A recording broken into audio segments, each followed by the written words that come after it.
Yeah, alright. Okay, laugh it up. Alright. Okay. Alright. Hey, Morpheus. How you doing? You know it's not a dad joke yet because it's not a full grown. True. That's a good girl. On your knees for me. Wait a sec. Hold up. Can I do it? Yeah, there we go. Okay. Laugh what up? Me muting myself. Or forgetting to unmute at the end. God damn it. Hi, how y'all doing? I do need to step away for a quick second to go and pour my coffee. Because I finished making it this time. I just have to pour it into the mug. So I am going to stand up and go do stuff right away. Also, ooh, wait, no, hold on. Rant after I get the coffee. Coffee first. Rant later.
Okay. All right.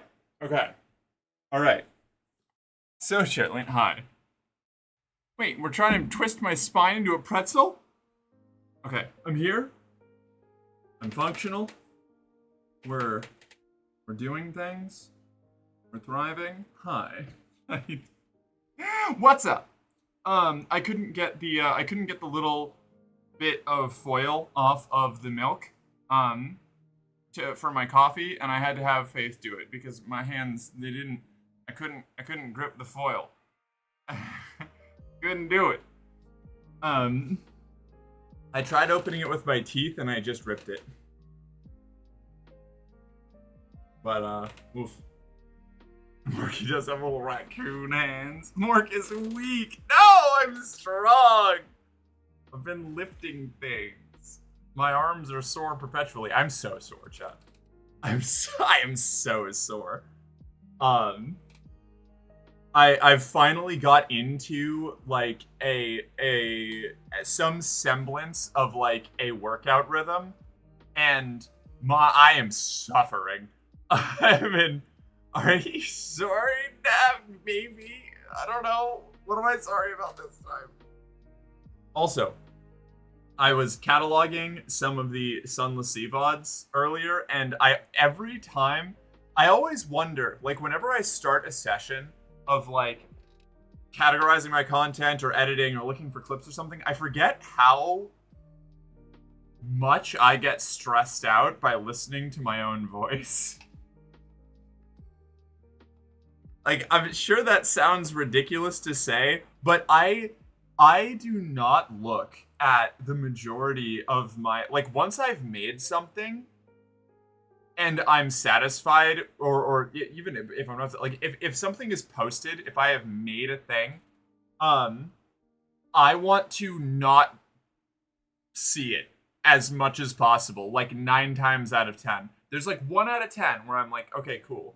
But streaming, whenever I look back at my VODs, it's particularly bad because I have so much anxiety about the way that I am perceived and the things that I do. So then, like, seeing myself on stream where in those moments where, like, the performance slips and I'm just, like, I don't know, like, stimming. I do this a lot where I'm just, like, rocking in my chair. And,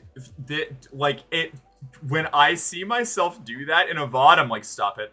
Stop it. Stop doing that. Why are you doing that? Or, like, you know, some of the voices that I do that, like, sound good in my head, to me, sound like, when I watch them back, I'm like, oh, that's a wee bit cringe, isn't it? It's like, I have to fight so hard to not let that eat my brain. Not ridiculous at all, samesies. I get the same feeling for everything I do. Oh, God, I feel it. Fucking felt. Us are only miffed when the mic won't pick up the bass in my voice. Really? Okay, I guess that's fair. That's why I haven't been able to get myself to try using femme voice at work, because I'm so nervous about being perceived. Well, if it makes you feel any better, Ashley, that is not indicative of the, like, quality of your effort and the voice work that you've done. Anybody can have that kind of, like, paranoia, you know? Stop it, you're perfect. No. You can't make me. You can't make me accept myself, okay? I replaced all the random different hangers in my closet with ones that all look the same. Best 40 minutes of my life. Honestly, that sounds, like, enlightening. I would love that.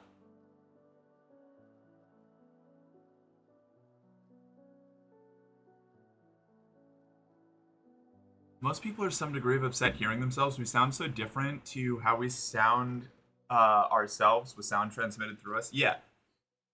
Well, yeah, like the way that I, like, I know that, like, I've done a lot of, like, voice recording stuff in the past. I've been on a radio show before, 2 of them. But I still, like, every time I hear myself back, I'm like, oh, why does anybody listen to my voice? Wait, you have? Yeah. I was Ebenezer Scrooge in a production of A Christmas Carol, a radio production of A Christmas Carol for WATD Radio in Pembroke, Massachusetts, back in high school.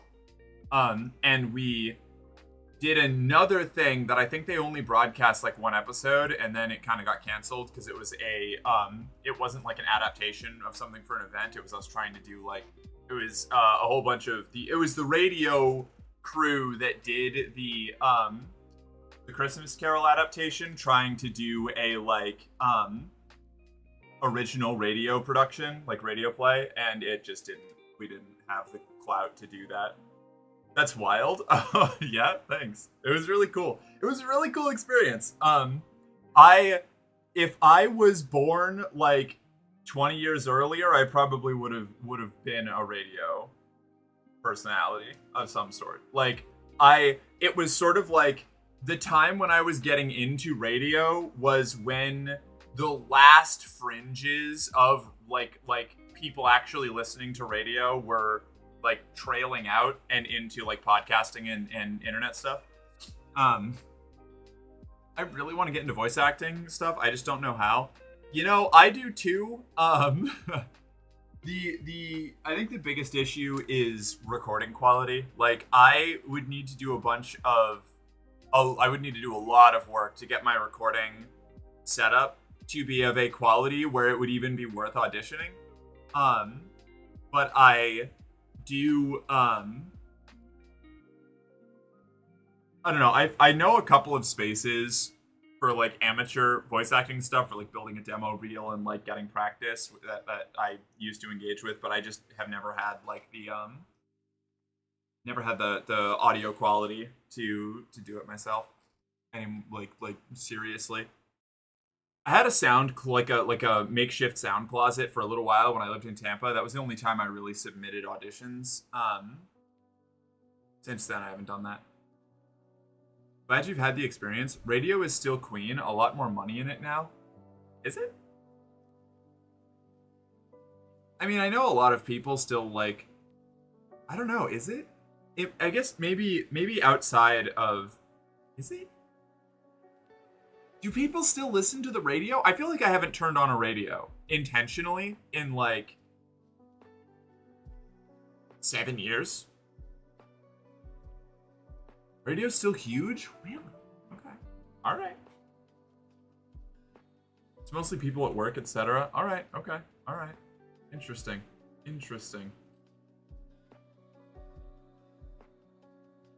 Maybe my particular brand of the TISM just doesn't... Imagine one in every car? No, like, I know, but like having access to something doesn't necessarily mean that it's like going to be utilized, you know? Like, everybody with a TV has like access to public access cable, but like, how many people do you know that still watch it? I mean, like, I know it was really big for me when I was a kid, but I just kind of figured that it had been subsumed by things like YouTube or like music streaming. That's why those far-right talk radio shows are doing so great. Are they? I'm only familiar with like the podcasts. Are there still like, is there still far-right talk radio? Like Rush Limbaugh kind of shit? Do we still do that? Really? Oh my god, I'm out of touch. I am too terminally online. Look at me go. Wait, but is Alex Jones actually like on the radio? Like, is that I'm only familiar with him from his like online source. Really? I guess if you're doing podcast stuff, you might as well also be on radio, right? I guess that makes sense. This is one of those things that like you just don't realize it until you run into it, I suppose. Still there. Huh. Maybe I should get into radio.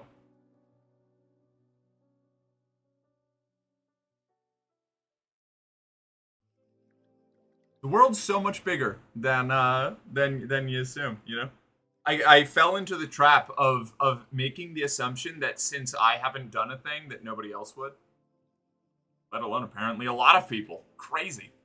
Now I need to do my diabolical plan of replacing all my clothes with just white t-shirts and shorts. Why would you do that?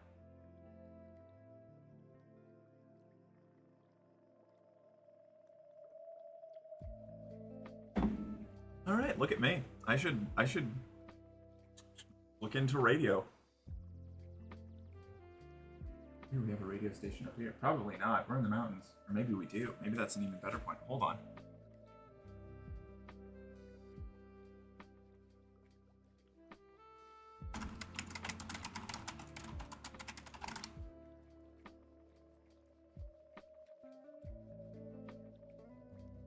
Where is this place? Huh. Neat. Okay, cool. I'm gonna hyperfixate on that later. How do you do, my fellow youths? Are we skibbitying it up today? I just learned that people still listen to the radio, so I'm having my mind blown nice and early.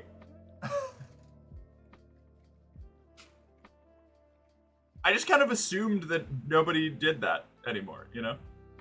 Nobody can ever question why I just swap between the same two fits if I only have one fit mass-produced. I guess that's fair. If you want, we know a guy who is an awesome voice acting coach and personality. I mean, that's been something that I've always wanted to get into, but kind of like modeling, when you're trying to do it independently, the chance of running into somebody who's just out to scam you is so high that I just kind of shelved it because I didn't have the facilities to like make good on it. But it's so hard to learn how to properly do things. I mean, I'd love that, Shaman, if you're interested. Who the fuck invented having to run errands at 9 p.m. after getting off work? I don't know, but they should be dragged out into the street and shot. Also, I hate making decisions and spending a lot on clothes, so I'm gonna just not do any of that. Hey, fair enough. I hate making decisions and spending money on clothes, but I do it anyway because I like my fashion bullshit too much. I really want cute clothes. I don't know how to close though. Just start taking notes on like outfits that you like things that you see other people wear, or like even outfits in fiction, and just do that. That's what I do most of the time, you know? I see something and I'm like, ah, hey, that looks kind of like this outfit that one person in that one video game wore that one time. I'm gonna take that shirt and I'm gonna combine it with these pants that I saw those other people wear that other time. I'm just like, I'm just out here like stealing facets of people's personalities and fusing them onto myself. Like a changeling.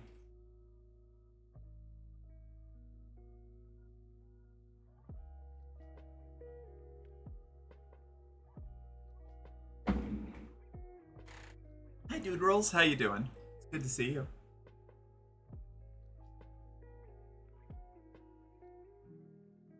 Oh, that's right. I have to download Battlefield. The Battlefield 6 open beta is going to be going on this weekend. So I think it starts tomorrow. I'm probably going to be playing that with some other people. Let's see. Oh, True Trans Person 3. It's double TP. How you doing? What's up? For example, in the UK last year, they averaged 50 million people listening per week. Wow. You can beta now if you get the key from watching. Interesting. Okay. All right. I'll wait till it's installed and then I'll see what's up. TTP3. Yeah. The double TP3. Lizard. Us make songs and music for clients, Merc, and other entertainment. You know this already? I do, but that doesn't mean... Alright, so I am not surprised that you have those connections. I, however, would never ask somebody to leverage their connections for me, because that... Down that path lies becoming an insufferable person extremely quickly, you know?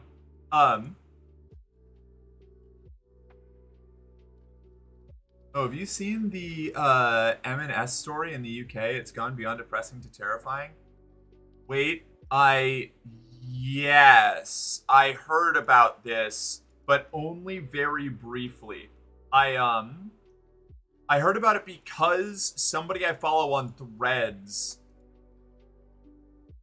ended up doing a big like multi-thread to explain the situation, to try and make sure that, yeah, specifically to elaborate on the fact that the person that got fired is distinctly the victim in the situation, and it seems like totally fucked up.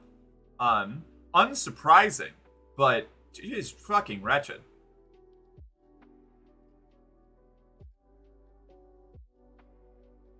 Although I would, if you want to elaborate on it, like they fired her. I thought so. Did they not? I might be spreading misinformation. I'm not sure. I don't remember. Yeah, because you never ask anyone for anything, and that's how I stay keep myself allowed in the social circles that I travel in. Okay, I make myself extremely low maintenance, and that way people will put up with my eccentricities no matter how annoying I am. That's the secret. That's the camouflage, and it certainly has nothing to do with trauma.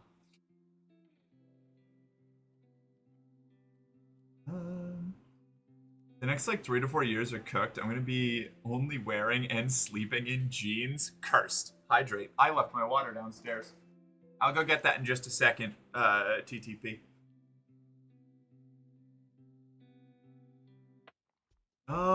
Shop assistant asked customer if they need any help. Happened to be tall and in the lingerie department. From the turf side, no confirmation of being trans beyond being tall. They apologized on behalf of their employee, so tacit admittance that turfs were justified. Good. Great. Awesome. Definitely not something you were trained to do as a child. Yeah, no, certainly not. I definitely didn't get in trouble for asking if I could have food at my friends' houses. That never happened.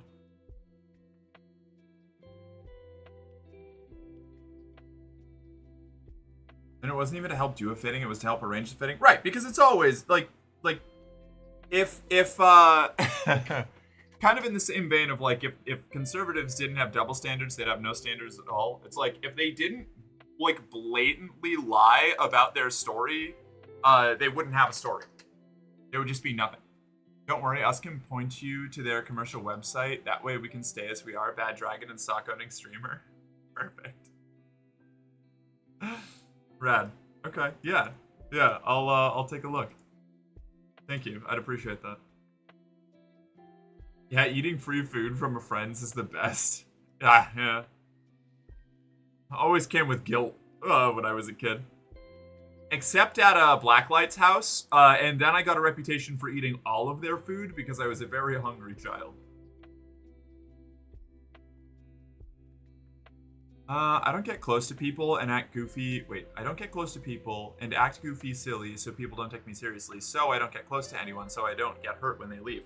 Gotta take it from me. You gotta tear that down eventually. I'm not good at it. I'm not good at getting past that. But I feel you, Ashley. I feel the same way. I get really attached to people and always assume that they're not attached to me. And then I talk myself out of being close to them because I'm sure that certainly they don't actually like me that much or don't have like that fond of an opinion of me. And then I end up hurting those people because I start to get distant because I assume that they don't want me around. And it's a vicious cycle. I'm trying to break out of that, but it's tough. Not even to arrange a fitting, simply asking if they need help. They never got to the point of talking about fittings, and she doesn't do them anyway. Great. The apology obviously wasn't good enough for them, as M&S has not given proof and assurance that transgenders will not be allowed to approach women at all. Right, because like if we speak to women, we inherently put them in great danger, and so we should all be cordoned off into some sort of special area. Maybe with high walls and beds with straps on it or something. I don't know. I'm just spitballing, you know. Merc less real. I'm just JK. I feel hit by that. Same. Yeah. We'll send it in DMs, Discord. Thank you. Yeah, unfortunately, TERFs try to find any reason, even if it doesn't make sense, to try and justify how they're right and everyone else is wrong. Well, that's the thing. They don't try to find a reason. They fabricate reasons. This happens regularly. Like, TERFs are just almost every time they have any kind of concern, in giant air quotes, it's a fabricated issue. It's like the fucking, the what's her name? Lil Miss got 5th place, tied for 5th place in a swim tournament. It's like she didn't even lose her place. She didn't get top 3 even if the trans woman wasn't there, even if Leah Thomas wasn't like competing. And one, it shouldn't matter. Leah Thomas should be allowed to win a competition without like the entire world imploding. I think it was Leah Thomas. What's her name, right? Oh, world's middest dental hygienist. Is that what she was doing? It's like it wasn't even like there was literally no displacement of any kind.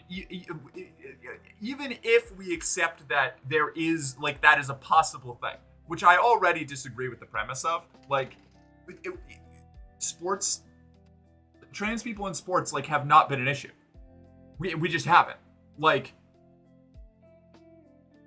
there are vanishingly few of us competing. We already have to meet like hormone guidelines, like hormone level requirements and stuff.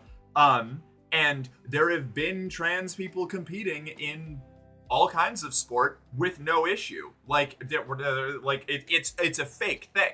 It's a made up problem.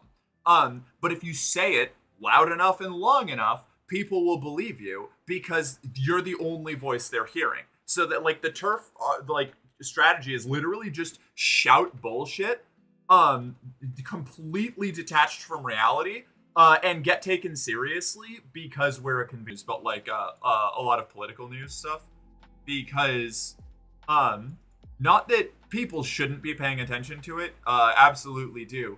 I needed a break because every single time I open my fucking like turn on my phone or go to any source of any kind of news, it's just a cavalcade of awful shit. And I was getting into a real dark place. I'm starting to tune back in a little bit, but it's like, man, it's so hard to motivate to like do stuff if you let yourself doom scroll too long.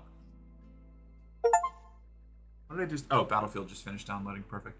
Nobody is bundling my captain into the back of a windowless van and strapping her to a cot in a poorly lit concrete facility except me. Oh, that's so romantic.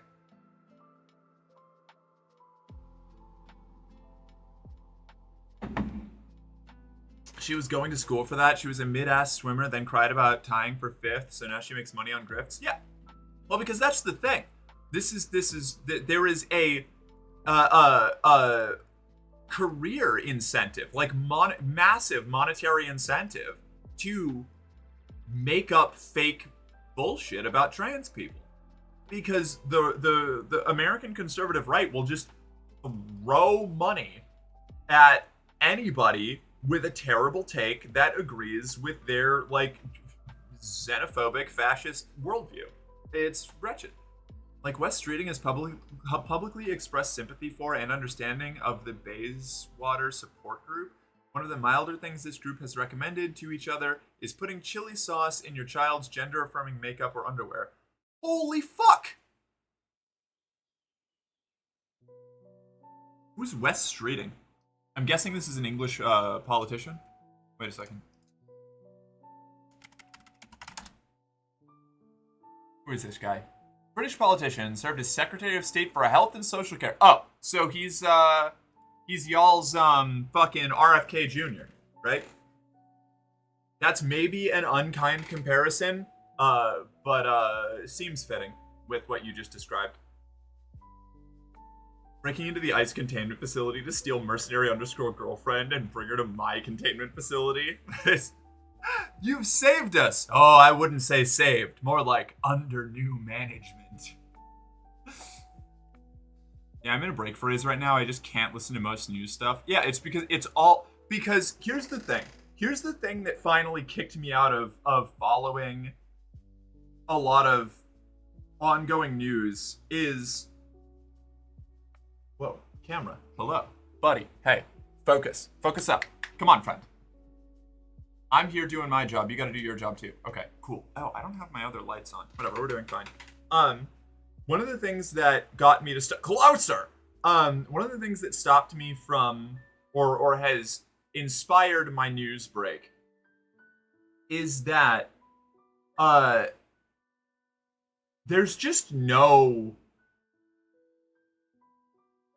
positive angle to take for us right now in America, at the very least. Like, the Democrat, like, I know I keep bringing this up,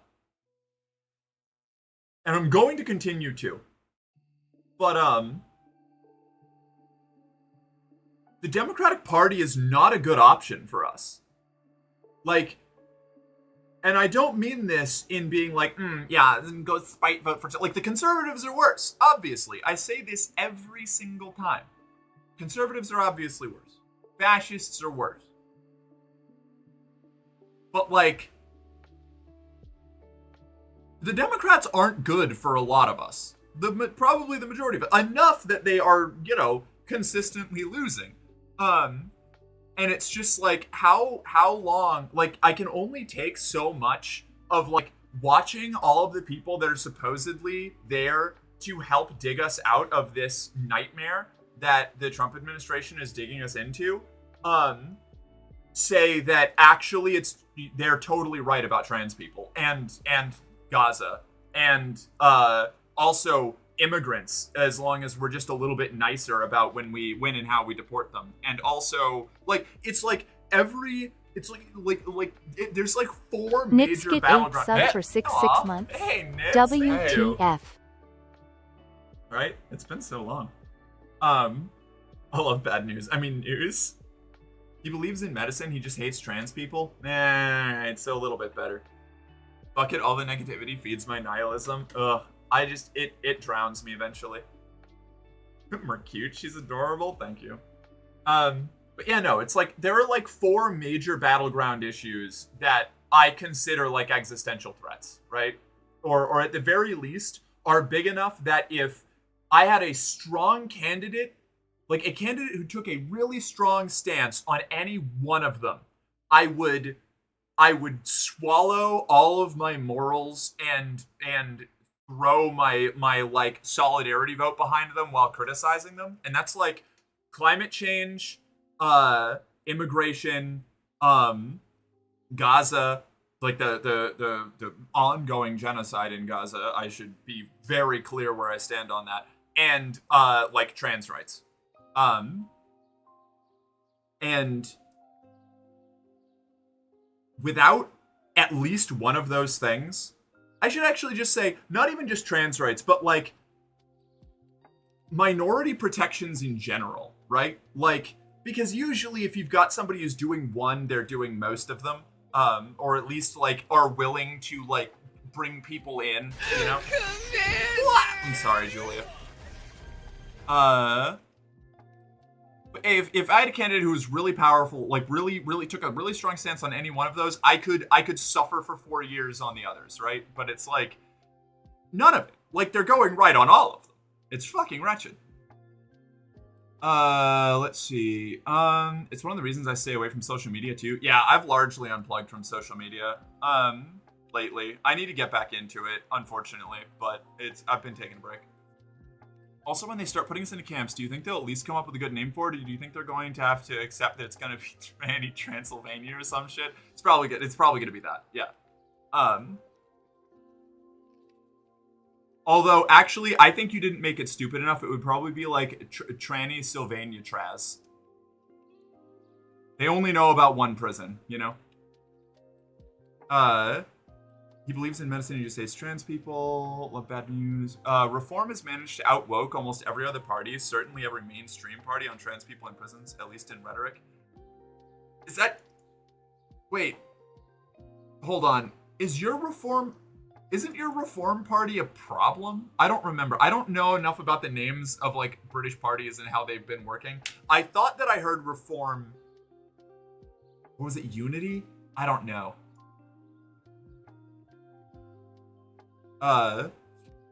Like Labour in the UK got into power and basically just are the Conservative 2.0. At least Corbyn is making a new party that seems to be gaining ground. Ooh.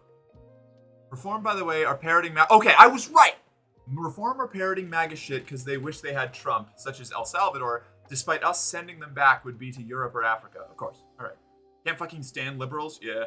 There are plenty of liberals who there are a lot of, I would say probably like at least 50% of liberals I can get along with perfectly fine. But like people who are in power in the establishment are almost universally too far right for me to like collaborate with, I guess. Shapiro, the guy the Dems are starting to push, the guy that libs are saying is the best speaker the Dems have is, oh no. They're going on right-wing podcasts and pushing anti-trans shit while he himself is gay and therefore part of the queer community. Yeah. Yeah. The people reaching into my pockets aren't better than the people trying... Wait. People reaching into my pockets aren't better than people trying to lynch me for a living, but at least they aren't trying to kill me, is how I go about it. I generally do as well, but I need something, right? I need something to be willing to support them. Because if I just support them because they're not the worst genocidal party, like if everybody just continually shows up in numbers to support them for being mediocre, center-right, like, basically, controlled opposition, then they'll never change. Like, as much as it fucking sucks, they have to lose with this position if they're going to learn their lesson, because they don't speak our language. Like, establishment politicians, the ones that are like feed off of the status quo, will never make a positive change if they continue to get the support for their bullshit positions. Like, they'll just keep doing, oh, hi Jim, hope you're having a good day. I am. Despite what my the tenor of my current conversation may have you believe, I am actually having a lovely day. I have coffee, I have conversation. This is great.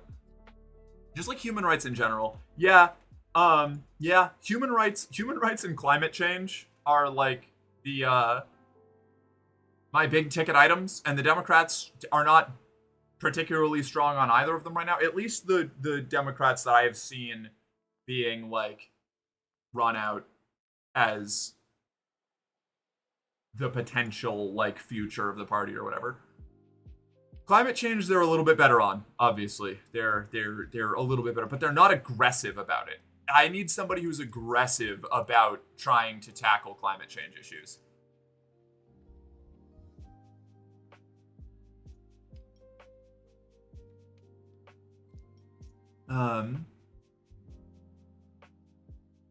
Fuck, you're right. I was thinking too elevated. Yeah, you were giving them way too much work. Reform is the Nigel Farage dude, right? Maybe? I don't know. Milkshake man. Reform is the far right one. Wow, okay, yeah, that's what I thought. Which is why it's so noteworthy. Reform is UK MAGA, which is why it's so noteworthy. That's kind of what I thought you were saying. I just wanted to make sure I wasn't misinterpreting what was being said. The Corbyn party is, as of yet, unnamed as far as I know. Zoran Mamdani seems nice at least. He does. As far as, I haven't checked into the intricacies of his platform and like his political history or whatever, but everything that I have seen from him seems good. It seems promising. It seems like somebody I would be willing to like go out and support, you know? I don't need somebody who's perfect. I just need somebody who's doing anything, right? Like with any level of passion. My internet pooped for a second and I missed your response to my comment. Which comment? I don't remember what it was. I'm sorry.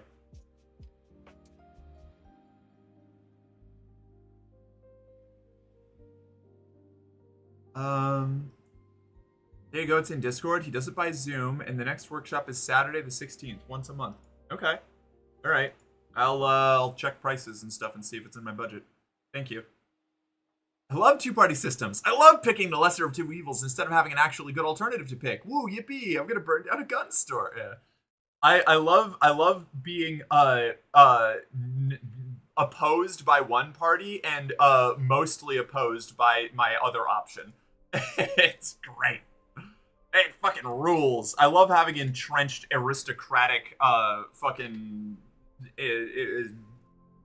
political bodies that elect dynasty candidates within themselves after major party conversations that just continue the ongoing status quo that we've been struggling under for the last 20 years. I'm sad to see if Morky has stopped ranting about politics. See, she has now retracts back into cat hole. Sorry, cat. I gotta get it out every now and then, you know? Democrats are the lock and the ratchet effect. They don't necessarily make things worse, but they keep things from getting better. Right, exactly. Well, that's the thing. Like, I've lived through a few Democratic presidencies. More terms of Republican presidents, I think, at this point. No, I could be wrong. It might be about even. But either way, every little victory that we get, just every time a Republican gets into office, it's just... It's like one step forward, 5 steps back. It's the ratchet effect, like you were saying. What game are you playing tonight, if any? Probably gonna do Sunless Sea again. We died at the end of the last stream in Sunless Sea, so I've got to get myself established before I run off to play a bunch of Battlefield. But yeah, West Streeting is gay and has used that to deflect in the media. The media knows it, but it helps their narrative. Well, major media companies are... I'm starting to sound like a fucking conspiracy theorist, and this. I hate that the language that I'm using sounds similar to people who are like, big pharma companies, they're turning frogs gay with radioactive chemicals that they're spraying from the ozone. Like, that's not what I'm talking about here, but like, there is a distinct bias for like corporate media especially to support one, to support capital. So like you're never going to get a major news source in a capitalist country that is going to like report in good faith on any kind of serious critique or effective changes towards the current capitalist system because they directly benefit from it. And also, they are driven by profit. They're for-profit entities. They are driven by what makes them the most money. And the age of the internet, as much as this isn't new. Like, this was grabby headlines have always been important, but it's more like crystallized now, where like all you need to do is have a snappy headline to get clicks. And maybe say something really controversial in the first paragraph, or have a really hot take in the first paragraph, because like most people, maybe not most people, a large chunk of people don't get past the headline, and a lot of the people who do get past the headline don't make it all the way through the article. So you can, weave a whole bunch of like legalese protections of like, we don't actually endorse this, or this actually the information for this or that at the end of the article to stop yourself from getting like sued or getting in any real trouble when people like go and scrutinize it. But you can just fully unironically endorse some like terrible open misinformation in the beginning of your article. And that's only if Sarah the Archer unsubbed for 5 happy Thursday. Hey. Hope you. The one about the libs pushing Shapiro? Yes. Yeah, I don't like it. That's kind of what triggered a lot of the or what set us off into this whole conversation. I can't reel all the way back. I'm sorry, Ashley. The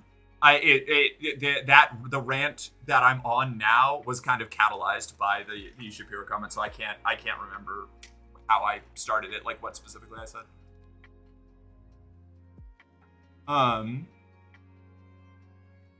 Frustrating. Oh, right. Let's see. Media knows it. He cares so deeply about trans youth as he understands as a gay man to take healthcare away and mandate exploratory therapy, prizes for guessing which angle they're aggressively exploring. He's an evangelical who tried to pray the gay away and has gone full assimilationist. Go figure. Yeah, go figure. Yeah, crazy. Sorry, but my parents shut me down and I just don't think about it. Don't let them affect your life shit. And I need to vent to people who get it. Like, I don't have a choice in whether the government going after trans people affects my life or not. I know, it's fucking... Honestly, that's fair. Like, vent away. We need to have these conversations every now and then, or I'll explode too. Like, I try not to initiate them, just because otherwise I'd be talking about this shit all the time. And I don't think I'm quite informed enough to be talking about this all the time. But I build things up, I need to get it out. Doesn't help that both have let slip, clearly by accident, as if they didn't mean to say it to my face versus misinformed, about how they're concerned I'm pumping myself full of drugs and it's making me volatile. Now, of course, certainly the volatility, if there is any, couldn't be from environmental factors at all. No, it has to be the hormones. You would be surprised how many animes he had voiced in dubs. Wait a second. Okay, I have to see who this person is. I probably know them. Or not know them, but like... No, okay, I don't recognize this person. Interesting.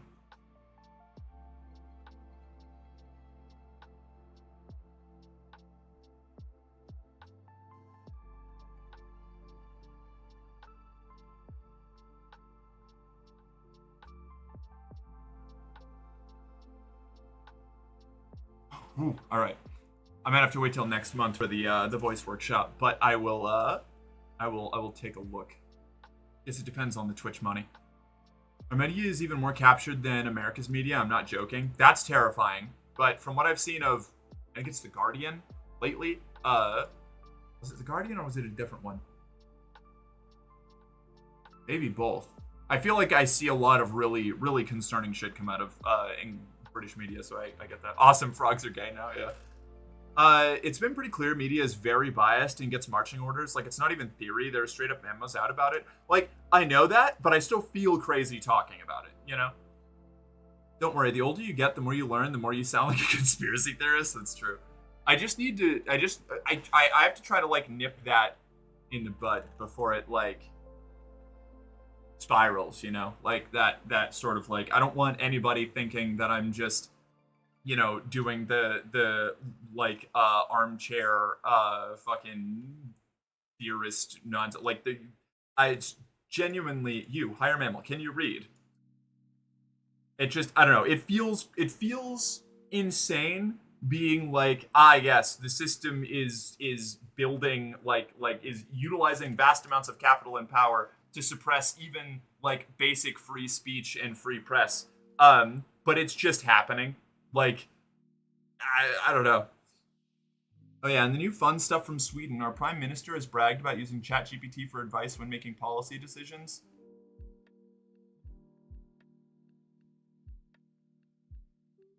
Oh.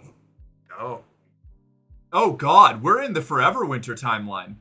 Oh no. Oh, this is bad.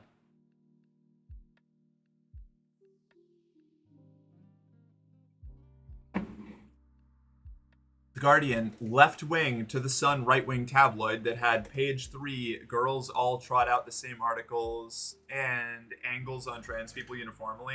The only ones that won't are queer outlets. Yeah. If a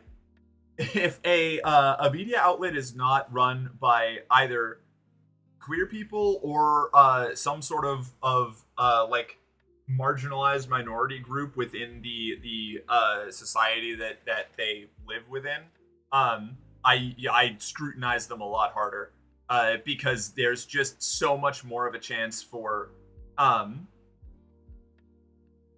that like casual banal bias where like it's like the insanity that I was going through with trying to talk to my dad about things. If I remember correctly, it was The Guardian that doxed Finn. I believe it was, yes. But yeah, when I was trying to talk to my dad about how bad income inequality and the economy had got, and how hard it was to find jobs and to stay employed, right? Like in like the it was leading up to COVID. No, it wasn't even. It was, I think it was, yeah, leading up to COVID. It was in like 2019. He was like, we were driving through a neighborhood in Plymouth, Massachusetts, and he was like, look at all these houses. Look at all these nice houses with all these nice cars. What? Who's living in them if everybody's having such a hard time? And I was like, is this really how you view the world? Like, does the world just cease existing beyond like your immediate perception? And the answer is, yeah, basically. Like, I live near Mass. I'm born and bred in Massachusetts. I grew up just south of Boston. I don't live there now, but you live in Maine? Hey, Maine's cool. Maine's all beautiful wilderness, paper plants, and like crazy people, and I can get behind that. Yeah, no, it was 100% the Times that doxed him. Oh, it was the Times? I thought it was... Huh, okay, never mind. My bad.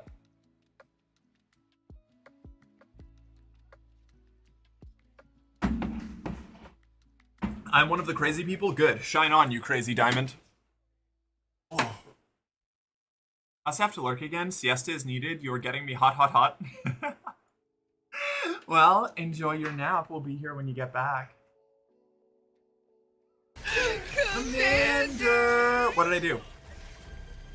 Did I miss a message? I thought I read your message. I did. I did. Oh, I haven't had an alcoholic drink or smoked in 3 years. Hey, congratulations. That's huge. I'm proud of you. Couldn't be me. But I did have to go through a detox period where I got my consumption under control. So, guess kind of a different thing. I haven't habitually smoked or consumed nicotine since starting hormones like 3 years ago, so that's a big plus. I'm right there with you. That was the real one that I had trouble kicking. I occasionally develop some issues with alcohol, but I haven't in a long time. That was like, I think the times where I've had an unhealthy reliance on alcohol have all been really dark times in my life where I needed something to cope. And then once I got out of it, I got myself off of the substances. So that was good. That was a positive. I've not smoked for 41 and a half years. Damn, that's an impressive streak. Dragon, you want a little? There you go. That's for you.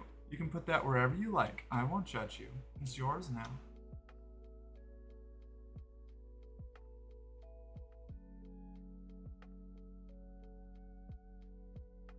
Oh.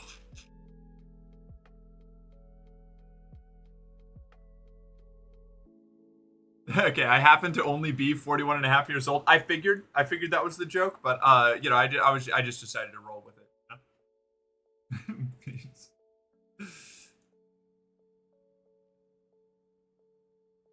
You need to stop making me blush. Not gonna happen. We do that a lot here. Quitting smoking is good. So is never starting. I would say never starting is better, actually. So you're good position. I actually I started smoking like maybe like during the same time period when I had my first bout with alcoholism. I was in a really bad place there, and it was a lot harder for me to kick the nicotine than the alcohol. Holy shit. Nicotine is an awful thing. Do not become addicted to nicotine. It is not worth it. It's fun for about 4 months, and then it becomes a burden that makes you feel awful every time you're not smoking. It's just terrible, and it's so hard to kick out of it, or to kick it. I started smoking in grade 6. The kids I did hang out with were the reason why. Wow, they got you young. What does it mean when the people liking you on dating apps are almost all completely out of your league? It means that they're not out of your league, and you have a poor opinion of yourself. Also, leagues aren't real. Shoot for the moon, you know? Like, if you're interested in someone, give it a shot. Yeah, definitely never starting is better. I don't miss smoking. See, that's the problem. I do miss smoking, but I don't actually miss smoking. You know what I mean? Like, every time I see somebody smoking a cigarette, I'm like, oh, I could go for one of those. But, like, immediately afterwards, I'm like, if I smoke more than, like, 1 day, I will immediately hate myself for, like, the entire duration until I stop again. It's fucking wretched. It only means you're in a different league than you thought. Yeah, exactly. I've only smoked in the smoking area when I had a crush on the person smoking and bummed a cigarette off them. I do occasionally smoke socially with some of my friends who are still smokers. But I am not allowed to own my own, and it doesn't leave that given day or party or whatever it is. I honestly treat it kind of like I do any other kind of like substance. Now, you know, I have really strict rules about when and where I can consume it. The cravings will always be there. Yeah, they will. Do you miss smoking or do you miss the stimulant effect on the ADHD? Two things can be real, Shadow. Two things can be real. The oral fixation was the hardest thing for me to get over. I couldn't go to smokeless alternatives like nicotine gum or God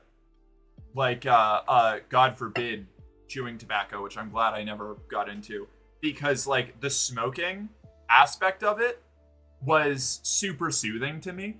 Like actually just sitting there with a cigarette and inhaling the smoke and exhaling the smoke and like having something to fiddle with and like all of that, peak in the moment.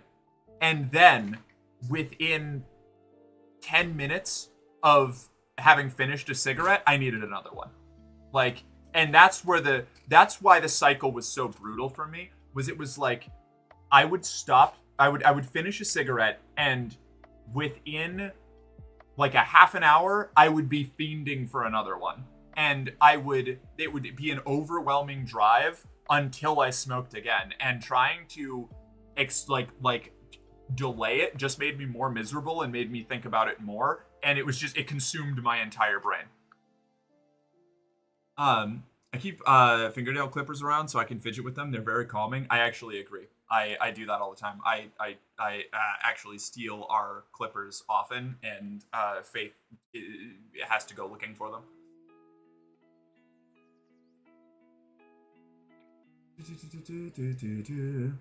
I've only smoked in the smoke. Okay, when I had a crush. The craving will always be there. Yep.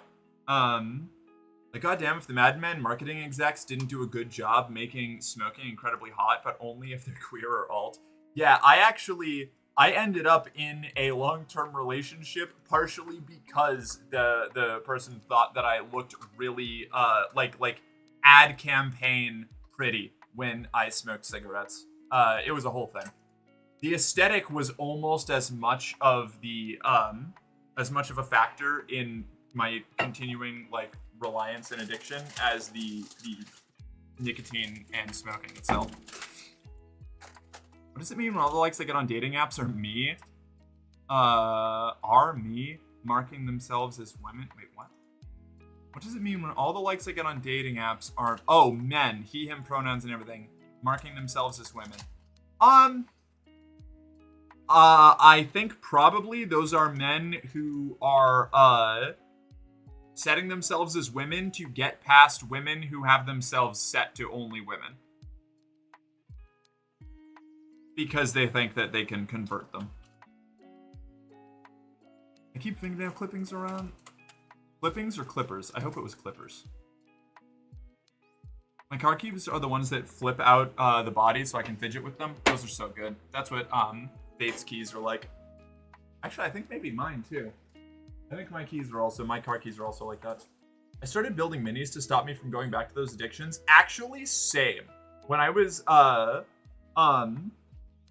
that was one of the things that I did to occupy myself when I was trying to kick my addictions, was I built models. It was also how I kept myself from going insane at the beginning of the pandemic when I was living with my parents again. I know a lot of the smoking habit is just putting something in your mouth. Did you end up seeing if D's nuts satisfied that oral fixation? It you know. Sometimes. From addiction to plastic crack addiction, yeah. Out of the frying pan into the fire. I love replacing addiction with healthier addiction. Me too. Oh, I know why they're doing it, but then that's the only likes I get. I don't know, you know?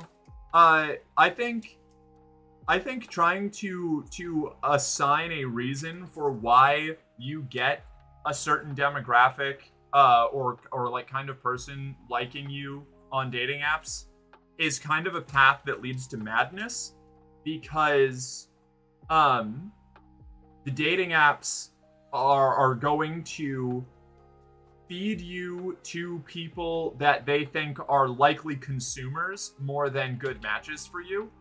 And so there's a solid chance it's just those people have interacted more with, they're either liking everyone, which is possible, or they are like doing chaser shit while like assign like have themselves set to women on the app, so that the app just keeps feeding them like more people that they're trying to get after. Harvested fingernails. They are very clean and have the most fascinating tactile sensations. Okay, I misunderstood you. I thought you meant fingernail clippers because I like doing this.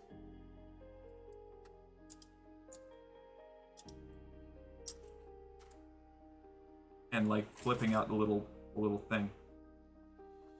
I spent like $300-ish for building Warhammer shit. You know what? That's not even that much. That's downright reasonable.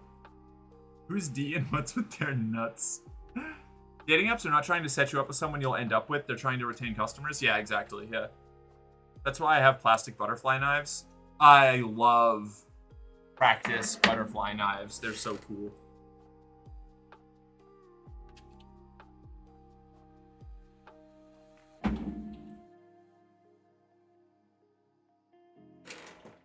Oh.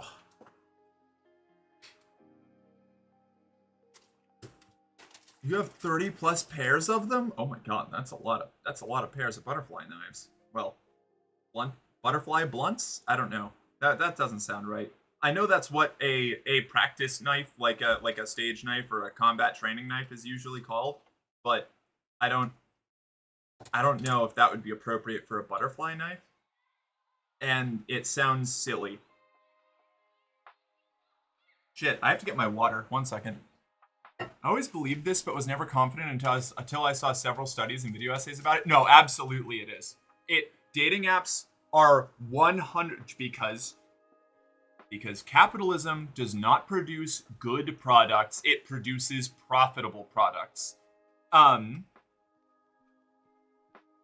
the most profitable way to engage with the dating scene is to keep people miserable and looking for companionship, and charge them to find it.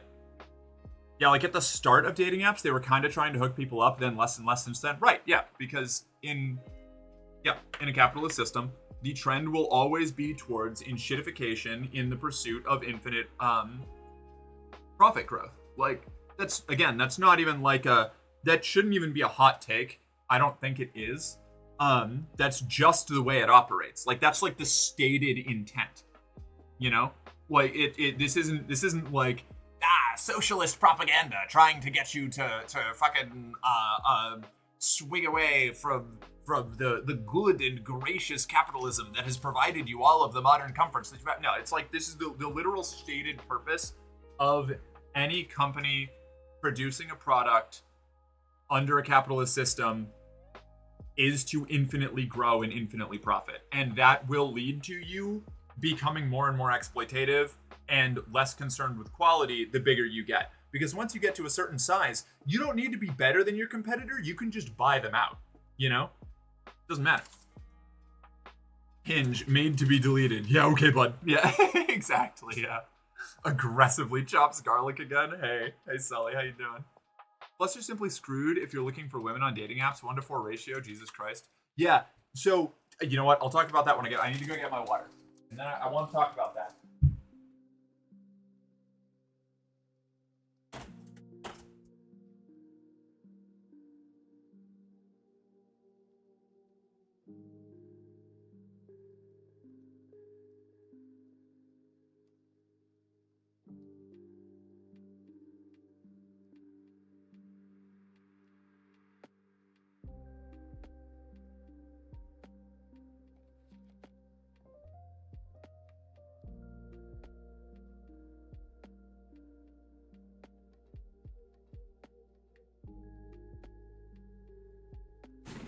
Okay. Good night, heretics. Oh my god, Sully. Swinging in a little drive-by. Here you go, you wanna... There you go, Sully. That's for you. You can put that wherever you like. I won't judge you. It's yours now. Sleep well.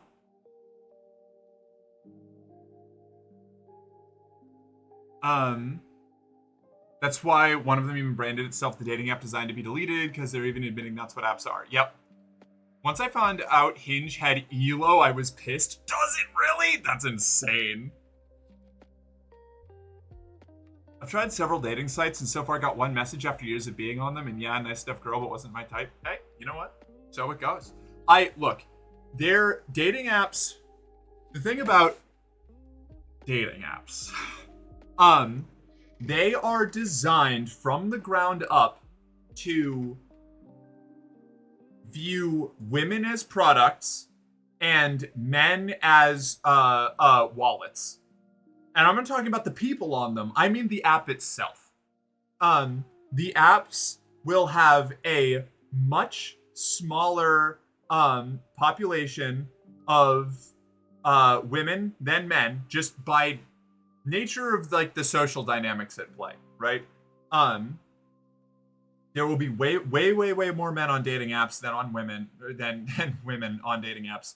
Pretty much in every case. I don't think I've ever seen one where that's not the case. Even apps designed for like lesbians, I think eventually men end up being a bigger demographic on them than on than women would be. That would a citation needed on that, but I think I remember that happening once. Could be wrong. Either way, any app that is actually set up for even most are primarily aimed at heterosexual couplings because they're far more prevalent and far more profitable. Biggest dating pool and all that. But, you know, LGBT people can be on them. But point being, sorry, I kind of got away from myself there. Women are going to be drowned in messages by the most aggressive, most annoying people on the app, which there are a lot of. And men are going to get basically no response from anyone because of problem one. So you're either standing alone on an island in a like vast ocean that you can't find your way out of, or like can't get anybody to like look at you, or you are being drowned under a sea of dick pics. And neither of these are good positions to be in.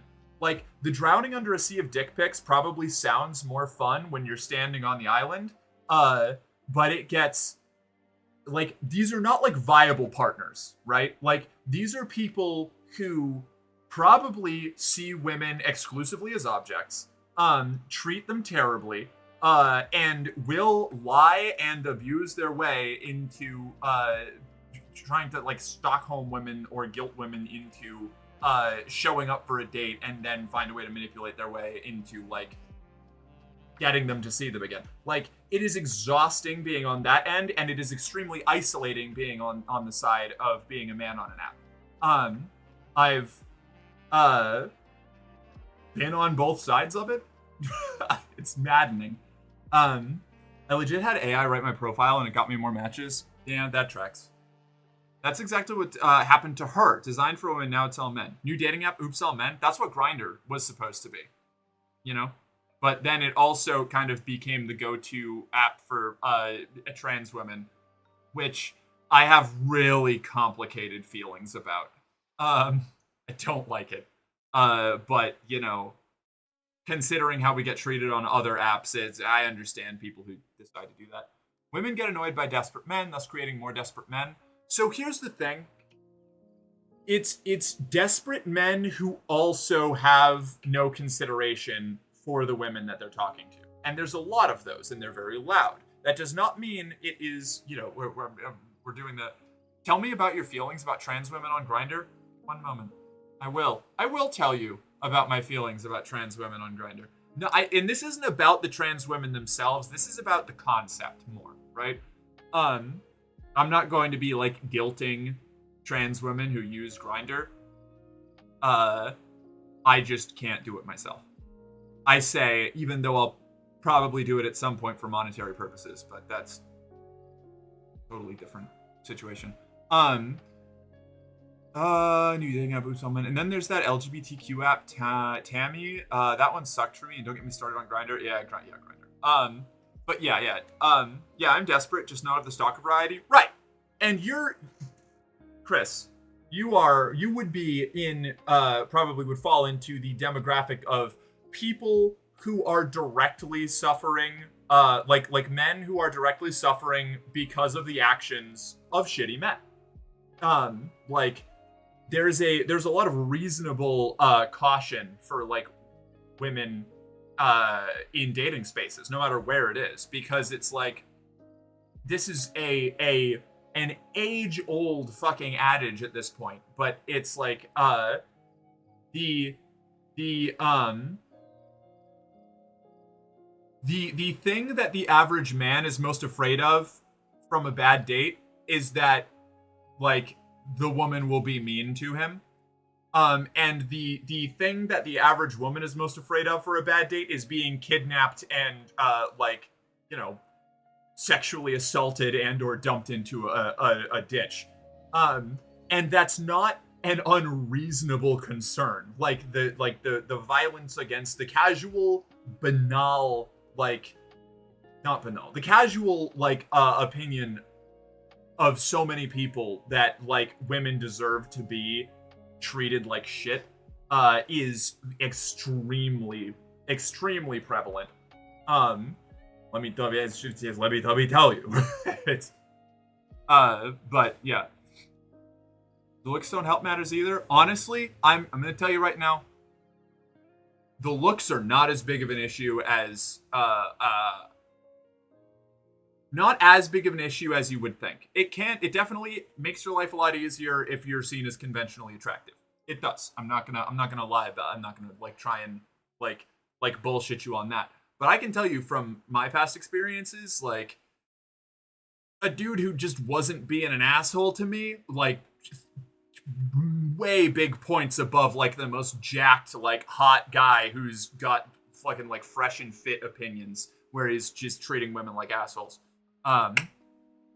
Yeah, I've got like mediocre looks, but have had very good luck with partners, etc. Yeah, well, that's the thing. Like I think, like, while there are plenty of women who are, you know, interested primarily or very like even exclusively in having like a really hot partner, there's a reason that the most popular archetype for like women's fantasies of men is like the goofy guy who like makes her laugh. That's why that whole bit of like the 10 out of 10, like the 11 out of 10 smoke show baddie with like the goofy looking dude who's like totally either average or like kind of weird looking even, like is like such a popular convention in media and in like casual conversation. Even the golden retriever boy, like all of this, it's because that's what women are broadly more invested in or interested in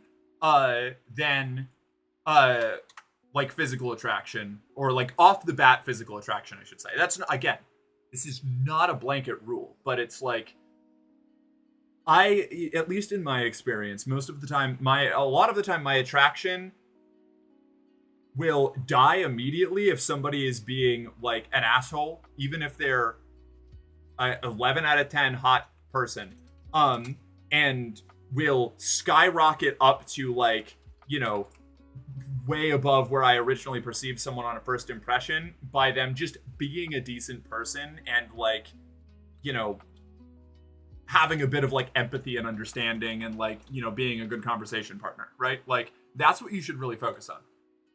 I would be down bad for a conventionally below average looking guy if he had an actual personality versus the most attractive person I've ever seen with a little personality. Exactly, yeah. Unless that asshole is Doug. That's a specific brand of asshole that I'm very into. I also wouldn't date Doug in real life. Doug is a fantasy bad man for me. That's the other thing. I think a lot of guys see what women will opine for in like fantasy, like fiction, versus listening to what women actually want, like in real life, and then like take the toxic like fantasy ideal or fantasy like kind of like fetish piece and be like, ah, yes, this is what they want, right? Forget about what they're saying to us in person, but like if someone can't pull their weight in a combo, I immediately lose interest. Yep. Yeah. Yeah. That's what I agree. Right. Jill, you got it. Dudes who are chill can get it. Yeah, exactly. You asked my opinions on Grindr, and my problem is actually meeting a person in the first place. I don't go out that much, and if I do, it's usually a work do. That's a problem for a lot of people. That's and this isn't me saying like you don't have that this isn't a problem for you. What I'm saying is that's a very common thing, and you shouldn't take that as a reflection on you. It's difficult to meet people. I've talked about this a lot before. Like meeting people, especially with the aforementioned dating app problem, fucking hard. Meeting people in a situation where everyone's comfortable enough to even broach the topic, or where anybody is comfortable enough to like eventually develop into like a potential romantic partner, that's really difficult. The death of third places out in the real world is a real issue, and it's hard to meet people. It was hard. It's always been hard to meet people, but the like internet island isolation of people has not helped. The death of third places is such a huge issue. It really is. I've asked you about your day, your hopes and dreams, this and that and the other thing, and hold on. I scrolled up too far. And all you've given is one-word answers? Fuck that. Yeah. It's another reason I really struggle with keeping up my end of the convo, mainly because I'm very shy and only open up once I get to know someone. Well, there's only one way to get to know someone. You gotta have the conversations.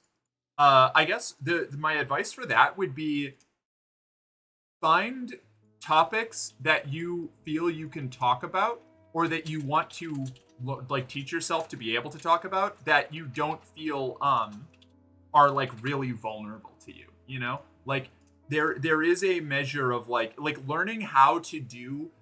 I feel like small talk. I don't know. Everybody has a different definition for small talk, but just being able to like hold a conversation about things that are not necessarily of great consequence, but that you're just like have some sort of mutual interest or connection over is big. That's why like finding people that share your interests, just broadly, is so important. Like having any shared interest, even one, like immediately changes the game on like talking to people. Especially of free third places when it comes to youth. Yeah, free third places that don't exist anymore, really. Hey, I talked about that in a group the other day. Really? Hell yeah. Hello, beautiful. Hey, unlucky angel. How you doing? Welcome in. It's good to see you. But yeah, okay, Jill, Grindr. I was talking about why I personally don't do, or I don't like the idea of using Grindr as a trans woman. And, I know it's I guess it's rebranded, so it's not quite as bad, but Grindr, from my perception, from the way that I've always understood it, has been primarily an app for gay men looking for other men. And I have probably an out-of-date image on Grindr, but that has not sat well with me. Like the fact that it's evolved into like a more broad LGBTQ app, I guess, is a good thing, but it just like it personally rankles my hide. That like the one place where we can go is basically a repurposed hookup app for exclusively dudes. Grindr equals hookup app. There are plenty of trans women on there, a few trans men, not enough in my opinion. Well, that's the thing. Wait, Grindr's expanded from gay men?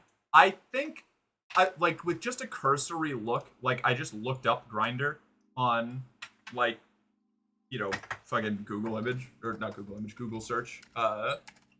And it just says the world's largest social networking app for LGBTQ, gay, bi, trans, and queer people. But I still have largely had and apparently I'm not the only one, have had the general assumption that it is, the advertising's all about they still are primarily aimed at guys for guys. Yeah, okay. And so that sits poorly with me, conceptually.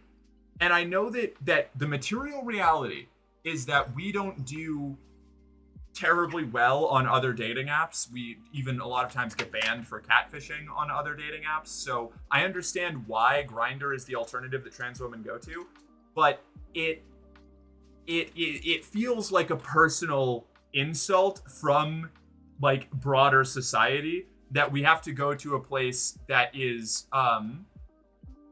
largely targeting like gay men ex-gay men pairings. It feels like being misgendered by a cosmic entity, I guess, you know? Like, it can't understand what it's doing. It doesn't care that it's doing it, but the only place that I'm accepted is in this one area where the broad insinuation is that, you know, it's for it's just for people to like low key kind of like see us as an other or as men in disguise, you know? And that's a personal thing, like I said. It's not I know that isn't explicitly true, it just annoys me personally. Also, there's a client that is an absolute nightmare, is being discharged tomorrow, and I'm so happy. Dude has been such a whiny bitch who makes other clients uncomfortable because he can't shut the fuck up about his sex pest shit. Oh no. And sex pest is putting it lightly? Oh no! I'm so sorry. Not to tell on myself, but I've met pretty much anything you can think of off there. I mean, like, anyone. And no, I know that. Like, my argument, my point here is not that there aren't other people on that app. My irritation is, with the fact that the only place trans women are accepted is an app prominently and predominantly known for, gay male hookups. Like, I don't feel like I'm crazy for being, irritated by that conceptually, right? That, again, I acknowledge the reality. I do. I know that there's a lot of people, and I know it's really big with trans women. I know there are identities other than gay men that use Grindr. But the primary purpose of Grindr, even looking at their advertisements and the way that they market it, is for gay men. And so it is, to me, just from my perspective, from the way that I interpret it, it's a little, I don't know, it feels condescending, you know? And it's not the fault of Grindr specifically. It's not like nobody is doing it specifically. It's just the fact that we are funneled into places where we don't act, like we are explicitly not supposed to be. Like what was it? Regency bias. You said that we've basically taken it over, like a lot of other places on the internet.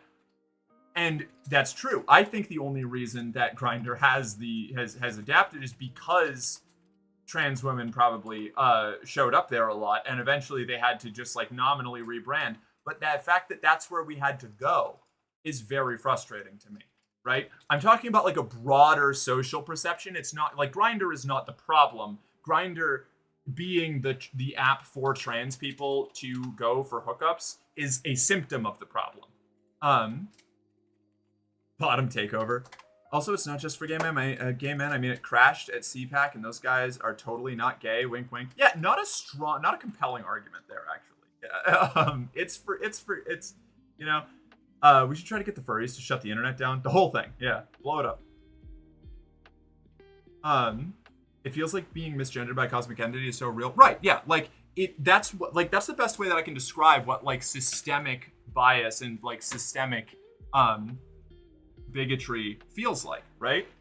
Like, it doesn't care, it doesn't know, it's not consciously doing these things. It is a function of the systems around it and the cultural trends and waves of broad perception, right? And the fact that broad perception wise, trans women go in the gay men app, and I know it's not exclusively a gay men app, but I think that was a we got put there and then they rebranded afterwards kind of situation. I don't think that they, and maybe I'm wrong on this, and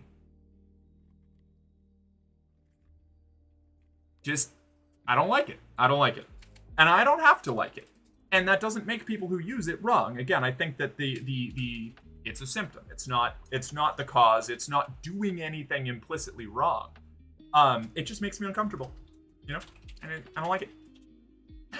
I also don't like that we get banned from other apps when we get mass reported for catfishing or whatever, and like that doesn't really. And that just happens, you know? And we just have to accept that that's like a thing. Like, it's frustrating. Yeah, but at the same time, anything for trans people would just be filled with chasers. I'm not asking for a specifically trans app. I'm annoyed that we need to be put into quarantine zones to begin with, you know? Or not need to, but that we are put into. Like, my issue is not with Grindr filling the niche of a place for trans people to go. My issue is that trans people need to go to an app not targeted for them that implicitly, at least at the start, at least in the general perception, kind of implies that they're, you know, that we're all actually men. In order to have a safe place to go. Like, because it's just the only popular queer dating app, basically, that or not dating app, hookup app, I guess. It has become a catch-all. But it annoys me that had to happen, or that did happen, you know? There's a lot of dolls among these gay twinks. Yeah. You're absolutely right, Captain. The fact that the answer to where can I find the dolls on the apps is the gay hookup corner is shitty. Yeah, exactly. Yeah, that bothers me. Like, that's it. There's no like apotheosis to be had here. I'm not like blowing the lid off of some big huge thing. I'm just griping about a specific like little irritation that I have in way too many words. This dude is just so creepy, and he's been spoken to like 6 times about bringing his shit up to other clients, and then he's bitching about not getting enough help, and then he feels targeted. Like, my dude, you bring nothing to the table to your own therapy. We can give you all the resources we have, but your ass have to call the fucking phone numbers and make appointments. Yeah, that's fair. Her has been pretty good in my experience. Very reasonable trans based on her. Okay, maybe I'll take a look at her. I don't know. Use your damn sausage-ass fingers to dial those numbers and Google those websites. The power is yours. Is it time for Sunless Sea? Probably. Probably almost. I don't know. I'm gonna finish this coffee first, I think. And not look at my viewer count, because I almost just did that out of habit. I've been doing good. I've been doing a good job. I've been not checking it.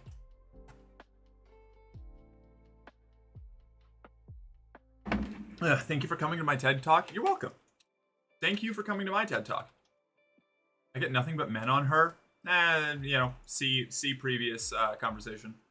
I wonder when/if therapy will help me. So far, I've had 0 expectations and somehow managed to be disappointed. That's unfortunately how I felt when I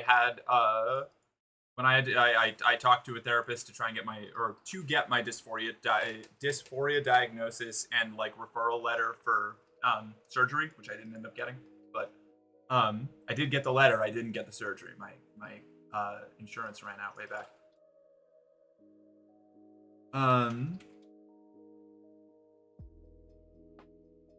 Because I guess I look like man? That's not why, Ashley. It's you would be running into this problem. You would run into that problem whether you are like passing or not. That's just how dating apps are. Grindr also is just awful from a safety perspective, even among the apps, I think. That wouldn't surprise me. I don't have a lot of first-hand experience with it, you know? Oh yeah, no, I have 100% run into the men on her thing. You will see at least a couple per day. Fair. Sometimes specific therapists and or techniques don't hit for everyone, and that's absolutely okay. Yeah, I've been trying to find a therapist that takes my insurance, but it's a nightmare to try and get a hold of them. Cis women run into the men sneaking into the filters thing? Yeah, absolutely. The thing about having 0 expectations is I didn't account for things getting worse. I simply expected nothing, and that's how I managed to be disappointed. Fair enough. Yeah. Men colonize dating apps like we colonize the internet. So true.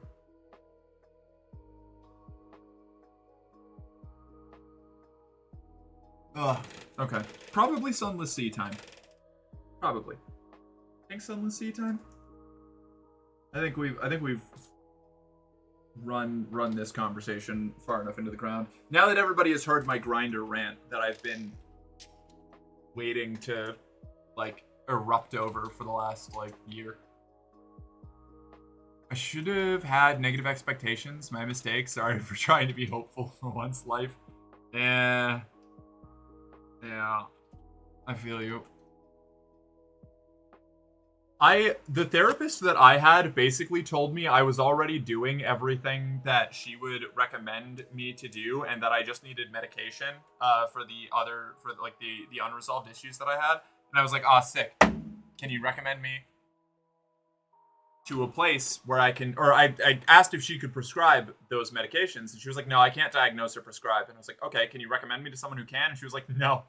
And I was like, all right, great. Like,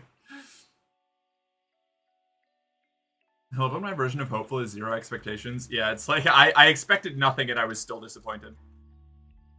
I've been waiting for 2 hours for Sunless Sea. Fair. Do you think High Sea and Sunless Sea are kind of like matter and antimatter? What?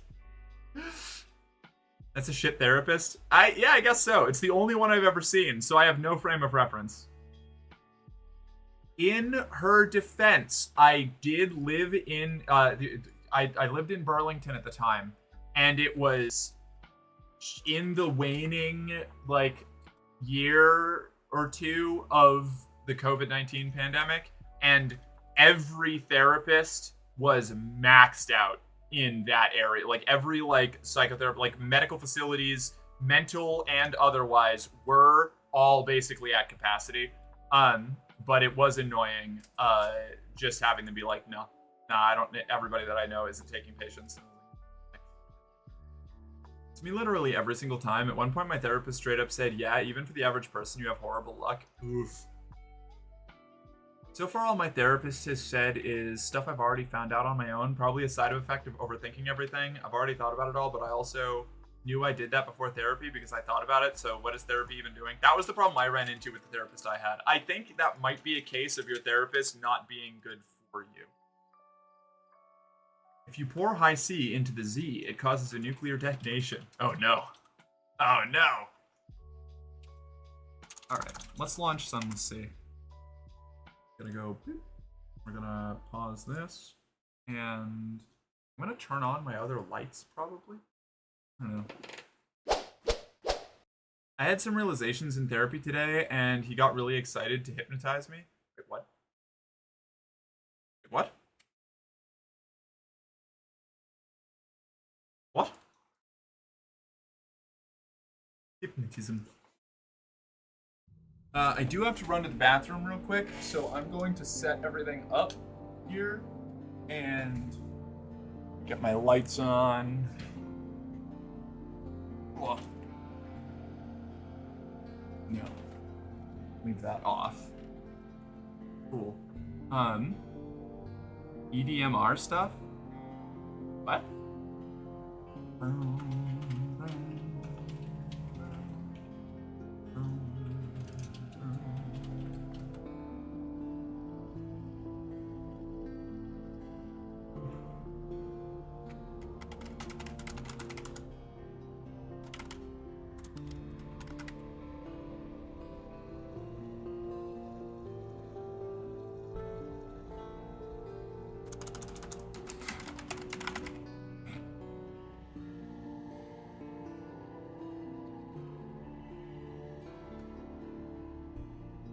Alright, this is a suitably cursed title, I think. This will do. Fuck. Sunless Sea, there we go. Fire that up. Go to game focus. Alright, I will be right back. Behave yourselves. I was like, oh, I remembered some trauma. And he was like setting up his light bar. Yeah. I I probably should talk to a therapist specifically about my childhood at some point, because that was I still probably don't realize how much that fucked me up, you know?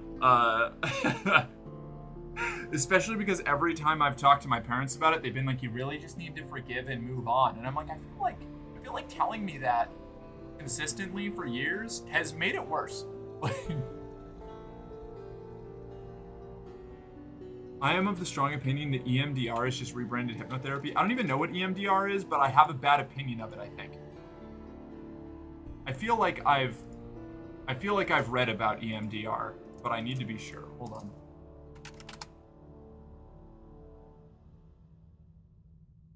Yeah. I watched some stuff about EMDR like a year or two ago, and at least at that point, I remember there wasn't any like actual good clinical information behind it. But who knows? I'm not a fucking psychotherapist. I'm just a crazy girl on the internet. So you probably don't even remember half of it. I actually don't remember half of it. More than half, I think. In fact, I don't remember most of my childhood. It's very annoying. Extremely frustrating.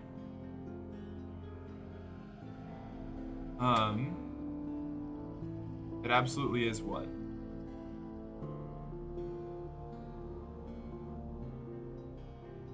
Expected to be regular bad, but the reality is more of a multiplier combo, combining different things to make it worse. Ew. Okay, I'll be right back. Run to the bathroom real quick.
I love the feel of a freshly vacuumed carpet on the feet.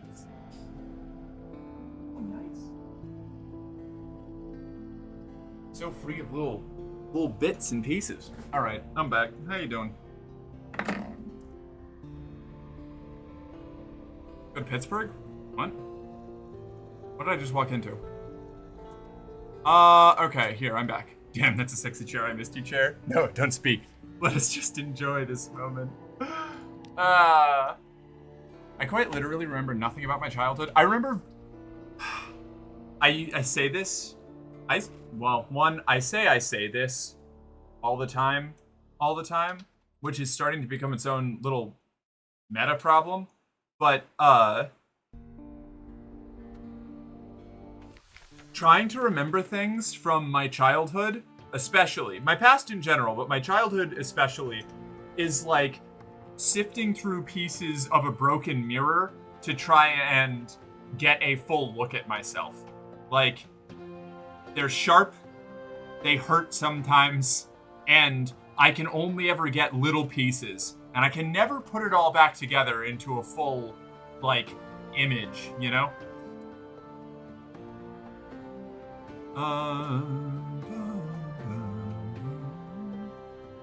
I can't remember a lot, but most of what I do remember is all over the place. I get timelines all wrong. Felt.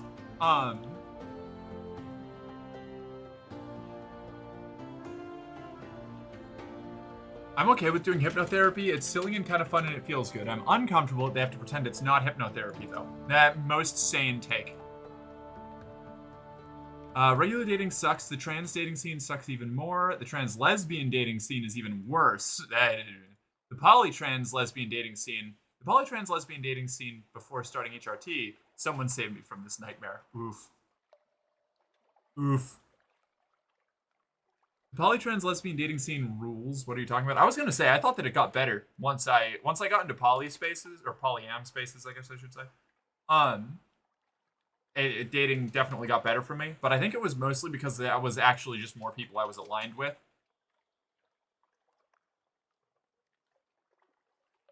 Yeah, I do have to be kind of close to a population center, or be willing to drive 3,000 miles across the country into the mountains of California from the East Coast on a dime, you know, just on short notice with $800 in your bank account and spending 600 of it on gas. I guess that's also an option you can do. Yeah, I do not recommend doing that unless you're really confident about what's going on. Middle of nowhere in West Virginia. Oof.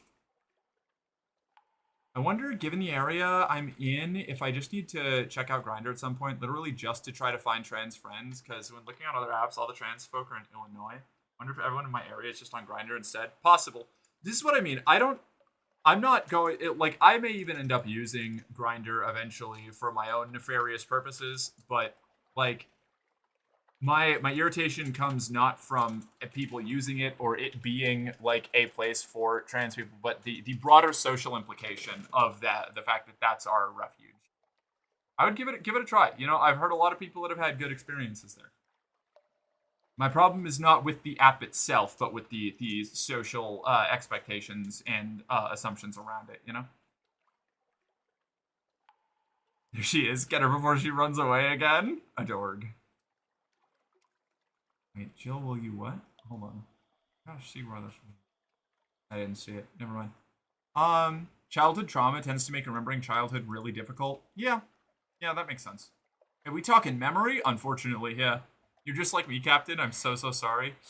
Yeah, it's rough. It's not great. I kind of, like, actually deluded myself into thinking that my childhood wasn't that bad. Like, I didn't really have that much, like, of a problem with it. Like, it was actually pretty good, all things considered. And that was clearly not the case. Hey, I'm driving across the country soon. Hell yeah. I'll probably drive across the country at some point. It's a lot. Then I might be driving back across the country for silly lesbian reasons. Incredible. Grackle, you want a little... Arr, arr, arr! There. How's that? Is that what you were looking for? Wait, who sent me the puppy girl psychology video? Who or psychoanalyst? Psychoanalyst analysis video. Where was it? Was that in shitposts or media discussion? Wasn't media discussion. I need to see who that was. It might have been, was it Hook?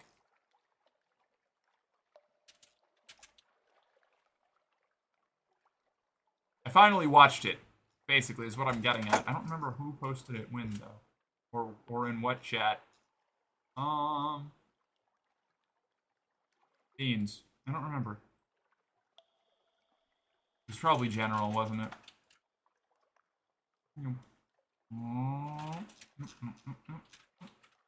Somebody might have already answered me.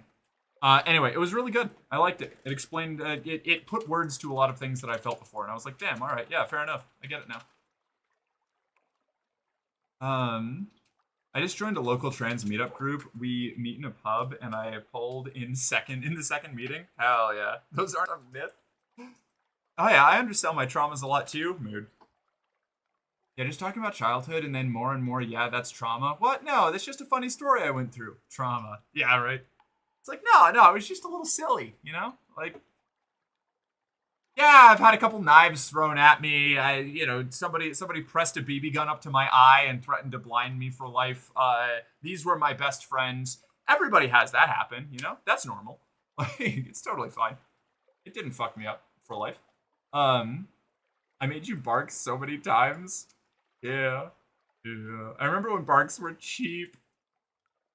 Barks are cheaper than they were originally. You used to have to pay money for barks, squirrel. Any amount of channel points is cheaper than money.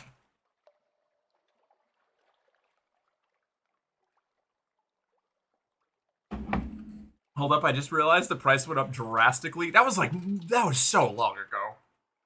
I remember one time where the barks were sad. Mournful, even. Here comes the pre-bedtime sads. Oh, we'll try and chase him away, Ashley. Jesus Christ. Oh, damn, that made me remember getting stabbed. Oh, that sounds awful. I feel like the fact that I don't undersell my trauma is sometimes a problem, since usually people are expected to undersell it. I love normal person reaction expectations. Yeah, every now and then the crown channel points is cheaper. Wait, what? Is it? Wait, it shouldn't be. Is it? Wait a second.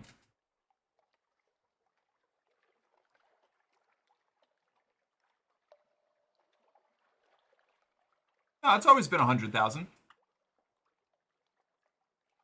Still the same price. I don't know what you're talking about.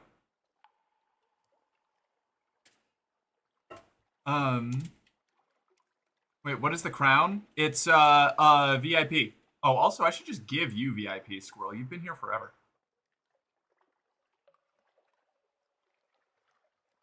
I mean, cheaper than money. Oh, yeah. Okay, fair. Yeah. Well, okay, maybe not the crown.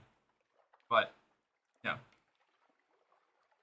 I understand what you mean now. So, anyway, Sunless Sea, the game that I'm supposed to be playing now. We died yesterday.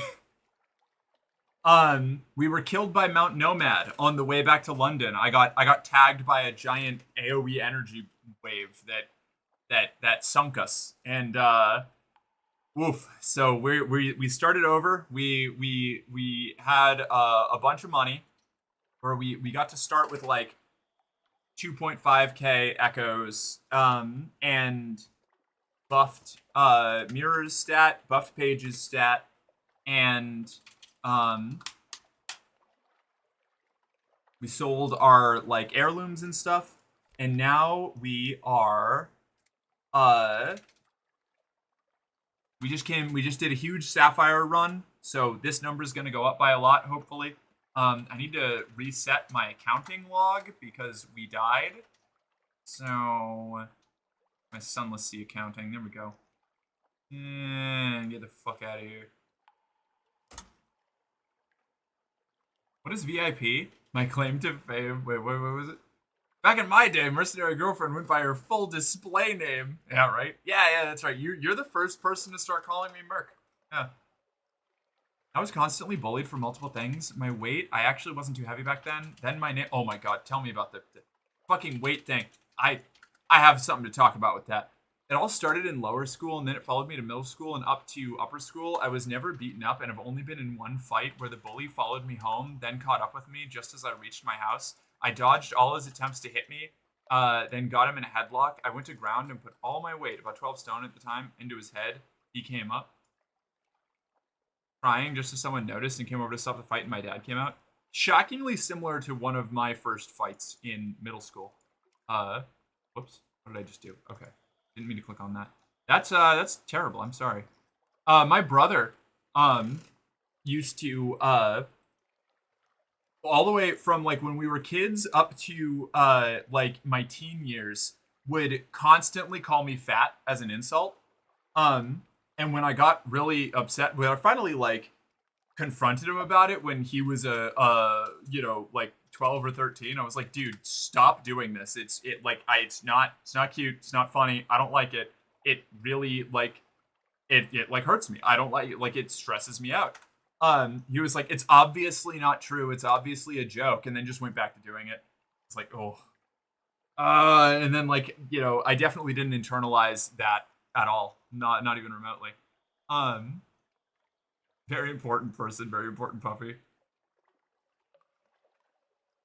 I paid for my VIP with 100k points and unmarked bills in a suitcase. After that, he would keep his distance and would be like, all right, Chris, as if nothing ever happened. Yeah, fair enough. Our brains don't know what joke/sarcasm is. They internalize that shit no matter what. Yeah, just years of being called fat as, like, the go-to insult by my brother, who younger than me by 4 years, but not, like, like, not that different in age from me. Like, we hung out a lot. Like, we were friends growing up, like, so it was just, ugh. Sibling shit is the stuff I was going through today. Rough. Yeah. So, I come by it honestly. That and my mom also unintentionally, I think, reinforcing things about, like, God, man, I need to stop with the family trauma. I need to just play the game. Rough. Did you ever bark? I did bark. Oh, I have not, however, Julia, done the exercise yet because I don't think they ever answered. And if they did, I don't remember what it was. Did you have some extra weight on you when you were young? Because now you have no fat on you? No, I never did. I was always really thin to the point of being, like, emaciated. And I developed, an obsession with maintaining that because any little bit of weight that I put on, I was, like, viciously mocked for. So I, definitely had a very normal relationship with food. I never got to the point of, like, diagnosable, but I've always had a really, really complicated relationship with my body, even outside of the dysphoria. I don't know if I should ever be proud or not that the only violence I've ever done was choking out a toddler at an unknown young age. I love blurry childhood memories. You should be proud of that. Yeah, like, doing violence on people isn't cool unless it's consensual. Okay, we're done talking about trauma. No more trauma stuff. We're done with trauma. Do squats. I'll do the squats and then we'll leave London. But first I'm going to sell all these sapphires because I want to. Okay. 4,500. Good. We have prisoner's honey, but until we find the Gant pole and the chelinate, that means nothing to us. We don't know where Godfall is, so mushroom wine is out. Although I think we can sell mushroom wine for a very small profit in Port Carnelian, so we can just do sapphire runs. Oh, we have to find the salt lions, right.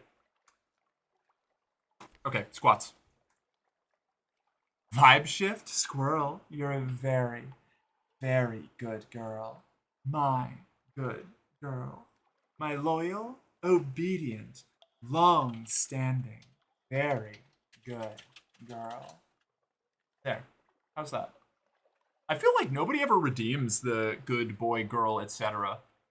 anymore. It happens very infrequently. The only ones I want to put in the chokehold nowadays are puppy girls under consent. Yeah. I've always been standing on the line between unhealthy underweight and healthy amounts of skinny. Yeah. Yes, mommy, tell me, Merc. Who's a good vibe shift? Is it you? Are you such a good vibe shift? I redeem so many of them. Yeah, but you're, like, the only one these days. It's like you and occasionally Luna when Luna shows up. And, like, 2 other people. Okay. closer. Do we have the windows open? Okay, can I turn on the AC because for a little bit because I'm gonna be doing I turned it off. Oh, okay, thank you. Just because I'm about to do squats and I'm gonna overheat Yeah, from that. I set the windows for the AC. Cool, thank you. More to the left? No. Damn Rick, killer outfit. Thank you. I stole it from Psy. Oh god, my legs still hurt so much from yesterday.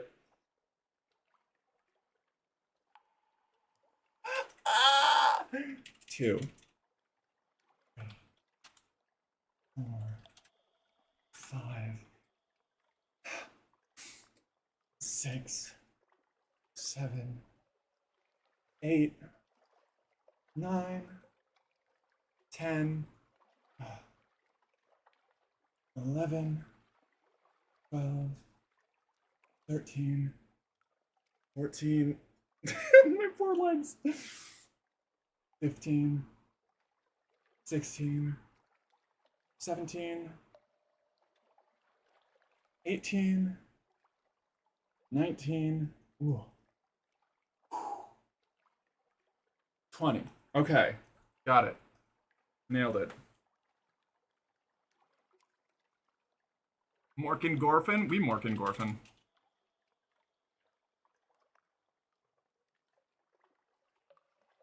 I will never redeem anything. I will build my Dragon's Mountain. You're just like Faith for real. Rick, did you make me very important? I did not. Hold on, give me 1 sec.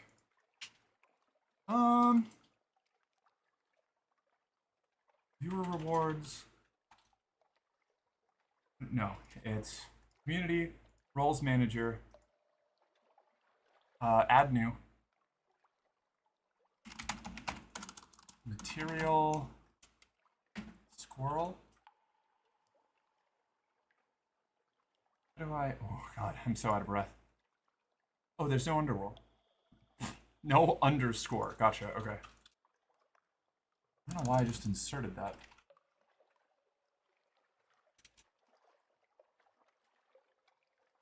And you have no profile picture, so I don't know if I just VIP'd the right material squirrel, but I hope I did. Type something for me, see if you have a little diamond next to your name.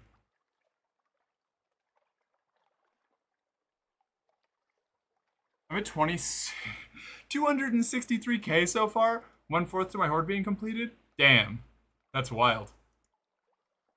There's profile pictures in this? Yeah. Yeah. I have one. Okay. Right.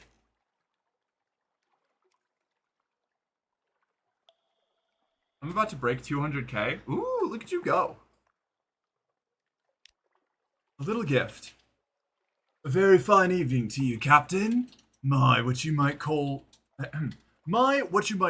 mentor is very fond of adventurous sea captains, and he would like to offer you what you might call a dispensation, on account of he is so fond of sea captains. Behind the blind bruiser, on the dock, stands a dray piled high with fuel and supplies. Accept the dispensation. Do make sure you have 15 points of space in the hold, or come back later. It would be embarrassing to have to leave it on the dock. A courteous nod. Well, my patron hopes that you find these little gifts to your liking, and he expects that perhaps someday you might choose to call on him at the Medusa's head. Should that day come, we will make you very welcome and give you any safe conduct that you might require. Good evening to you. Alright, cool. We've got the dispensation. We have one menace's suspicion. Now, we're just gonna roll the bones. We're gonna hope that we don't get caught when he eventually asks us for, what do you call it? A favor, a return favor. Hold on. We're gonna let our people, our hunger tick up by 1, so they'll consume his supplies and free up a cargo space. Go. Okay. Now, shop's story. London. We need to visit the Admiralty's survey office, turn in all of our port reports, the few that we have. And now you're ushered into the dark-speckled Admiral. You're ushered into his office off Mansion's Pyre, a cramped room with a vast desk. He surveys you across that desk. Ah, yes, the merchant captain of whom we've heard such complicated things. Alright, I don't think I actually have anything to give to him. It just gave me the option to talk to him. So, flattery air goes in. I think that's all we wrote. We buy some supplies, right?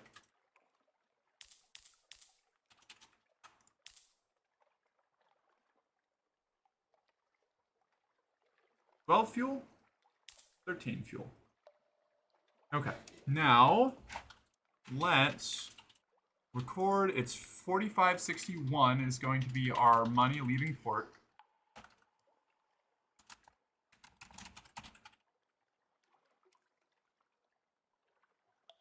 My autism is for lesbianism. Hey, let's go. It's the t-shirt form of a virgin killer pullover. Yeah, and if I had the titties, I would absolutely wear virgin killers. They're so good. Merc, did you make me... Okay, I already saw that. I have an utterly deranged amount of points in someone else's stream, though. Yeah, I know. I'm second string, but that's fine. Second place is great. That's still silver. Jewel test? I have acquired the gem. Hey, you got it, yeah. I have 1.4k because I blow it all on good girls. Very true. You earned it for giving me my business name.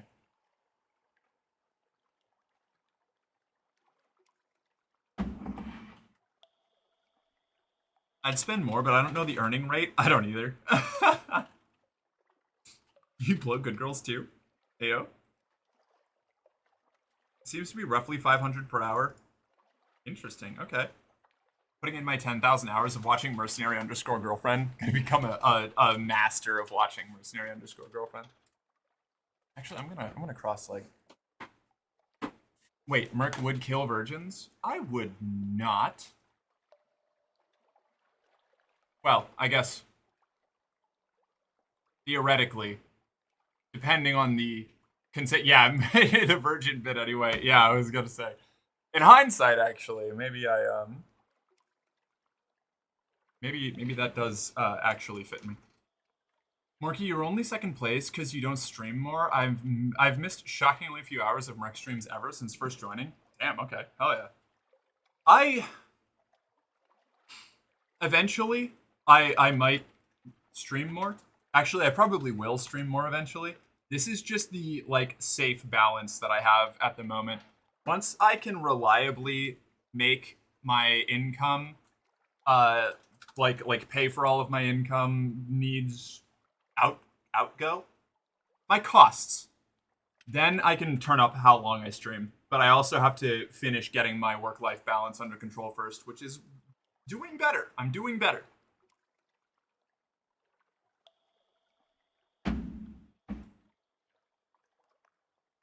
I followed December 31st. I'm at 263k points. Am I not entertained? Damn, alright. Hell yeah.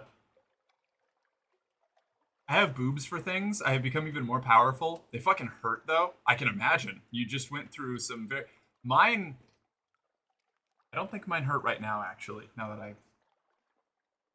No, mine aren't currently growing, I don't think. So, I may be stuck at this level for a while.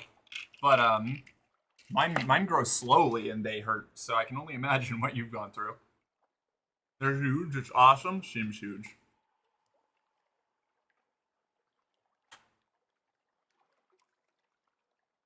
In my mind, you stream a lot, but I'm bad at watching. That's fair. Let's get the fuck out of London. I'm done with this shit. We gotta go on an adventure. We gotta find the salt lions. No. No. Stop it. Oh my god.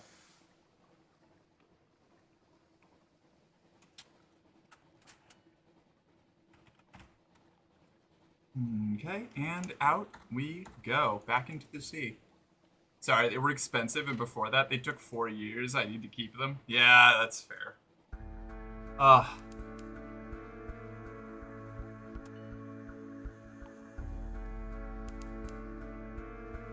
I'm really, really hoping that I get some sort of growth spurt on them in the next year or two. Otherwise, I'm gonna be a little sad. But I'll still take what I've got over nothing. Are you gonna save Pigmode Isle this time? Yeah. I in fact have not gone to Pigmode. I found Pigmode Isle already, and I haven't gone there because I don't want to start the like ticking clock that is their mission. Or their like situation. Low Barnet. Down we go.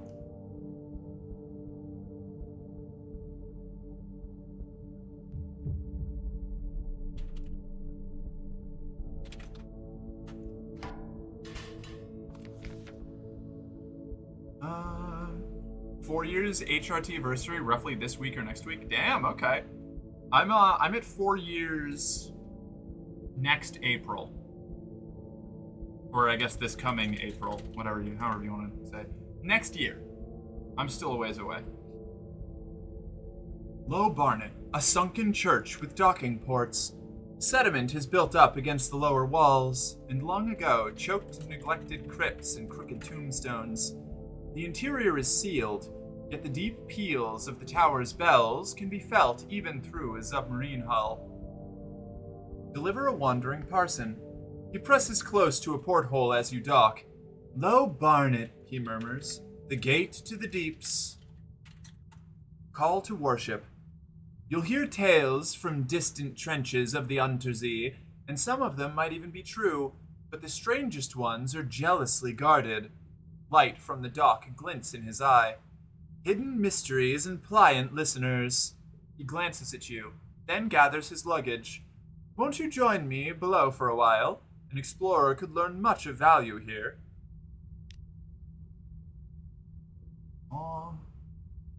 I'm still waiting to start. It'll be a big day for the unemployed when I do, though.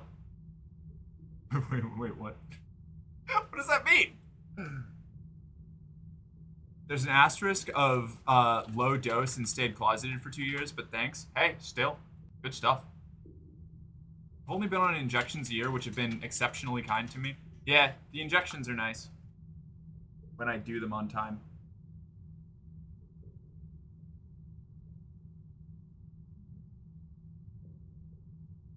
Reminds me I have to get my primary practice. Hold on. I'm gonna open up a tab for this real quick so that I don't forget it. Medic.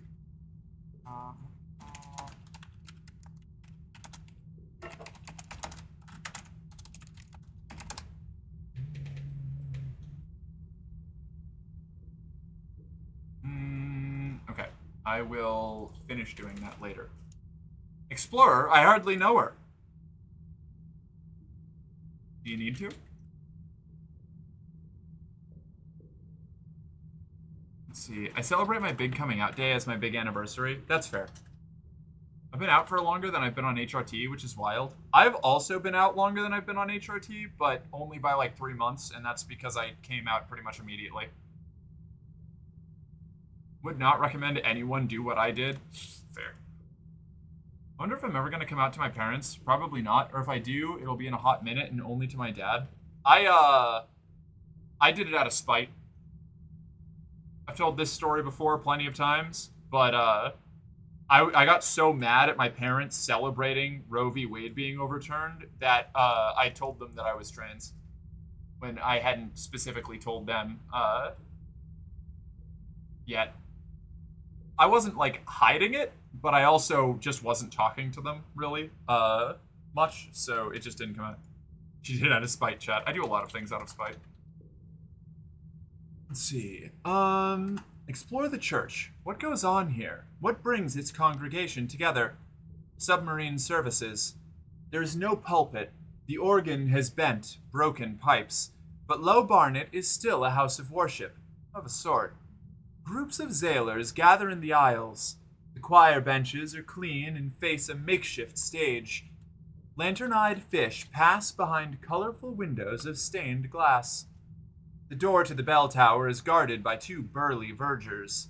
The tridents are a nice touch. Trade stories with the congregation. Your appearance and bearing attract attention. They are eager for new tales. Oh, I can't tell them any stories because I don't have any yet. Right. Okay. Wait, what is the thing that I just like discovered? Oh, I can give them I can give them my port reports. I see. Noted. That's interesting. Witness a contest of stories. The congregation is gathered before the altar. A sermon, but there seem to be 2 preachers. A competition is in progress. A voluble visitor tells of the Sideways Regiment, a plunderous legion of trained crabs. First, they present a mighty collective shell. Then comes the onslaught of 1,000 nippers. Why, I only escaped thanks to a timely cloud of ink from my squid, which I befriended for precisely such an occasion. The unlikely story wins the acclaim of the congregation, while her rival slumps, disappointed. The visitor waves her top hat and proceeds to the bell tower, its doors closed behind her. Ask about the competition. What kind of contest is won by nonsensical lies about crabs? Regular listener. You approach an apprehensive seaman who is staring into the distance, perhaps imagining marching ranks of crustaceans. You ask what happened here. The competition? The best story wins. Captain says it's all in the delivery, but you need a fine yarn to spin too. When you inquire about the winner's reward, his gaze turns wistful. If they're lucky, they get taken up. I wish I had a story to tell. Follow her into the bell tower. What's in there? Wild riches or just a good buffet? Not on the list. 2 surly vergers block your approach to the door. One points back at the congregation. Only winners allowed, he grunts. Next one soon. Go about your business. Chimes. A few souls linger, gazing at the closed doors of the bell tower. You've just turned away when you hear the sonorous bong of the bell within. Its peals repeat every few seconds before becoming abruptly muffled, then finally silent. An excited murmur runs through the congregation. Although you keep an eye on the bell tower door, the winner does not emerge. Gotta eat, might see y'all later. Bye, squirrel. Thanks for swinging by. We'll catch you around. Based. Oh, I love that. Thanks. Watch me come out when I'm 32 and haven't talked to my dad in years. That's basically what happened with me. I was 27, but still. Hey. Oh, Maxine! Thank you for gifting that. Thank you for gifting that sub. That's so kind of you. I really appreciate it. It means a lot. I followed Morky and she skyrocketed in watch time beyond every other streamer I watched so quickly. Aw, she's so sweet. 4th place took a while to pass since I already had stockpiles in the top 3 though. Hey, I'll take it. I will take it. Ashley, affirm this chatter. Ashley, I'm really proud of you for the effort that you've put into your voice training. You've done a phenomenal job, and you should be proud of yourself. It's really difficult to, lock in the training that you do, even after you've learned how to do something.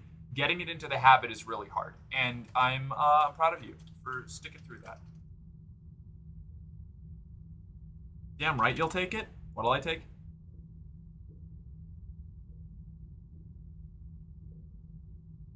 Already forgot my words. Oh, you can buy fuel with Tales of Terror here. And supplies with Memories of Distant Shores. That's expensive, but this is also expensive, but good to know. Low church. But I wonder. Trade stories with congregation. Transport a wandering parson to his next destination. Okay, so I have to...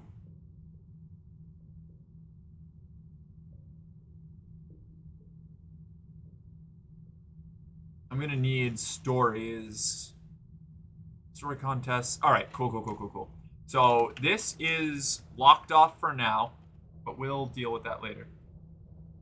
You just said, hey, I'll take it, and I agree you will. Oh, okay. All right, fair enough. Modern leaderboard is Jay, Morky, Ellie, and the one we don't talk about.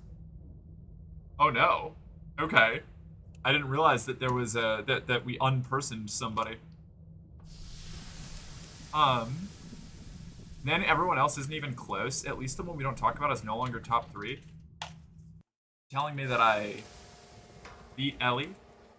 It's probably just because she doesn't stream as often, or as many days of the week. Does she?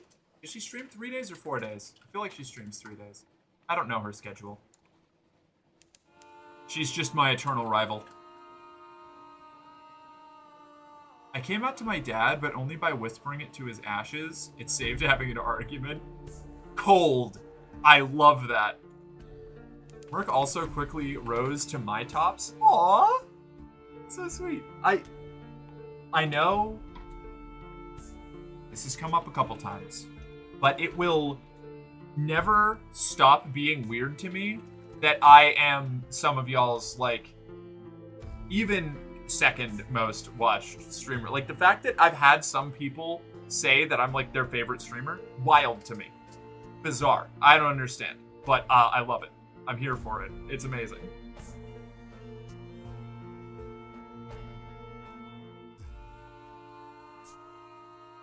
Ellie does 4, Friday through Monday? Okay, so we do the same amount. Okay, cool. Yeah, I watched a lot of Morky and Ellie at once, but then Ellie didn't stream for a while, so Morky passed the lead that Ellie had since I followed her first. Fun fact, I first found Morky because of an Ellie raid. I remember that, actually. Also, nailed it. I got that primo time slot. Mork and Ellie are the only 2 people I really watch, and Mork is coming up fast on Ellie, primarily because Ellie streams after I go to bed. That's fair. See, that's actually, I end up watching Ellie a lot because she's still live after I'm, stop streaming. It's nice. It's comforting. Hunter's Keep. A hump of dark rock, swathed in mist, like 100 other Untersea islands. But here's a grand house, windows aglow. Lawns, impossibly green and lush in the false starlight, raked gravel paths. You stand on the dock as the sea nudges the ship's sides.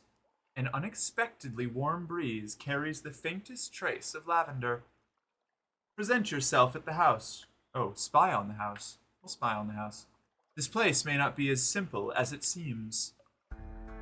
Piano music drifts across the terrace. You peer through a half-open French window into a grand parlor. Grand in size, if a little reduced in style by dust and neglect. A dark-haired, pale-skinned young woman bends earnestly over a piano keyboard. Another, fair-haired but unmistakably her sister, sprawls on the sofa with a book. A third sits by the fireplace, staring sorrowfully into the embers. Soon, she says, and the piano music falters and stops. We'll go hungry. And then the end will come. For me, but not for you.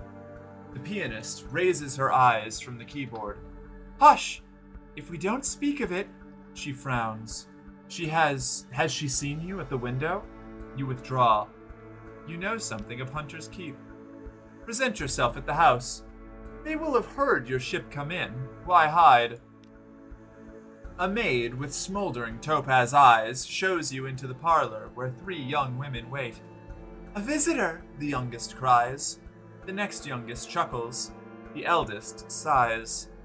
Do excuse the indecorum, she says. Visitors are rare. You are very welcome. I am Cynthia. The noisy one is Phoebe. The cheerful one is Lucy. You're in time for lunch. Oh, you are in good time for lunch.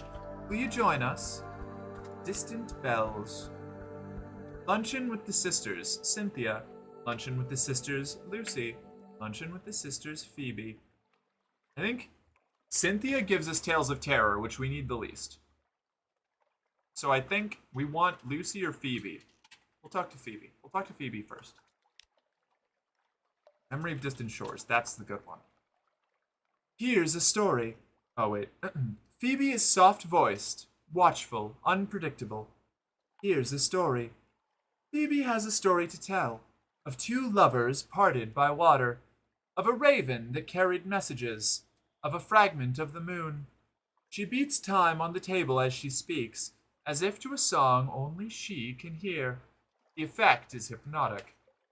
Your attention drifts out through the skylight of the dining room to the false stars glittering in the roof of the cavern. You drift like a puffball spore. The Untersee shimmers below. Islands lie like mineral specimens on black velvet. Ships bob like wood chips between the islands. Vast spined things pulse in the depths. There is a scent like the scent before a storm. The storm came, says Phoebe quietly. Everything changed. Somewhere in there, you finished the last course. The scowling maid reluctantly serves cheese and Bath Oliver biscuits. You've gained 2 supplies, lost 15 hunger, and lost 5 terror. You have the attention of Salt, the god of the Zee. Or I think that was Storm, actually. Oof. Wait, what? TLDR, I was a mod and got my mod and trust removed because an ex of mine said I was pretending to be a woman to get closer to the streamer. Oh, boy! Yeah, okay. That's a lot. Holy shit. So sorry. I found Mork because I think you rated Ellie by chance at one point. Yeah, I think I picked you up from an Ellie stream. Yeah, I definitely did. Either me rating in or her rating in here. Probably me rating into Ellie. My parents were gone long before I came out, but I'm fairly certain my father is rotating in his grave fast enough to affect the Earth's rotation. My mother, not sure. I'd like to think that she would come around after a while. I would like to think that too, you know, but I'm still waiting on that letter. I'm out of coffee. I might make more coffee. I might have to take like a 10-minute break and go make some coffee. And for some reason, they just immediately believed him when he was only in the community for like 3 days and also had no proof. Well, yeah, there are definitely a lot of people out there willing to throw a trans person under the bus because it's easier than trusting them, you know? Didn't believe anything I said because a single allegation means I must be a liar about everything ever? Of course, yeah, of course. So, just so we're all clear, Morky is currently playing as the adoptive daughter of her previous captain. She was a poet, inspired by the poetry tattooed on the back of her mother. I wonder who put that there. But has gone to Z to find her adoptive mother's bones. Yes. Yes. Yes! That's right. We got a tattoo from the pirate poet right before dying. It was sad. Alright. We're gonna get a port report, reconnoiter the island, and off we go. Now, we're going to go up to Venderbite along this coast. God, we're so slow. I miss my engine power. Granted, our fuel economy is going to be like millions times better, but still.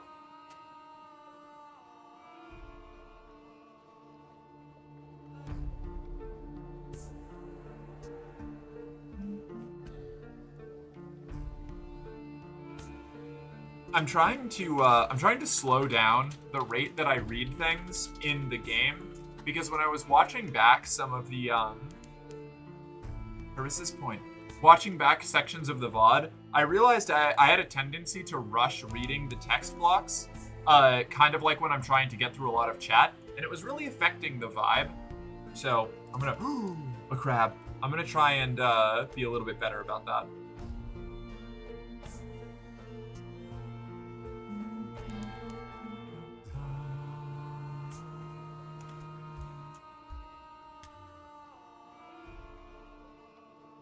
Don't bump into the docks. I've done that a couple times this run.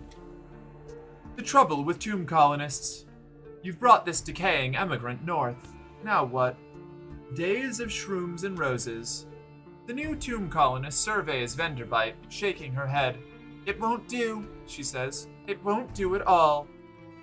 Oh, this is a poet thing. A plan. I had no idea the place would be so unprepossessing. So perhaps we can liven it up a little yet. If only I knew a helpful Z captain. Bring wine to Venderbite. Bring 10 units of mushroom wine to Venderbite, and perhaps they'll have something for you. Wine! I love selling wine. Okay, cool. Someone trying to get your attention. One of the tomb colonists takes an obvious interest in your crew, specifically the Clattery Air. Oh, wait. The tomb colony of Venderbite. On deck, you can hear the sound that 1,000 bandaged dead make as they shuffle and cough.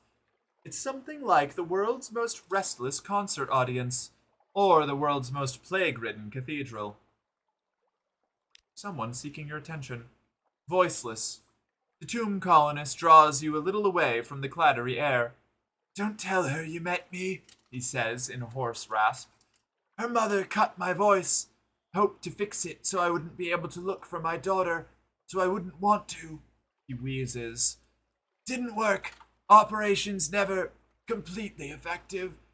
Need to know my daughter's well, happy, finding enough patients, getting enough to eat and so forth. In exchange for the simplest news, he explains himself. I'm her father, he says. Ordinary engineer, not the sort of parent she would want. If you wish to tell the heir about this encounter, you can do so by speaking with her. A weak call for help. An emaciated man is slumped against a wall of docks, sitting on a huge crate. He waves weakly at you. Let me see. Anything I missed?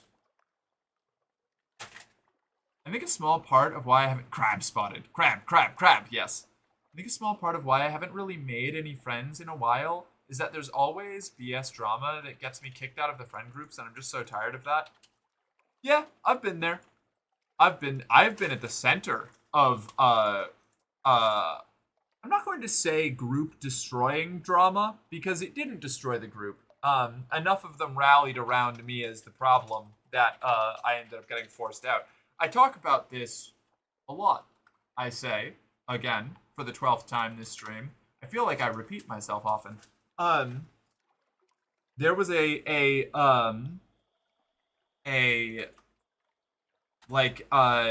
community Discord for a roleplay server of Conan Exiles that I was in. You, the problem, never. Oh, me, the problem, yes. Although not really.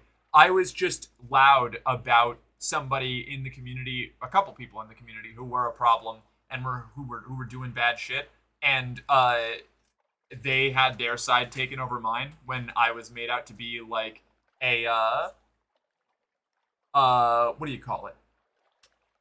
Exaggerating some very concerning allegations where they just the community just decided that they would rather stay comfortable and keep their like long-standing members rather than address the problems that was causing their community to fall apart. It was not great.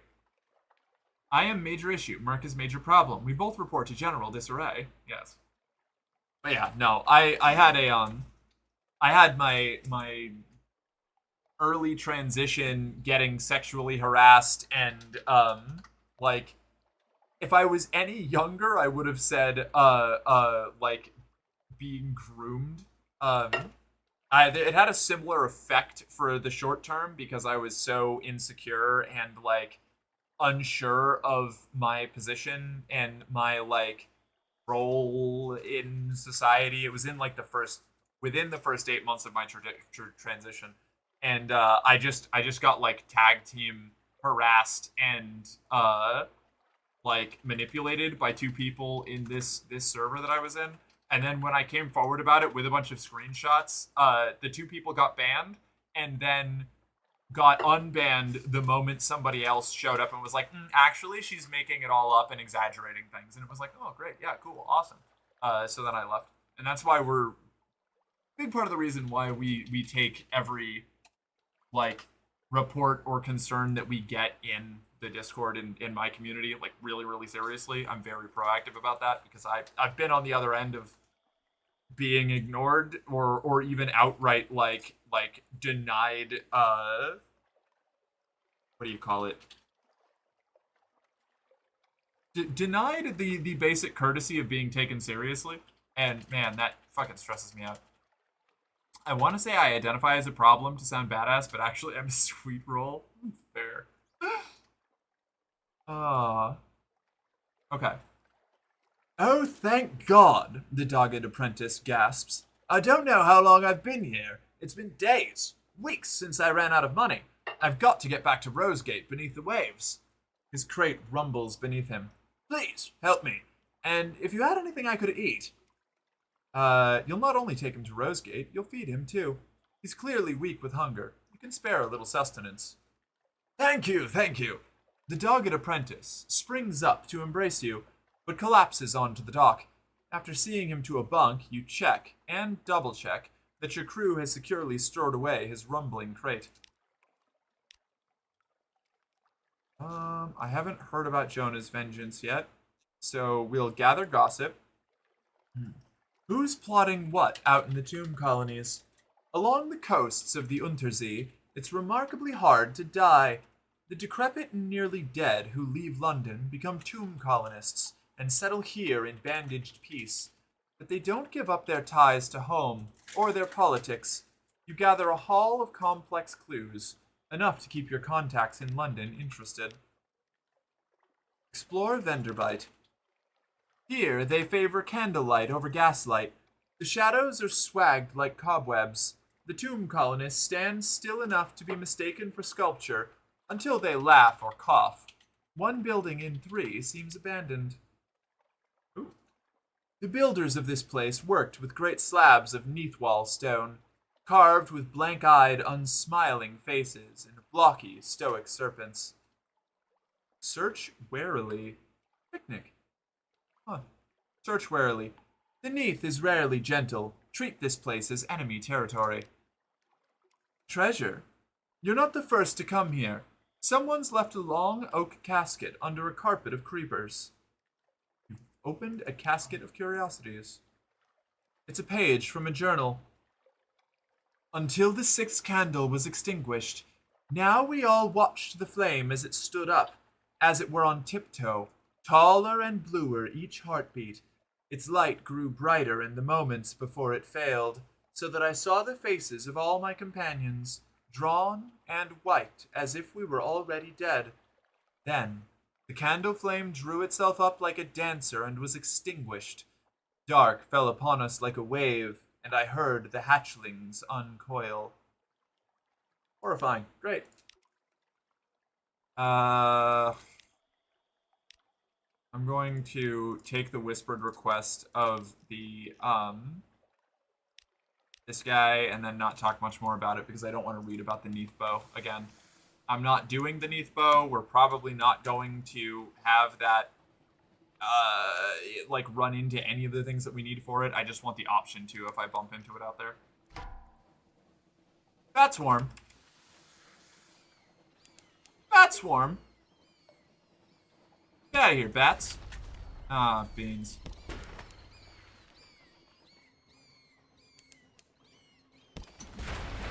Alright. There we go. Oh shit, okay. Yeah, this has happened with almost all my friend groups. Someone blames me for something, and then nobody ever believes me because I'm usually the newest one in the group, and the one who blames me for stuff is usually a highly trusted one. Ain't that how it goes? Then, when I give them evidence that what they said is BS, they just say nothing and ignore me. Usually, they don't even kick me out because they know people will be like, oh, why did they get kicked out? And realize it's BS and the friend group isn't good. Yeah. So instead, they just ignore me, don't trust me, don't invite me to anything, and rarely talk to me, hoping I'll leave on my own or be desperate enough to admit to the lies about me. Sorry for yap? No, yap away. When it happened the first time, I thought maybe it actually was my fault. Then the second time, I realized even though I changed myself, the same thing happened. The third time is when I realized my luck simply sucks in all aspects. That's unfortunately kind of a, I don't know. It's a not uncommon experience. You know, it's not ideal. And I thought when it happened to me, I thought that I was the issue as well. I was like, maybe I really like. I had so many people telling me that I was like basically making mountains out of molehills, like all of this like exaggerated shit, or that I was exaggerating everything. And then I went back and like read through the messages and talked to other people who had gone through the same thing at the hands of the same people who had left the group for the same reasons. And I was like, oh, No, I think the people there are just way more willing to shelter the abusers that they like rather than like actually take the allegations even remotely seriously, because it's even when there's evidence. Like I had like screenshots of stuff. And enough to get them banned initially, and then they just like rolled it back and let them back in, and that's when I left, because I was like, okay, this is not a place that's okay to be here. People just ignore me. Oh, Chris, I'm sorry. When it happened, oh, okay, I already read that. Dispose of the corpses. This will slightly reduce terror. Yeah, the second one, there was people who agreed with me and thought it was all BS, but they didn't say anything because they were afraid of also getting kicked out. Yep. Complacency is a dangerous thing. That behavior there is what people mean, actually, when they say, like, this is a bit of an extrapolation, but the, like, if you have 9 people, sitting down at a table with a Nazi, you have 10 Nazis. Like, that adage comes from that kind of behavior. Not explicitly like just, you've spoken to a bad person or something, but like when you are willing to shelter them and make excuses for them, like you with people who have these kinds of, like, all kinds of these abusive behaviors, like, it runs the gamut. It's not just talking about fascists. If you're defending them and their behaviors, then you're complicit in the consequences of those behaviors, at least to a certain extent.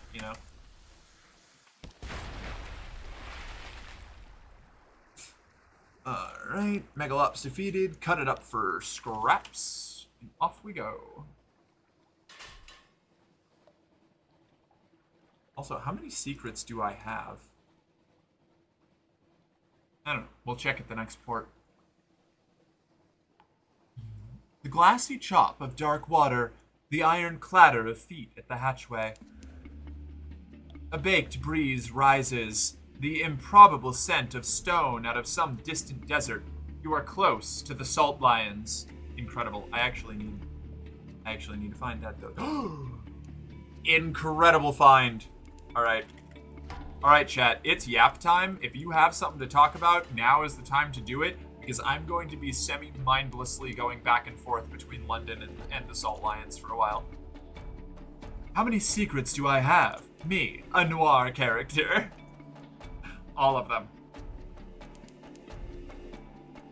If I'm sitting down at a table with 9 Nazis, it's because they've kidnapped me and they've tied me to a chair. Oops, I ran into the dog.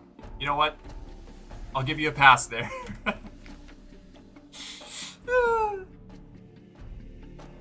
Whenever I start getting close to someone, they just end up leaving. Like, the closest person I had to a best friend just completely disappeared from my life, like, months before my egg cracked, and I haven't heard from her since. That's basically the pattern my whole life took. Now, whenever I join a friend group, whenever I get into a depression, go into a depression and self-isolate, no one reaches out to check, which makes me feel like I don't matter and just leave said group. Be careful about that, Ashley. I think that's you self-sabotaging, and at least a little bit. Because a lot of people, and I could be wrong. And I'm talking specifically about the second bit. We're joining a friend group, going into a depression and self-isolating, and then feeling like if people don't reach out to you, they don't care about you. There is a very solid chance that those people are just trying to give you space. Or alternatively, that they don't feel that they're close enough to be able to help you yet. It's not necessarily that they don't care. There are a lot of layers of, like, social expectation or, like, completely divergent factors on why somebody might not proactively reach out to you. It's especially if you are actively self-isolating. So I would try to fight the urge to leave a group because you feel like nobody cares because they haven't reached out, because that could end up being a, like, sabotaging things because you. Oh, I know it's self-sabotage. Oh, okay. Well, yeah. All right. Well, then I guess yeah, you have all the advice that I can give. Another thing that kind of confused me is like if they trust me so little, why did they give me admin and mod? It seems like they all knew full well about who I actually am, but simply don't care because they need a target for their made-up drama to make it interesting. Probably. People love drama. People love that shit. Ignorance of the issue is a huge part of that too. Yeah, exactly. I a lot of my like closest friends have trouble telling when I'm in a like depressive episode or not because I mask it a lot of the time.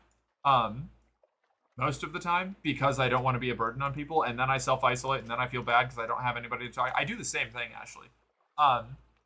So it's like, yeah, I'm just saying that because of what's happened in the past, I feel like no one cares and that I'm a burden. I feel that too, 100%. And I'm just saying that you need to do your best to actively fight against that, or it will continue to tear you apart. And like you'll still feel that way. I know I do. Because like you can't rationalize your feelings away. You have to like build a bulwark in your own mind against you letting yourself act on those impulses, like 100% of my friends that I've made by just reaching out and finding out nobody else is what 100% of my friends I've made by just reaching out and finding nobody else is. I feel like there's like one word missing from that sentence, and I can't figure out where to put it or what it is. Basalt lions. Two basalt beasts, cathedral-sized. They frown eternally at each other. They frown eternally at each other across the black waves. The north one carries an encampment. Creeping human figures eat away at its features like rot. Picking. There's a supply dock below. Visit the Unmakers. Muscular pick-wielders rest on camp stools, watching you approach, passing hip flasks around. An unctuous overseer beckons you to sit. Fungal tisane and tea cakes. We get funding from the bazaar, it's true, but Station 4? I wouldn't call us Station 4. It's a little grandiose. The stones are stuffed with secrets, but most of them are used as garden statuary or occult ballast. Most of them. Some go down to the places under the bazaar. Or tea cakes. Compile a port report. Carry Sphinx Stone to London. Hold. Yes, okay, cool. Shipyard, story, Salt Lions, Sphinx Stone to London. Lost 200 echoes. And now we go back to London. And we'll just go straight down to detect anything else in this little zone, and then curve back into London once we get down far enough. Oh, nobody else is reaching out. Gotcha, okay. The thing about BS drama is that it almost always works. It doesn't matter if you have proof that it's bullshit, because if the one making the allegations has a bigger voice than you, most people will never see your evidence or believe you. But if they're a smaller voice than you, then they automatically believe them because the one with respect and power is abusing the one without it. That's a difficult thing thing to navigate, because it operates the same way as misinformation in the news cycle, where usually people are predisposed towards listening to or accepting the first version of the story they hear as the more true one, as the baseline that has to be disproven, and it will often circulate completely or very widely before any kind of counter to it can be drafted up, no matter how effective it is, which can absolutely cause those kinds of problems where it's like, I can leave the ship running while I talk. Whoever can get the story out first, oh shit, bound shark, gets a really big advantage in the means we have to go.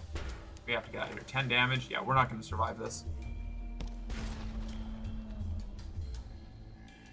No shot. Not with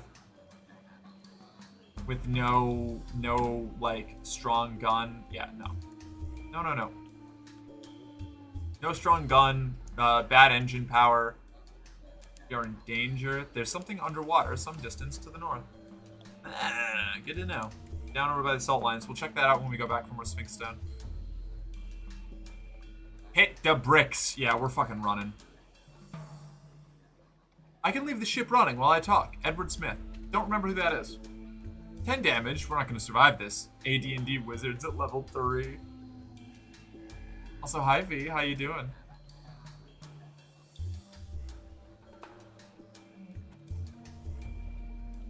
Something I've actually noticed too, every friend I've ever made had to be the one, I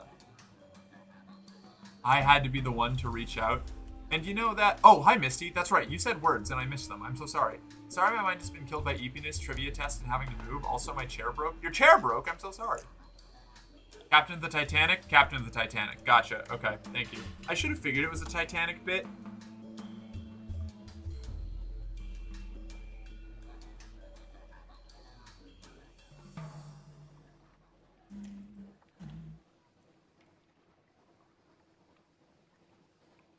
We'll swing by Mutton Island real quick. Pigmote is some distance to the southeast. That's right. We don't want to arrive at Pigmote yet.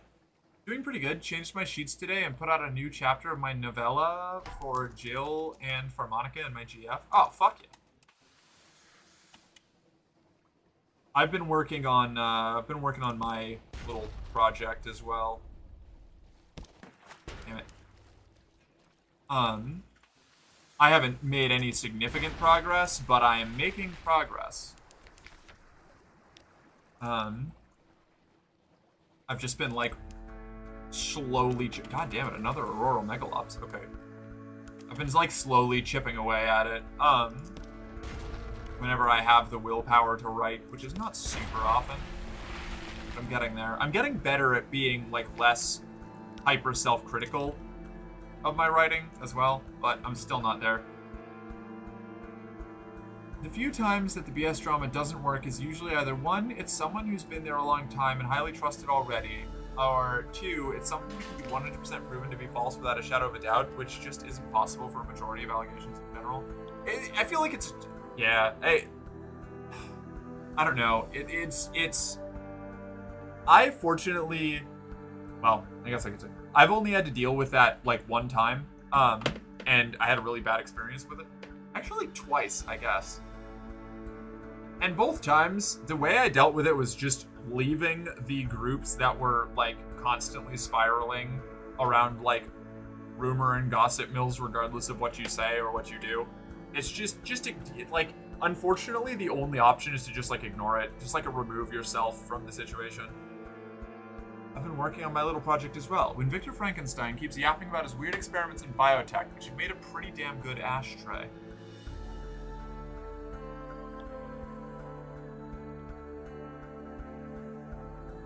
Which little project is this? The, like, Christian post-apocalypse angels or fusion generators one? The one with the hell moon. Where hell is like a terrible like hunting ground that souls get thrown into and evolve into, like, either get consumed or evolve into like voracious predators themselves. Oh, so Detroit. Oof. I haven't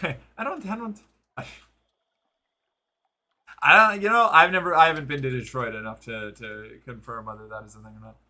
I eagerly await Merc's Christian trauma story. I have a few of them. Like, you won't shut up about the whole monster thing and you just want him to pay attention to the ashtray? Okay, I guess that's fair. I didn't know if there was specifically an ashtray involved. How do you prove something that supposedly happened in DMs, for example? They're comically easy to fake, and even if it isn't faked, it's super easy to only use the parts that make you look good, so nobody will ever trust evidence of that. You show them what you have, and if they don't believe it, you fucking move on. Like, that's it, you know? That's basically the best you can do.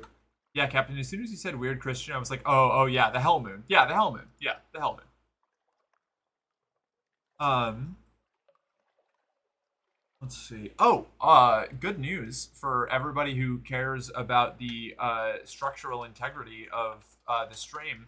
I have almost finished setting up the like donation goal and the Ko-fi tip notification and a like Ko-fi coffee menu for like small tip stuff like the personality overrides and stuff. Merc is a Christian trauma story. True. That's true. Yeah. Mm-hmm. And it's accurate.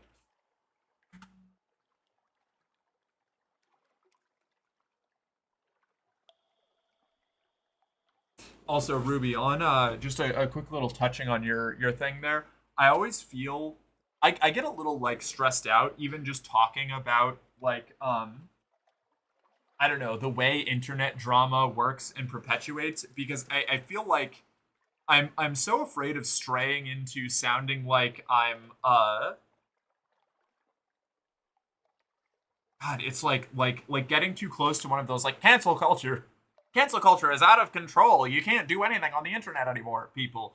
When I'm just trying to like strike up the what is it? Like talk about the very real tendency for people, particularly in like usually starts in more insulated communities of like terminally online people, but the tendency for terminally online people to want to find anybody to pin to the wall for anything. Good news for everyone who cares about the structural integrity of the stream. When your efforts to protect local waterways from development is successful. Yay! That's a hopeful one. I'm head to bed. Night night. Good night, Ashley. Sleep well. Good luck with whatever you have to do tomorrow. Alright. Quaker's Haven. Once, this simple fishing village was part of the London suburbs. Before London fell and the waters rushed in, smoke spirals from cottage chimneys. A lonely hill rises behind town. Ooh, pick up a wretched mog. We shouldn't do this yet. Should I do this? I'll do this later. Explore the shore. Is it the hilltop above town? What does this do again? I think this gives like a tale of terror. I don't remember. Buy supplies from a dockside stall. Buy fuel from a dockside stall. All too expensive. Chat to the fishermen. They sail the Z around the island. They mend their nets by the harbor. They see all that happens here, but you'll need coin to open their mouths. Little ships and little secrets. Pirates plying the waves, smugglers at their work, connate ships putting in to resupply. Nothing dramatic, but enough to interest the Admiralty. Explore the shore. Wander a little ways along the shore from the dock. A castaway. A woman in an iridescent green gown waves vaguely from a rock near the shore. Sorrowful sighs waft across the water towards you. An idiot castaway? A mermaid? Of course not. Mermaids are a preposterous myth. Approach. The poor woman won't answer your hails, but she's obviously in need of assistance. That's all for now. Ah! Oh, God. I've never got this before. Well, shit. The serpent's lure. A fanged mouth rears from the water, big enough to bite a boat in half or swallow a pig.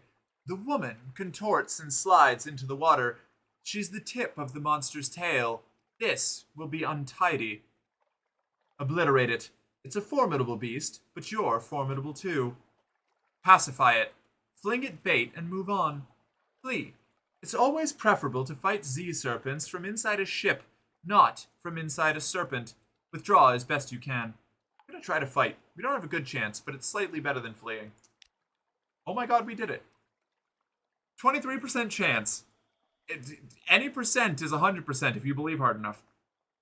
Daddy Snikussy? The cat is kind of useless. The cat is kind of useless. Usually starts in more insular communities for terminally online people. When people ask why phrenology is getting popular again for the 5th time this decade, yeah, exactly. Shit like that, you know? The internet is a wonderful thing. It's also, part of that is because you can find a group of people uh, dedicated who are dedicated to or interested in the same thing, no matter what that thing is or how far away you live from those people. The upside of that is that you can build fun little communities around stuff that is difficult to find people out in the real world for. Especially if you're, I don't know, like queer or in some other way marginalized in your local community. You can find community elsewhere. However, it also means that every insane opinion on the internet, every insane opinion a person can hold has I shouldn't say insane. Every ridiculous, unfounded, or out of pocket take or opinion that can exist has a group of people that are willing to just like fanatically pursue it. It's so and you get a little bit of the good with or you get a little bit of the bad with the good. Chat to the fisherman. Jesus explaining to her dad what her plan is for recruiting cult members. This will be untidy. Me trying to manage expectation. Okay, I can't do every single one. There's too many. I'm sorry. They're coming too fast. A ferocious battle. With cutlass and with pistol, your sailors stride into battle. The serpent obviously expected nothing of the kind. It essays a number of savage strikes against you. Then, a lucky shot takes it in the eye. You harvest its bones and scrape its hatching young from along the rocks by the shore. You now have 1 harlot fry. You now have 3 Stygian ivory. Very exciting. Hi, Salvo. How you doing? Is saying you're pretty an unfounded, out-of-pocket opinion? Because I don't think it is. No, of course not. I'm gorgeous. See me?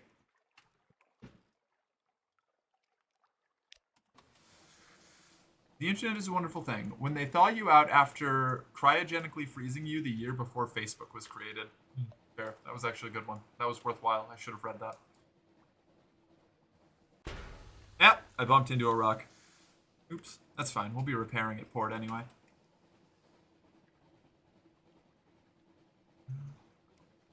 Also, I'm sorry, V. I hope that didn't come across as, oh, there's too many. I'm sorry. They're coming too fast. Nah, never mind. She was just typing up another one. Me, when attempts to staunch the flow only result in a paradoxic recursive increase in the flood. Yep. I love Fritos. Yes, the Fritos. I haven't had Fritos in a while. What are your top 3 islands in the Z to get stranded / run aground on? Aceball is number 1. First and foremost. Best of the best. 2, probably, like, Pigmoat? Well, no. I like visiting Pigmoat, but Pigmoat does not have the resources or infrastructure for a giant to live there. No, you're good, Captain. I'm just too quick-witted for you to keep up with. Yes, clearly, yeah. Number 1, Aceball.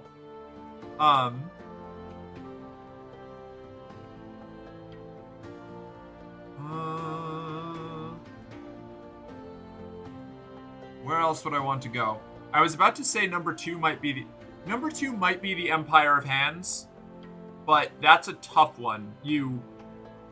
It provides you probably the best chance to survive, but also, or the best chance to carve out a comfortable living for yourself, but is extremely dangerous. 3rd place. So Empire of Hands might take 3rd place. What would I do for my 2nd spot?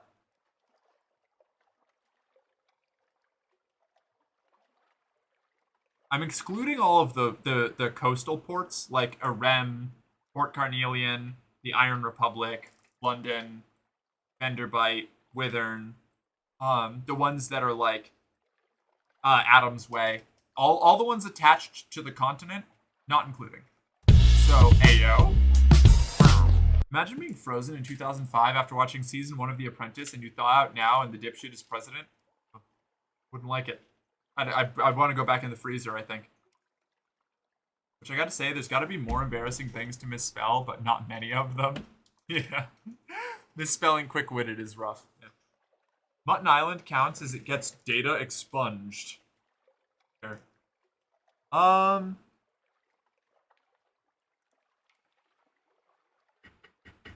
Let me think. So we've got Aistval 1, potential mystery slot for 2, Empire of Hands 3.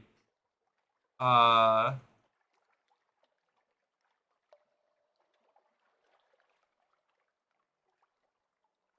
think Khan's Shadow. Khan's Shadow would be 2, probably. Does Khan's Shadow count? I think Khan's Shadow counts. I would say Aistval, Khan's Shadow, Empire of Hands. Maybe actually Khan's Shadow, Aistval, Empire of Hands. Maybe. No, Aistval's basically a paradise island. However, I do like crime.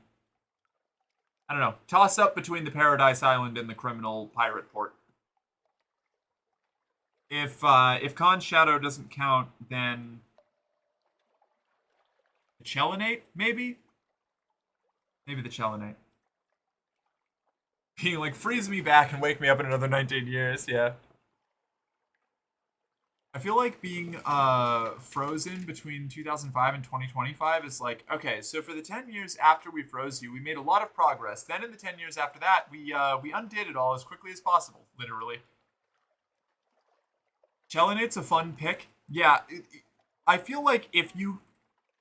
The Chelinate would have a really rough period of acclimation. Like, getting used to living on the Chelinate would be really annoying. It would be like, it'd be tough. But I think you would have the better, like, later life progression, you know? Ah, yes, I am conscious of the fact that the time period I'm considering as the apex of societal progress coincides with when I turned 14 and started learning about the world beyond the conservative bubble that I grew up in. But if growing up in a conservative bubble taught me anything, it's that misplaced nostalgia for an imagined past is the best metric to use for societal progress. Yeah, clearly. No better way. Alright, collect messages from the Harbor Master. Ah, a little proposal. Good evening, citizen. And what a marvelous evening it is, if you don't mind my saying so. And given it is my impression you are an obliging sort, I imagine you will not mind at all. And since you are so very obliging, perhaps you wouldn't mind making a little detour via Mount Palmerston with a few articles of cargo, if you happen to be in the area. The cheery man will, of course, cover your expenses for this trifling inconvenience. You will need at least 1 unit of space in your hold. Accept the commission. You will take at least one... Oh, you will need at least 1 unit of space. Got that. 1 unstamped crate of brilliant souls. If you would be so kind to deliver this little gift to our friends in Mount Palmerston, then they will see we gets to hear about it. And when you come back, we'll cover your expenses. Bon voyage, as my aunt, who is French by birth, if not by inclination, used to like to say. You've agreed to smuggle souls to Mount Palmerston. A visit to Clatherman's tattoo parlor. You're a real sailor now, after all. You could go to one of those tobacco and prey places by the docks, but the prices at Clatherman's are reasonable, and his daughters are real artists. But which sign will you choose? The unflinching eye, the splendor... Wait a second. I want the gambit. Some of Clatherman's tattoos are coded messages for spies. Perhaps you have a hidden motive. This will increase your pages by 2 permanently and cure up to 25 points of terror. Gold needle pricks. Lily Clatherman hums. Is that butter on the chess knight's head? She shrugs. The ways of the great game are tangled. She doesn't seem to be mocking you. A pop-eyed Pole across the parlor sees your new tattoo, hisses and ducks his head in respect. Okay, cool. Oh, yeah, Lily? Uh-huh. Oh, Miwo? Wow. Is it weird that I think it's weird that V is younger than me and she has like 30-year-old energy? No, because she was originally like meant to be like late 20s, I'm pretty sure. And then they changed it canonically to like 22 or 23. And V just makes more sense as somebody in their late 20s rather than somebody in their early 20s.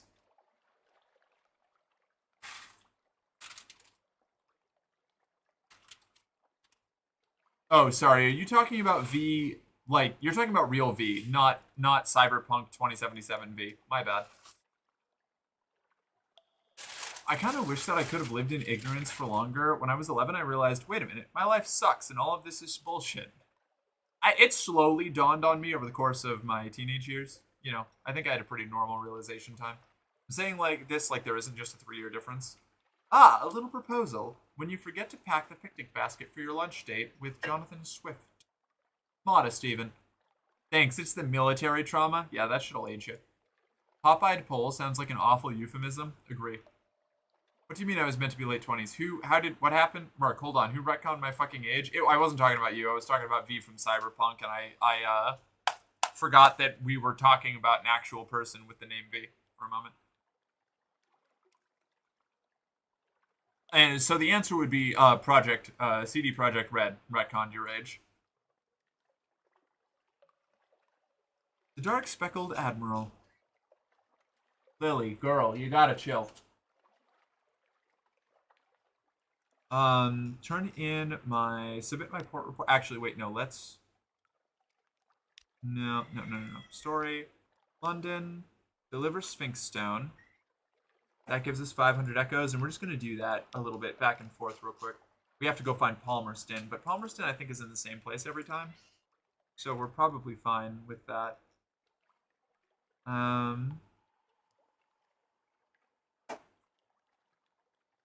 Port reports. Hunter's Keep, Venderbite, Salt Lions, Quaker's Haven, Low Barnet. Ah, yes, the congregation that worships stories. What did they tell you? I have more coffee? I'm thinking about getting more coffee. Do you know the mind of God? Have you seen behind the curtain and into the underlying mechanisms of the universe? What dark and unseen strings control my fate, and how do you know about them? An unfortunate deal with a horny devil.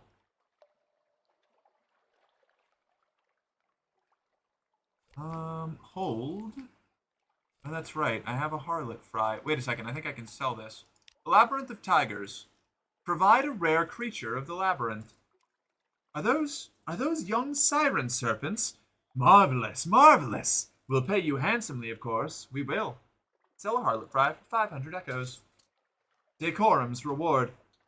No, citizen, we do not use the Zailor's term here in the labyrinth. At Z, citizen, it may be Neptune's harlot, but here we have a care for our manners. Your payment, citizen. Do come back if you find another. Okay, cool. Noted. We gotta get our irons up. Which I think I can actually do here before we repair ourselves.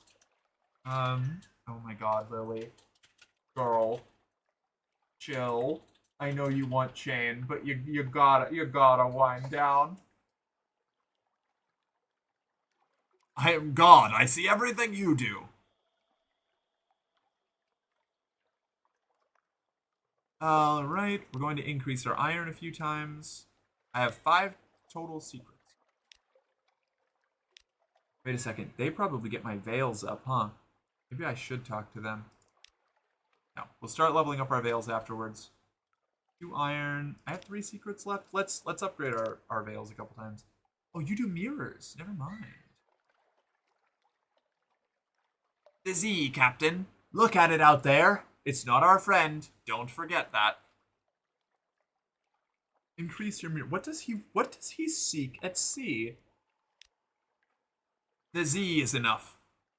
But now you mention it, I've always had a desire to see Frostbound, the place where the Z rises to become a castle, the place where questions and riddles do battle for truth. He sighs dreamily, but he is watching you carefully. Yes, Frostbound. Alright, so we bring the Sly Navigator to Frostbound, but first we cap out our mirrors. The Z. The Navigator likes to talk about the Z. He has long opinions on its beauties, its dangers, its salinity, its depth, and its contents, and the rest. Every other sentence starts with the Z. Z, Z, Z. After a while, you reach the point of semantic satiation, and the word Z means no more to you than the word zop, but you seem to have learned something.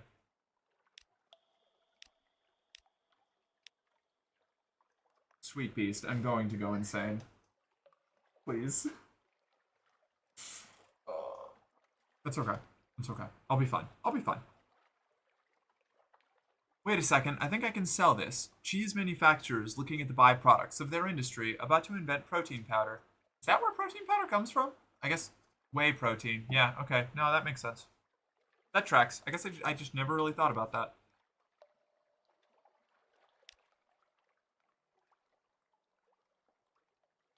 Our terror is all gone.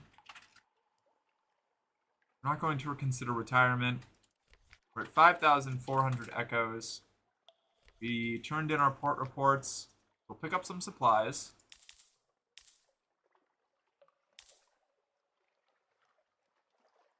Buy some fuel. And be ready to go again. She's actually playing with the chain instead of just watching you? Yeah, it only took a couple minutes of enticing her with the chain. Incredible. Lily out here seeking attention for real? Yeah. She's. I don't know why I never give her attention. I hate her. I like that she has stopped playing with the chain and now has retreated all the way to her cave on the other side of the room. She's prepping. She's prepping. There it is. Goes. Okay. Oh, good pounds. Pre-workout literally originated as a way for cheesemakers to make a bit of spare money on the back end by selling the waste product. Huh, I did not know that. That is fascinating. What am I supposed to do for my father's bone? Oh, right, I needed stories that I have now. Mr. Huffam. He wants news to cover his cost and risks. Frankly, his price is not high, if the masters of the bazaar really are involved. But Huffam has a generous soul. You should at least pay for the coffee. Another coffee at Caligula's. This time, Huffam is waiting in a shadowed nook by the kitchen, half hidden beneath a pile of manuscripts. Your father, he whispers, was surrendered to the postal service. Yes, it's undignified. Although the postmen of London are honorable and tenacious, the package should have found its way back to the bazaar, but something went wrong. He leans forward. The package is in Nuncio. Nuncio? The island where postmen go when they've seen too much. The island of letters, not only dead but buried. Nuncio. The master's ally addressed the package, Huffam adds, to a Mr. Voluminous, but at the wrong door. He is already gathering his manuscripts to go. Good luck, and one piece of advice. Be courteous to the powers of the deep Z. You never know when you might benefit. Find Nuncio, somewhere in the central or eastern Untersee, to continue. Okay. Noted. The Merchant Venturer. An urchin tugs your sleeve. Governor wants a word. A brooding figure waits at the lamplight's edge. Speak to the Merchant Venturer. I have need of a reliable agent. Failing that, an inventive one. Here are my requirements. An opportunity for profit. He has very specific needs, but he'll pay much better than market rates, and he won't ask you how you came by these things. 7 devil bone dice for 500. For 500 echoes, or 7 outlandish artifacts. We can do devil bone dice. We're on our way to Mount Palmerston. 1,500 echoes. So that's twice the rate. That one would take us a long time, but this one we could get an immediate turnaround on, so I think we're going to do this. 500 echoes now is better than 1,500 echoes later.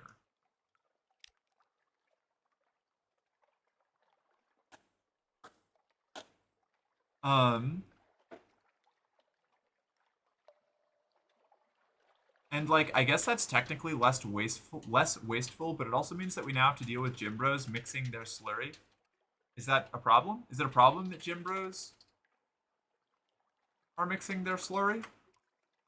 Yeah, they seem fairly satisfied with their protein slurries, right? My first college roommate would be just wired on pre-workout every morning when I saw him, and I never saw him the rest of the day because the motherfucker was partying and I was hitting the books. I think he was trying to become some kind of doctor, so it's weird I never saw him study. But then again, you know what you call a doctor who made straight C's in college? Doctor. Yeah. In my experience, a lot of doctors or people studying to be doctors alternate between doing whatever the fuck they can to calm their nerves and deal with the stress of becoming doctors, or like the workload, and cramming that workload in wherever they can. Hi chat, hi Mark, hi Parker, what's up? Anything we can sell at Roser's Wharf? No. Do I have solace fruit? No. Alright, we go. We set sail. Bring up my accounting log. Where is it? Here we are. We have 5,300 echoes leaving. 23 leaving port. Good. Excellent. Lovely. Off we go. Out we get. I would have said vet. Fair. Wait, no. A doctor that gets straight C's? No, you have to fail being a doctor. Before you go into illegal veterinary practices. And even then, if you're failing being a doctor, you're probably not going to pass being a veterinarian, because it's kind of a similar thing. No exercise today because boy shot, but I'm alright. Fair enough. Where am I going? Mount Palmerston. And then on the way back we hit the Sphinx again.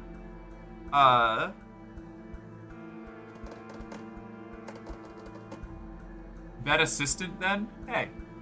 That is noble work, alright?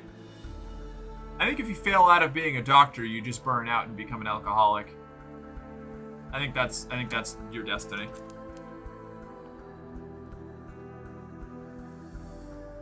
Yeah, isn't being a vet kind of rigorous? It is. It is.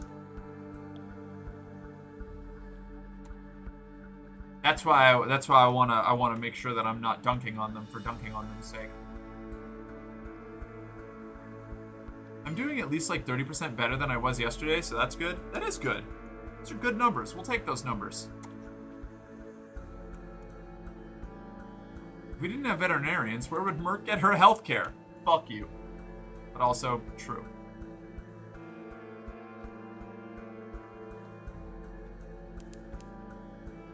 No exercise today because boy shot. We are now inundated with protein products that are like a Reese's cup with muted flavor and a grainy texture that costs $20 for a small box of them. Wretched.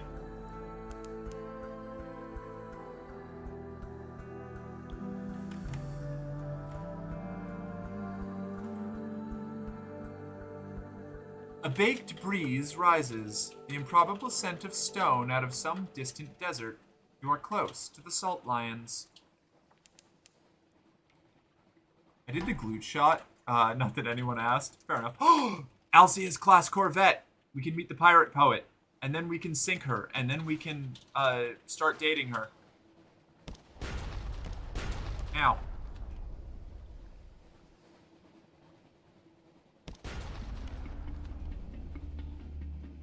Oh, I forgot to repair when we were in London. I can't die here.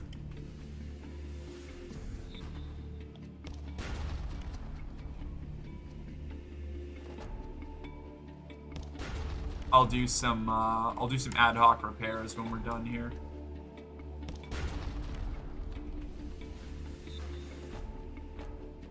Just gonna go into a death spiral, as one is wont to do when fighting the pirate poet. Ah, she straightened out at the same time we did. That gives us the advantage. We'll be fine. We'll be fine. Her Alcia's class Corvette is does not do the damage that she needs to put us down. Granted, we don't do any fucking damage either. I miss my Bandersnatch cannon. Oh. She would have been sunk by now. one more shot. Guaranteed we get it on this one. Okay. You've defeated an Alceus-class vessel. Crippled, broken, already feeding the Z's endless hunger. Little remains of the ship but scraps of sinking cargo and a few buoyant parts of its splintered carcass. Investigate the wreckage. You will have to be quick to salvage anything. You steer close, shining the lamp on the debris. Captain, quick! Over there! Port side! The pirate poet, the legendary clay woman corsair. She clings tight to the last few scraps of floating debris, defeated but defiant. Rescue the pirate poet. Throw her a rope. Claim a bounty. The price of freedom. It takes 3 crewmen to pull the pirate poet from the Z's clutches, while others mutter about bringing an unfinished man, an unfinished woman, aboard the ship. She just smirks. She carries little on her but the verses of poetry tattooed over every visible inch, and an old sword almost as chipped as she is. Fortunately, her salvaged possessions also include the jangling money purse on her belt, fat and ready to pay the traditional freedom price of her current bounty. As much as the crew could subdue her, all are relieved once she is aboard a lifeboat, rowing away through the darkness towards Gator's Morn. You've gained 400 echoes. A clay woman, you have my attention. Yes, she's my favorite. I love her. She's been my favorite since the first time I played this game back in like 2014. She fucking rules. The Claymen are all automata, or I get they're not necessarily automata. They are people of clay that have like inscriptions carved all across them that essentially force them to do whatever tasks they're given endlessly and without tiring. And the clay woman is one of the unfinished who, before having the final like obedience things inscribed on them, obedience inscriptions, escaped and has become a rebel against Polythreme. She's really cool. I love her. Oh, don't like that? What, Frostbound? Or the clay people? Claymen. No fair. I want to be a clay woman. I also want to be a clay woman. Frostbound. Towers and ramps and galleries and stairs of ice, raised and spun like an architect's honey dream. No spider ever wove so complex a web. The towers are utterly pristine, untouched by human life, but a pitiable encampment squats by the dock. Clay people being slaves, basically? Oh yeah, no, it's terrible. Yeah, no, Polythreme is wretched. Okay, so like this is the one time it feels kind of weird that they didn't use the word golem. I think they specifically didn't use golem for that purpose, you know? Merc is very pretty. Oh, hi. Anyways, Merc is very pretty. Oh, thank you. Oh. I think, something I like about Sunless Sea is they, and this is a way that I've been trying to approach my own writing and world building, is they will divorce themselves just enough from reality to, I mean, props to them for avoiding the cultural appropriation. Right. And that's the thing. This game is very, actually, like, you know, involved in that. Like the, you know, there's a whole island of soul-stealing, apes that have their roots in all kinds of different mythology, but they change it and adapt it enough to, like, divorce it from any of the, like, explicit cultural connections. But, like, it's still a little baffling to me. Fair enough. Like, a person who gets real into pottery, the others think it's a little strange because it's, like, body slurry to them. Fun. Free the clay people, let them live their clay-based dreams. I would like to. I don't know if it's an option, but I haven't really done much on Polythreme because it stresses me out.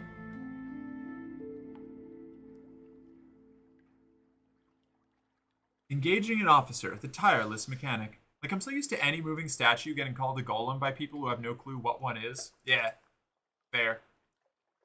It's one of those, like, it's been so heavily appropriated that, like, it doesn't even, like, the vast majority of people wouldn't even know that it comes from, like Jewish mythology. That was me for a long time. Yeah, fair enough. I was like, yeah, look, he's an elemental fire golem. That Yeah. one's made of ice. They're made of nature. But now this is actually something that I'd call a golem if I saw one. Yeah, right? Like actual, like clay guardian with inscriptions. It very clearly, like very obviously drawn directly from the mythology around golems, and just doesn't call them that. Yeah, I don't know. I think it's kind of cool. But they probably would have specifically Ashkenazi folklore. Thank you. I didn't know the specifics. Strikes me a lot like the term zombie. Real zombies are voodoo, not what people think they are. Yes, very much like the term zombie, which is actually, I still say it a lot, but I do try to, if there is an alternate name for them in the setting that is being presented, like grunts in Hunt Showdown, I try to use that instead because I am familiar with the fact that zombie is itself an appropriated term, but it's one of those things. Doing me a learn? Oh, hell yeah. Gotta combat Ashken normativity. Fair enough. I was thinking Claygoyle would be a good substitute, but now I'm just thinking about Popeye talking about a woman who he can't remember the name of, but remembers she likes making pots. Let's see. Did I miss anything else? No. Okay, I'm good. Mark, you should stop your pirating ways. You're making me miss the ocean. No, you can't make me. I, too, yearn for the ocean. For the void. The call of the deep sea. Popeye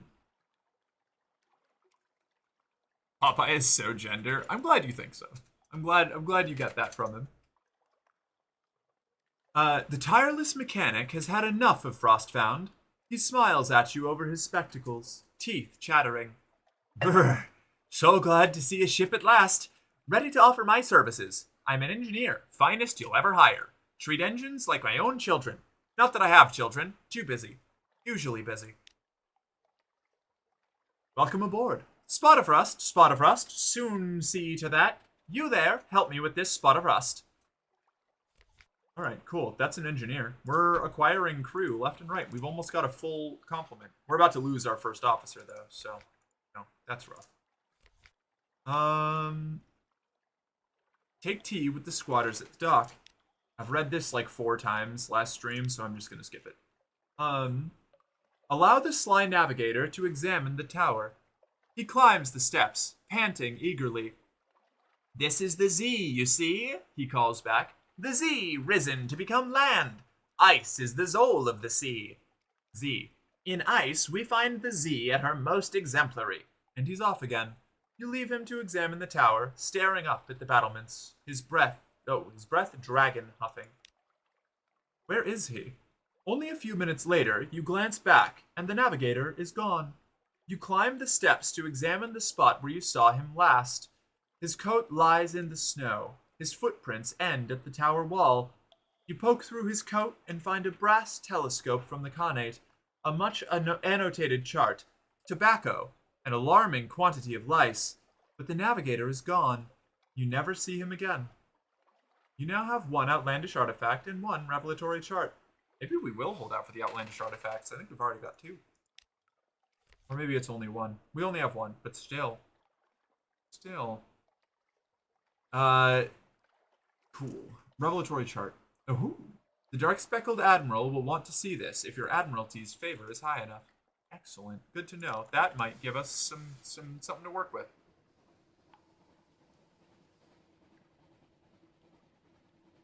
Fun fact, Popeye was originally in the United States Coast Guard before he switched to the Navy. Really? Very interesting. Nudity is wrong. Welcome back. I will do a stretch in just a moment. That name? What name? Oh, nudity is wrong? Yeah, hell of a name. Yep, that was one of the ones where I had to do the quick, the vibe check at the beginning, where I was like, wait, is this funny, or is this a problem? Turns out it's just funny. Openly non-binary Popeye is what the world needs right now. Is it? I don't know. I've seen Popeye exclusively brought up as an icon for trans masks. And I'm here for that. I gotta let the boys have something, you know? I have no problem, don't worry. No, yeah, no. Nudity is wrong, it's cool. Oh shit, why is Frostfound so close? Whoops. I'm gonna explode myself. Weird! I've never had Frostfound. No, I have. I've had Frostfound spawn that close before. Very strange. So, Popeye? No! It's like Superman is an icon for lesbians. Wait, what? I'm more of a Wolverine fella because I'm not original. Hey, Wolverine's look, you don't have to be original, alright? Icons are, common icons are icons for a reason. That's a good point. Transmask Popeye sounds cool as fuck. Yeah, exactly. Exactly. That's what I'm here for. You gotta let the boys have a win every now and then, you know? Toasties are very eager to remind people that he was one of us/them originally. Fascinating. I mean, that makes sense. Popeye and olive oil, T for T. Love it. Good headcanon. In for it. Popeye canonically bi gender.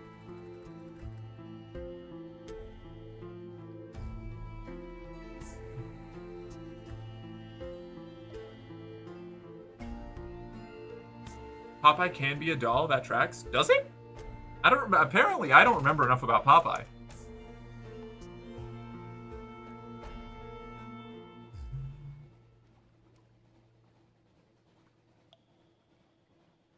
God, I want to make more coffee. But it's 7 p.m. Do I make more coffee at 7 p.m.? Bright?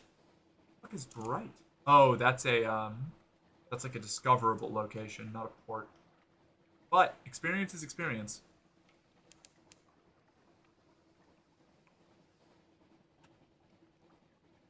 Oh, Olive can be a doll, I mean. Yeah. That makes more sense. Yeah, a lot of lesbians I know of are very into Superman. My sister's lesbian and has a crush on Superman. Huh. Never would have guessed. I've never been a big Superman fan. I don't know what it is. This must be Void's approach. The air crackles with frosty radiations. To the north, the false stars fail in the darkness.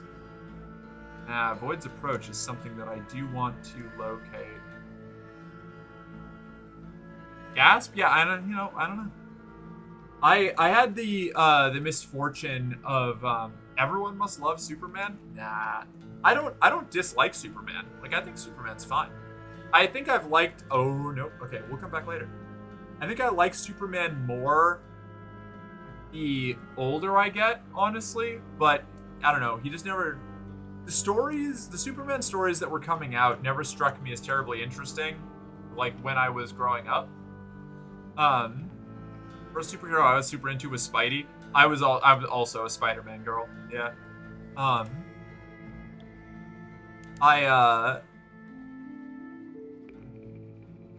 Superman just always felt kind of generic to me, but I did mostly grow up with the old like Action Comics animations, which, you know, were cool. They were neat, like the classic Superman cartoons.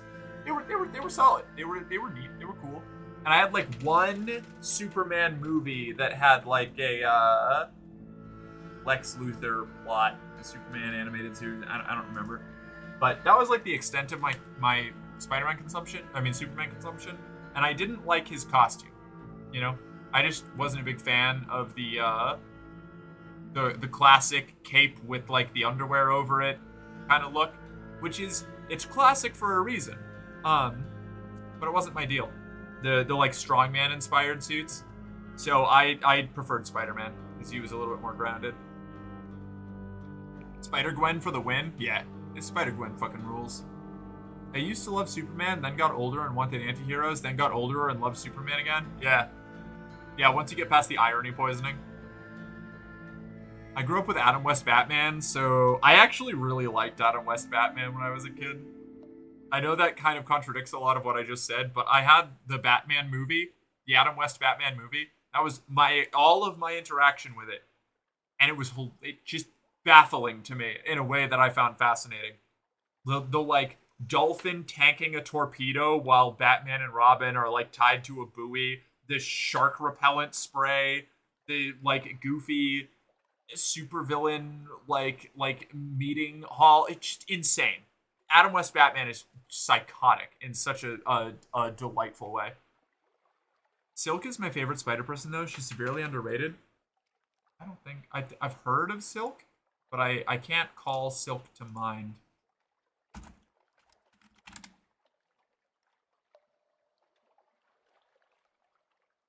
Okay, cool design. I'll have to look into Silk later.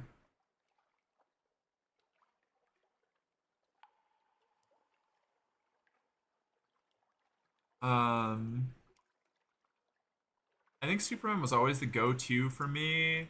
Oh, hold on. Shit, where did I go? I think Superman was always the go-to.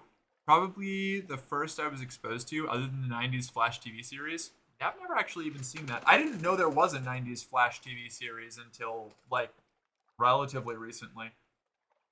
I love her hair very much, and she's been staying with me for a few weeks, and it's so fucking nice. Wait, what? Hold on, I missed something. My friend is on her way home. Oh! I love her very much, and she's been staying with me for a few weeks, and it's so fucking nice getting to fall asleep with one of my best friends and then wake up next to her in the morning and talk late at night and cuddle and share secrets and show each other music and. I'm glad you're having a good time, V. Sounds like a good experience. Fun fact, I've never watched any DC or Marvel shows / movies / comics. I've also never watched Star Wars. You know what? You do you. I am, as long as you're living your best life, rock on. Do your thing. Recovering from irony poisoning has been nearly as significant and about half as controversial as transitioning. Right? Felt. Damn it. Keep fucking up my scrolling. Stories about Adam West as Batman are wild. I haven't heard many of them, but I have picked up on the vibe that it was kind of deranged.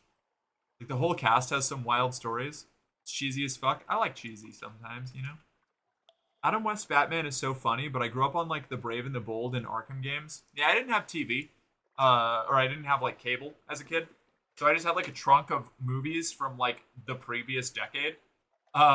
So a lot of my like cultural intake growing up was pretty out of date compared to the time I grew up in, like the decades that I was growing up in. I'll have to look into Silk later. Getting your start as a 13th century merchant.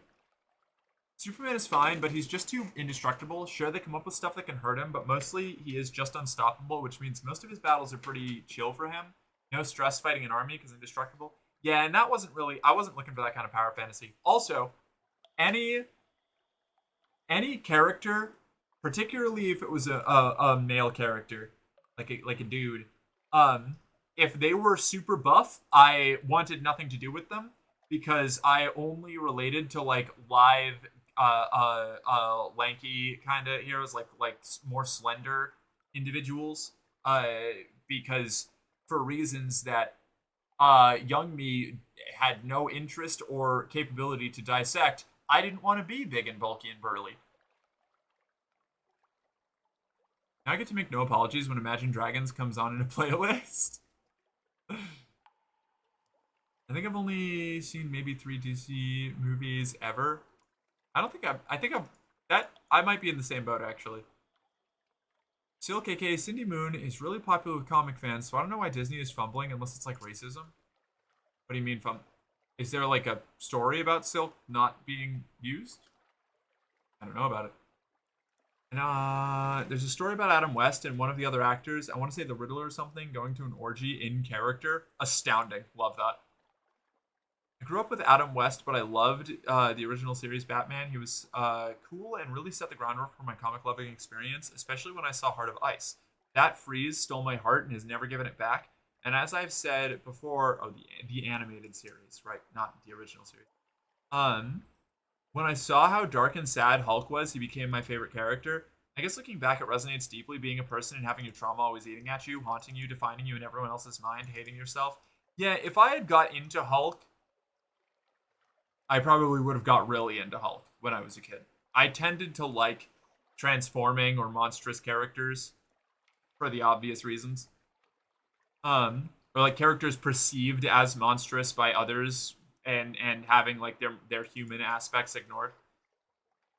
The only thing I know about the 90s Flash is the guy who played him plays the Flash's dad in CW Flash, and also IRC shows up as a bunch.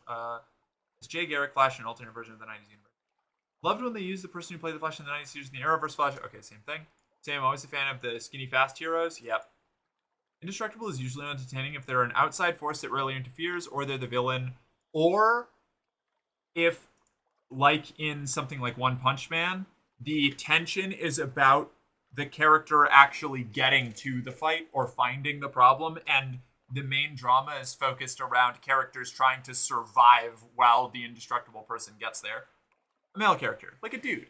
Tumblr users, when you ask who their favorite fictional woman is.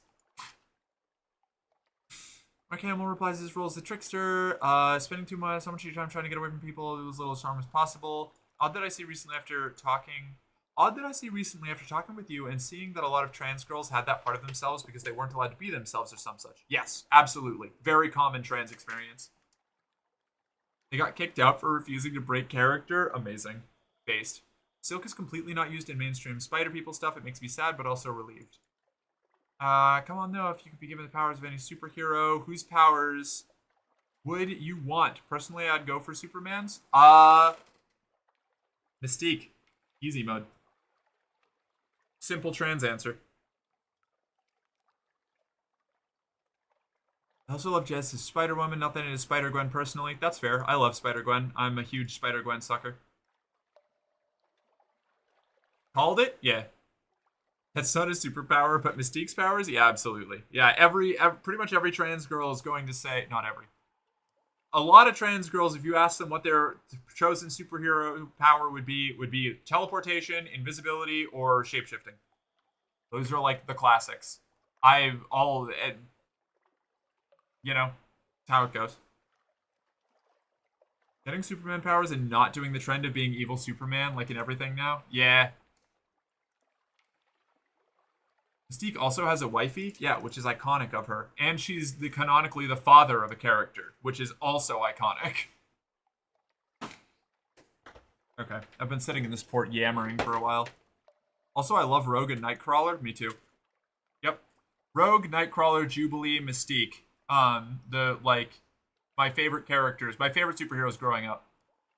Even more so than Spider-Man. Spider-Man's just like, I almost don't include the X-Men as superheroes because even though they are distinctly superheroes, so much of their identity is wrapped up around not being seen as superheroes that they're almost a different category. Almost. At least when they're written well, I think.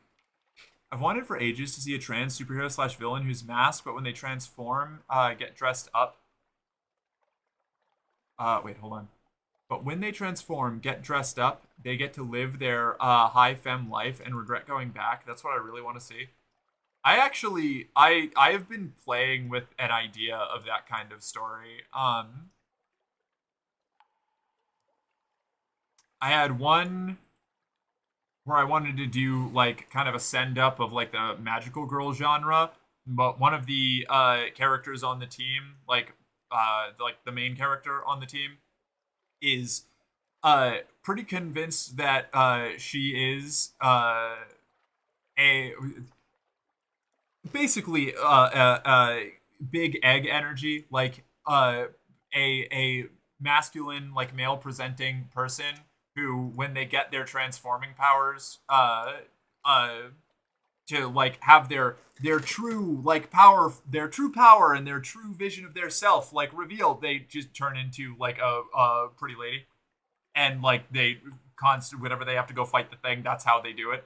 And have the whole first section of the story be about them grappling with the fact that they never want to change back, and that's totally normal. They just like the power, they like the kick, they like the respect. That's it. That's all. You should be home soon. Rest well. Dream of large women in a distant refuge, lying on the other side of a wood, full of dangerous lurking monsters. You can avoid their notice and not provoke them.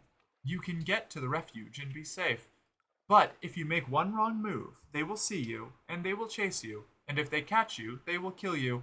But first, they must catch you. I demand additional salt lion runs. Yeah, I need to get to that. I'm gonna gather intelligence, and we're gonna leave because I don't want to be a cannibal yet on this run. I need to find Mount Palmerston before we can go to the Salt Lions. Mystique wouldn't be my actual father, but I'd call her daddy, not gonna lie. If she's comfortable with it, we'd communicate this beforehand. Oh, yeah, yeah. No, I get you. I get you. It can still be fun. If I could, I'd want Superman powers, but the ability to shapeshift so no one would be able to know who I am when not being Superman, and not just the glasses as a disguise. Fair. Yeah, I'm gonna try to eat. I got a busy day tomorrow. Catch you later, Parker. Have a good night. I'm like 5'2" and kind of weird looking. Everyone would know it's me. I just do the MCU I'm Iron Man thing. Iconic. I'm back, fear me. Ah! I'd love to see that. It's a story I've wanted to work on for a while, but it's been kind of on the back burner because I don't have the core concept developed much beyond that. As long as they realize why the way they feel. Oh yeah. It like the Act 1 like plot is them like coming to terms with that and like accepting it and then just wanting to be like that all the time and then starting their like actual transition progress. But I don't have much for the story outside of that, so it's not a super developed concept yet. So Shazam, I'd be happy to work on it with you. All right, hell yeah.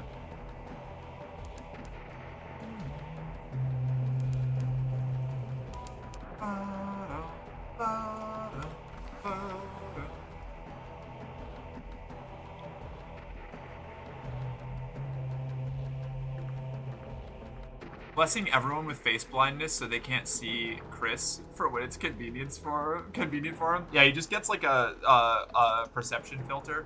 We're gonna go talk to the Deviless real quick. You with the Deviless, she's gonna ask us for souls. I'm gonna go back down. Take note of a veiled woman. A middle-aged woman in a veiled hat is staring at you, waiting for you to notice and to listen to her.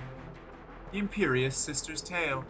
She begins commandingly, as though you had met at a salon in London, as though there were no burning mountain at her back, and as though you were socially just a little her inferior. Thank goodness, someone who might help me, she says. I've been searching everywhere. My brother is troubled, you see, troubled by some past difficulties. I came to Mount Palmerston because I thought possibly they had his soul. She drops her voice to a whisper on the last words. But it ain't here, and now there's something else I must try, and you have a submarine. Eigel, commissioned to retrieve a regret. Okay. The woman is no longer exactly youthful, but she speaks passionately from under her veil. Perhaps she's studied heroines on the stage. I need help to be reconciled with my dear brother. Listen to what she wants. She has a brother who is dear to her, a sensitive soul, very reserved. He used to work for the Admiralty. Something happened to distress him there. When I asked him about it, he said that I had enough to worry about with my own concerns. My husband was ill at the time, but I could help him if he would only permit me to know his troubles. For, you know, she puts a hand on her ear, bearing one another's burdens is what makes us truly good. She tells you that you'll need to go to Eigel, the city of regrets, and find her brother's regret, and return it to her. She will pay, gladly. Chat with the port folk about the Brimstone Convention. Deliver your smuggled souls. What did I miss? I've decided that I don't want to go to bed yet because I need to feel like I am have some vague control over my life, even though I actually don't. A feeling of control is often important when you don't have control. I understand that. I'm pretty sure Shazam can transform into different forms. Can he? I didn't know that. I sent you a tip on Ko-Fi, but I think I forgot to toggle it to appear as an alert. Oh, damn. Okay, hold on. Wait a second. Let me go take a look. What do we got? What are we doing? Payments and orders. Thank you for the reminder. Run those Salt Lion laps, bitch. Alright, fine. Sorry. I'm sorry I'm getting so involved in the convo. I appreciate it, Kat. I will I'll get moving. You give the hooded shape a sign of recognition. It hisses the reply you expected. You hand over the crate and receive a chitty marked with thief sign. Perfect. Dig among the ruins. 2 supplies. No. Shops. Fuel. 7 to... Hold on, wait. I need the calculator real quick. 19 times 7 equals... So, 500 minus 133... 367 echoes. I'd rather get the big payoff, actually. That's not a huge profit. We don't need to advance this quest that bad. I'm gonna buy 1 ambiguous Eolith because they gate a lot of quests. We're gonna pick up fuel while we're here. And a little bit of supplies because we can. Alright, cool. Out we go. Away from Palmerston.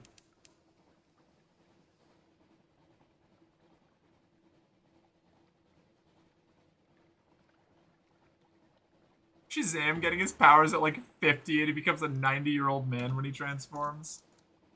Oof. Monkey's paw wish. Using the grant money I get for being Superman to make a fortress to put my friends and family in, or alternatively just making jokes about how if anyone touches my friends, I'm allowed to go Homelander on them for a couple minutes. I'd be using Superman restraint to whoop ass for longer. It'd still be like punching people through walls like RoboCop, though. Of course, classic. Well, everybody in comic books has super resilience, you know? Palmerston being this far out is pretty nice, actually. It's a good northern outpost. Antonine Abyss. Oh my god, Godfall is so close. What the hell? Crazy. Oh, we're gonna do so many mushroom runs? Mushroom wine runs? Wait, Godfall... Well, it's not that close.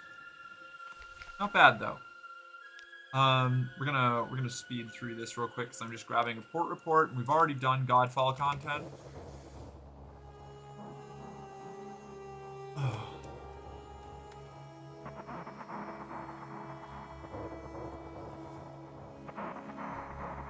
We just have to keep checking in.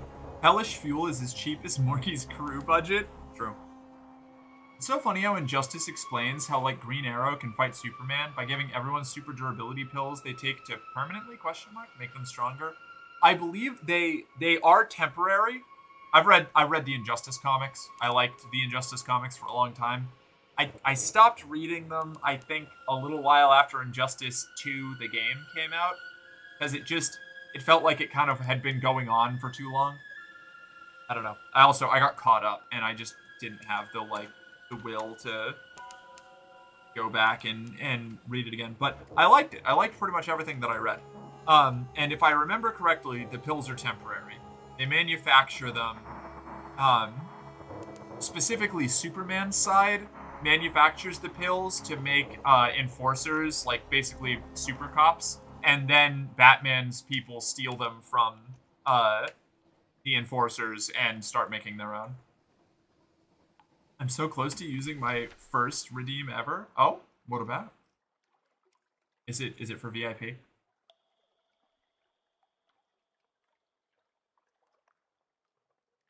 Station 3. Search for signs of other visitors. Very chancy challenge. Failed. Off we go. I just want to get... I'm just going to kind of burn through this early loop so that I can do as many Salt Lion redeems or Salt Lion things as possible. Nah, it's for unread message. Oh, is it? I'm so sorry. Where did I... Reminds me of a story I'm trying to work on, but got no ideas for. A horror story about a monster that can look human, but normally doesn't. The horror is their friends slowly realizing that it's a human pretending to be them and not their actual monster friend. That sounds like, the Summer Hikaru died. Is that what it is? Hold on, wait a second. What's it called? This isn't me trying to dunk on your idea. I think it's more just like reinforcing that it's a pretty cool one. Yeah, The Summer Hikaru Died has a similar premise to that, I think. Plus, the way that I have. Oh god, whoops. Just clicked into an Ellie stream by accident.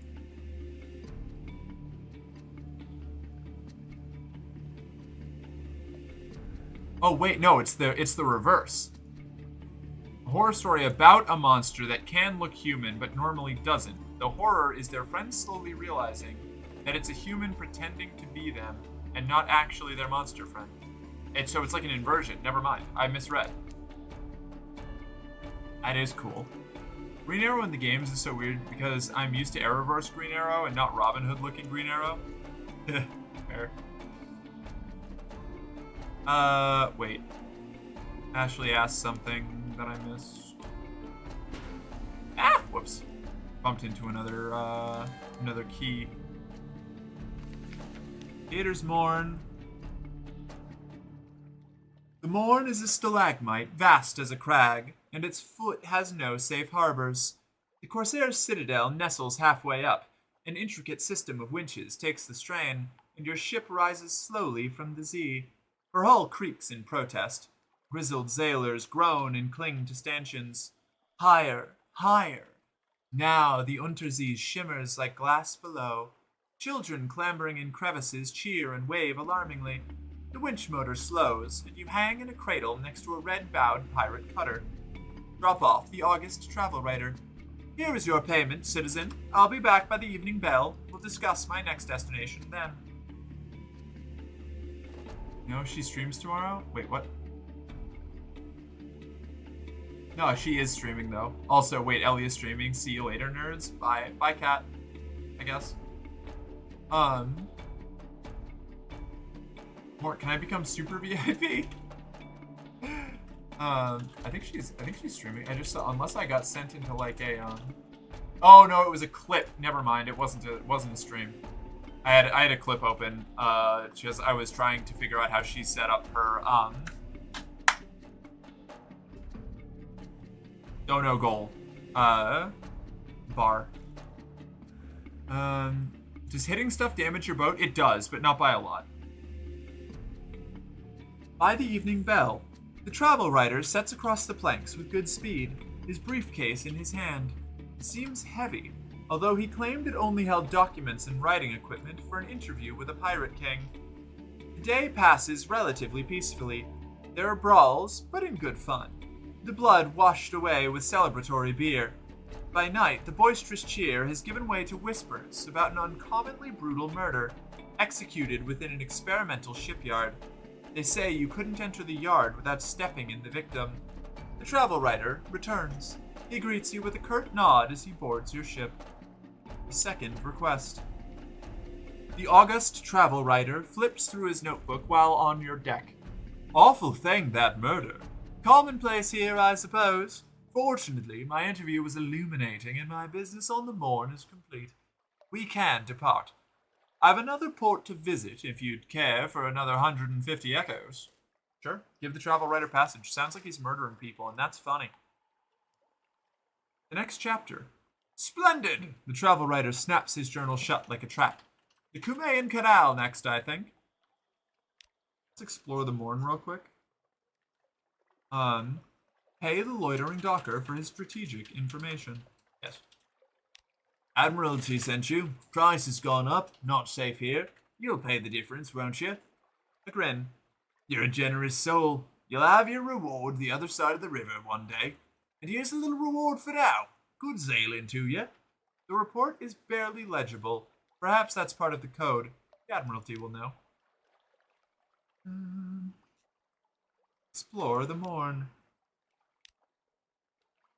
A contest of riddles.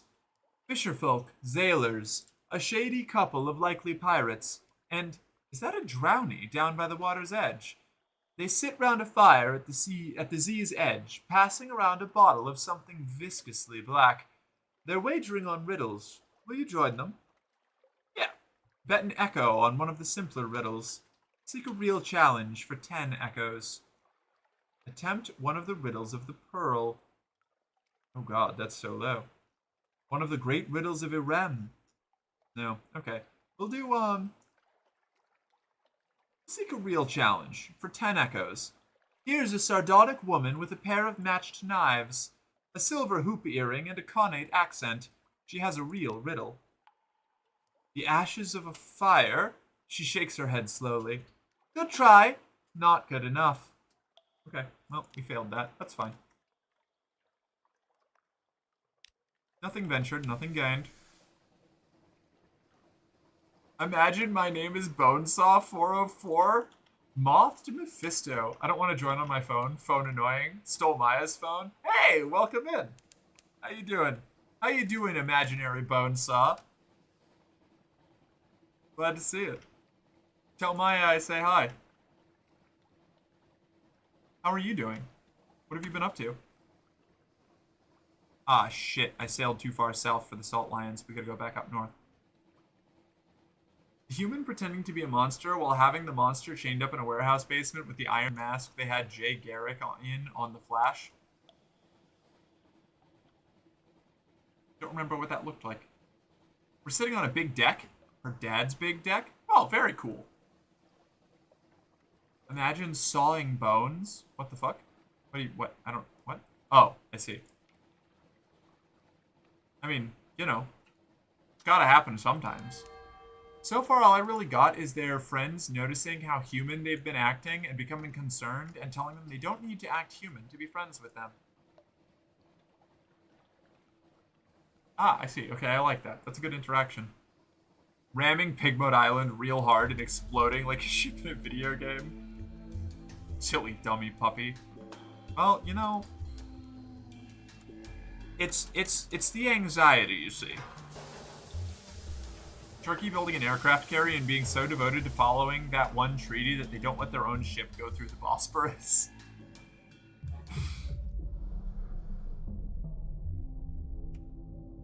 Catch my fleek, huzzah! Okay, wait, bye, I love you. Bye! Have a good one, Bonesaw. And Maya's here, so... Hi, Maya. Bye, Maya. I hope you all have a good time. I gotta make some food.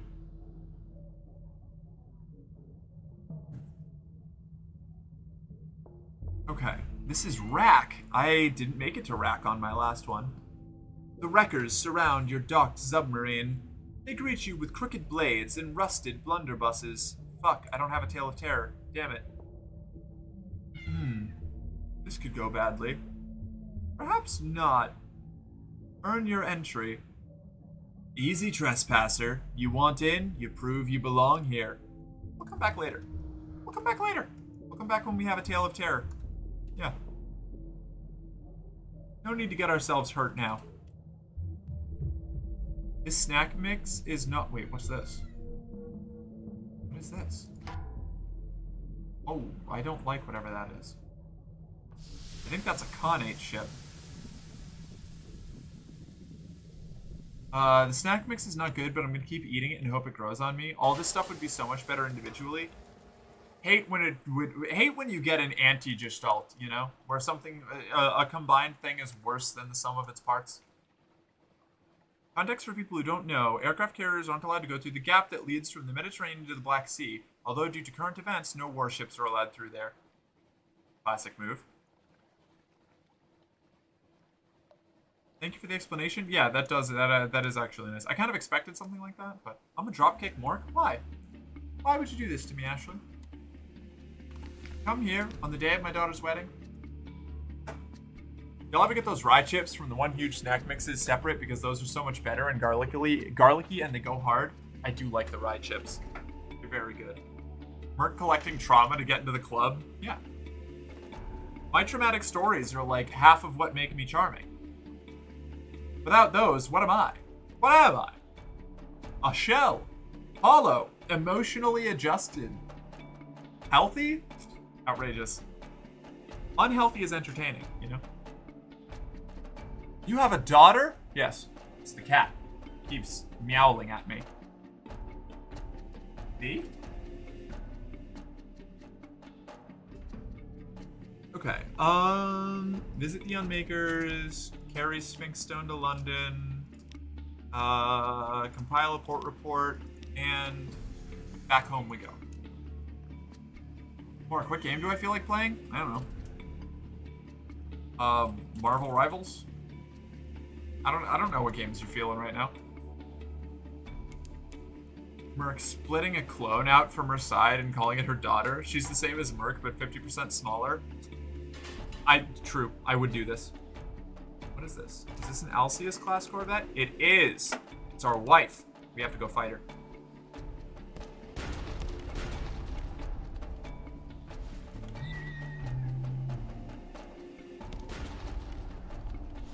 Two pirate poet encounters in one sitting, or one journey out. Incredible. This will get us a merchant vessel for sure.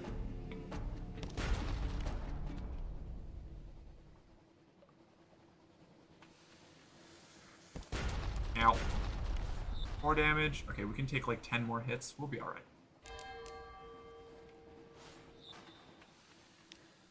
Oof. Oh no, this is bad. There we go. All right. Fortunately, ramming ships doesn't hurt you the same way ramming land does.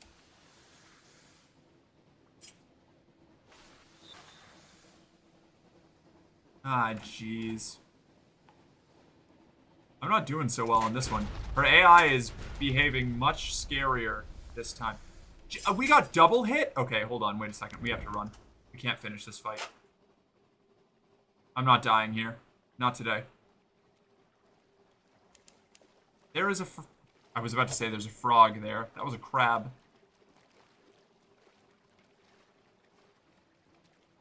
Ugh. Okay.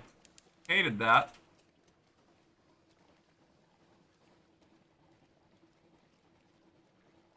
We're just gonna scoot. We're just gonna skedaddle. Bats. Pirates. Oh my god, what is going on right now? This is insane. Crabs, pirates, bats, more pirates. Frog crabs. Those legs would go crazy, right? How long do clayfolk live? I don't know. I think until they, are rendered into shards of pottery. Melted ice cream is usually amazing, but melted sherbet tastes like the chemicals I put in my extra explosive pipe bombs. The bats have got to us. Shit, they're still chasing us? This is ridiculous. Alright, burn hot on the engines. I'm not dying to see bats.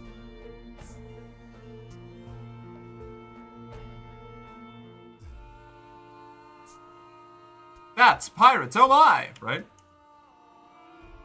I don't actually generally like melted ice cream. It freaks me out. It falls into not food. It becomes not food, you know? The not food category.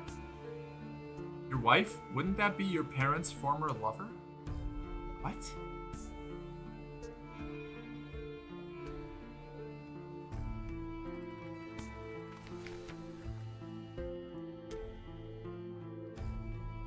Oh, the pirate poet? Ah, it doesn't matter.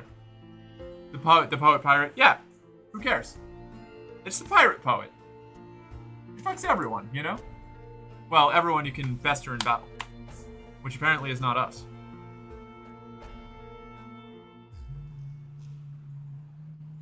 Bats, pirates, oh my. You mean milk? No, it's more sweet cream with assorted other things in it. Particularly thick sweet cream. For legal reasons, I'm not sure I can say which chemicals those are. Fair. Oh, saw we? Oh no, you're good. I was just really confused. By the time I got to it, the context had passed, and I was like, baffled. You were right. You are correct.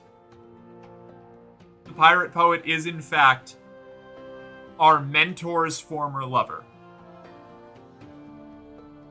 And she's going to be our lover as well. It's kind of like, I don't know, hooking up with a vampire, you know? You just expect that there was probably some weirdness along the way before you met them, you know? And cream is just thick milk? No, that's not, that's not correct. They're just distinctly different things. Well, I mean, you know, like there is a distinction between them. Alright, so I've kept eating it and it's not growing on me, but I am very hungry, so I might eat it anyway. Oh no. Imagine if you could get those 1920 Royal Navy 8-barrel pom-pom guns to keep yourself safe from the Z-Bats. Some would say it's overkill, but that's the right amount. 8? barrel pom-pom guns? Hold on.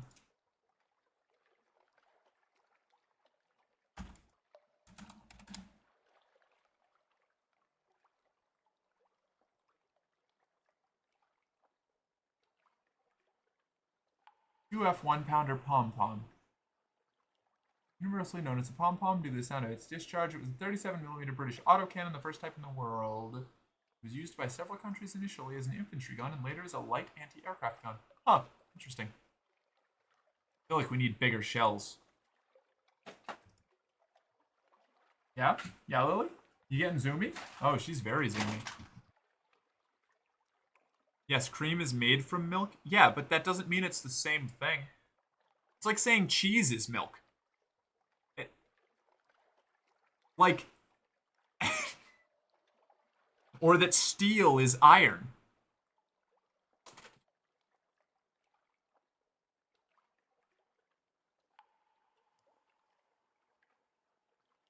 Butter is milk? Yeah, exactly. Every dairy product is milk, actually. Air is farts. Piss is water. All the clatter and song of the dockside. It soothes the soul. Are there messages for you? What were we doing? Souls delivered. What a propitious and encouraging occasion this is to meet again, here in this place which has been so very fortunate for us both. Allow me to shake you warmly by the hand, since you have demonstrated your unswerving commitment to fair dealing and honest conveyage. Very good. My patron will toast you. Accept payment. You do need to cover your costs. Here is your compensation, and a little fuel, and a few barrels of biscuits, what under a certain other captain has wisely surrendered for the common good. I will take the good word to my patron, and if I am a man of my word, we will see each other again. Unless a whale eats you, of course, in which case I hope you will not think poorly of me for wishing that we will not. Alright, very cool. Continue. Once more, we find ourselves ere on the quayside, with what is, I suppose you might say, the lip of the well of opportunities. Let us both drink deeply from this well, by which I mean, my patron's a task for you. Take a payment across the ocean and bring back a little package. Of course, you'll return to London without the little... Oh, of course, if you return to London without the little package, I will probably have something sharp to say about it. Gotta pick up a package from Khan's Heart in the Salt Steppes. Okay. Here's the money. Don't lose it. Now bring the package back here, and it is my hearty recommendation that you avoid the ungentle attentions of the excise, on account of, if you return without the package, it is of no interest to my patron, whether you have lost it or had it taken from you. Good luck. Good luck. Okay. Terrifying. Good. Good to know. Shops. Anything we can sell? No. Oh, Stygian Ivory. Yes, we will sell these 3 Stygian Ivories. Very good.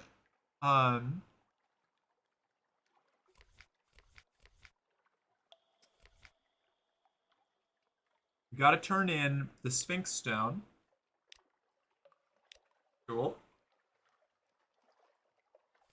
And now we talk to the Admiral because we have a whole bunch of stuff that we can turn in. We have strategic information. Here we go. The Admiral sits up, although he steeples his fingers and pretends calm. Invisible eyes. It's hard to read with those glasses, but he reads the summary intently. Oh, he's hard to read with those glasses. Satisfactory, he says at last. Eminently satisfactory, actually. Good work. Take this for your trouble. The clerk will see you paid. 150 echoes. Submit a revelatory chart. Let's find out if it's real. A careful inspection. He scrutinizes the chart minutely through a lens. He doesn't, you notice, remove the dark spectacles. It passes muster, he remarks. The usual fee applies. 250 echoes. Good. Okay. We're making progress here. Ask if there's anything in particular he needs. Strategic information from Palmerston. Alright, that's in the realm of what we're looking for here. Then we have to do submit port reports. Palmerston, Godfall, Chapel of Lights, Salt Lions, leave the Admiralty, put into dry dock, repairs needed, visit the Admiralty fuel stores. No, Admiralty yards, yes. Lost 24 echoes, fully repaired hull. We love to see it. Well, I guess in hindsight, I should have purchased the ship first because we've finally done it. It's time, everyone. Caligo class merchant cruiser.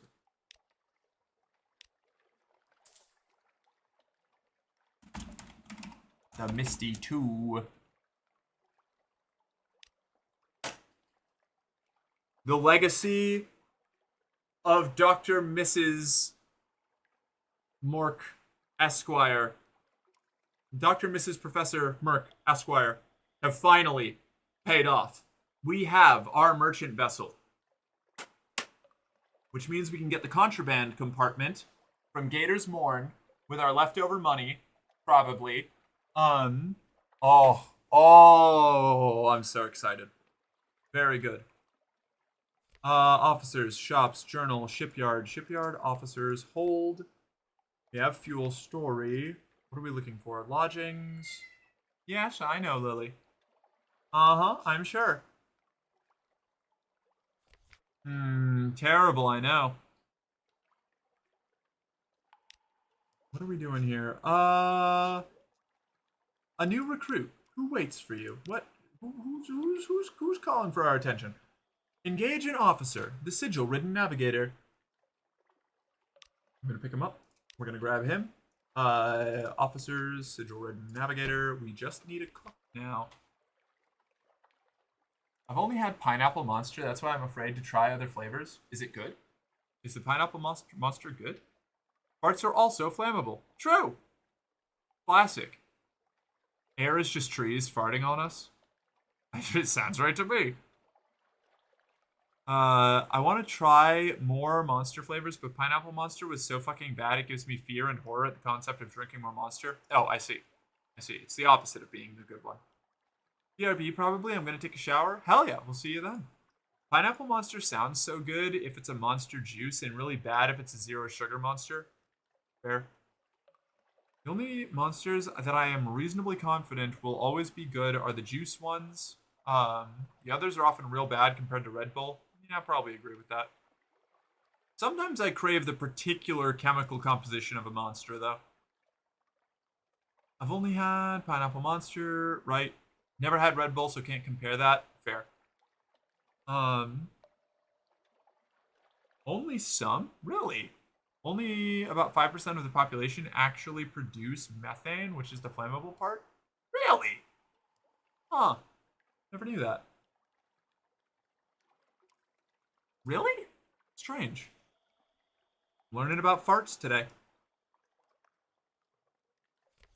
Where are we going? What are we doing?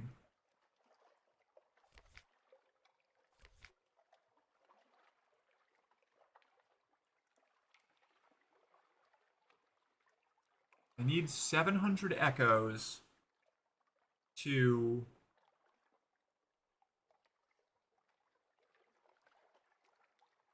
Ah, shit. I spent the money I was supposed to spend on,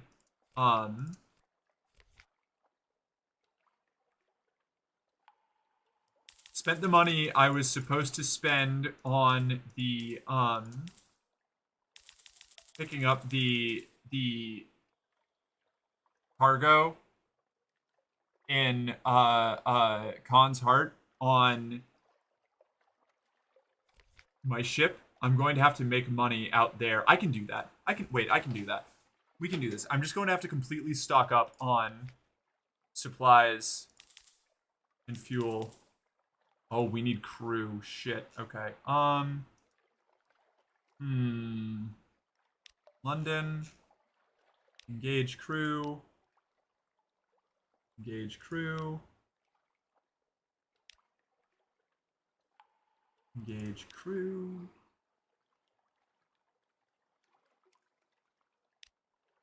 Engage crew. I'm gonna be in trouble with the criminals if I don't come back with that stuff. Hire on more crew. Okay.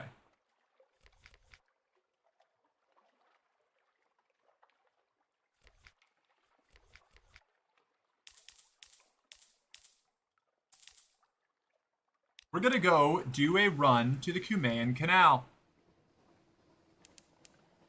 Off we go with our ponderous little boat.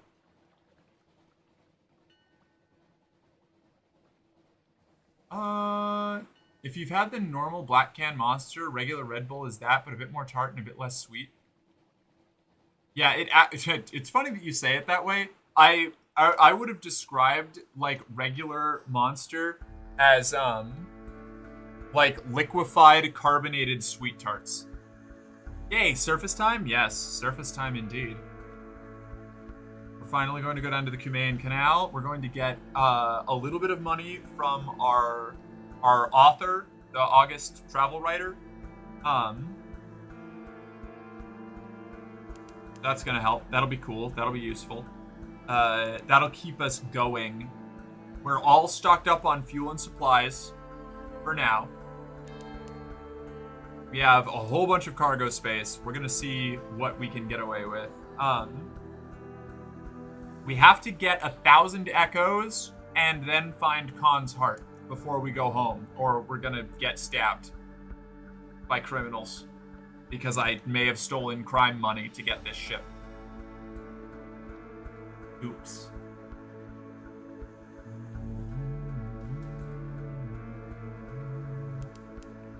Fortunately, if we can build up a little bit of money, then we can make a lot of money. As long as we like locate the places that I need for trading.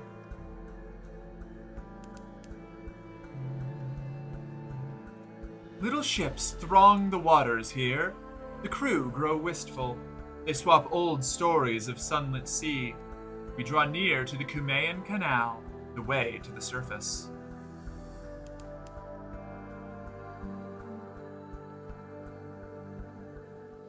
This bag is not going willingly into this box, activating overdrive. The bag is defeated. What bag? What bag? What box? Why are you putting a bag in a box? Beginning cooldown sequence? I see. Very good.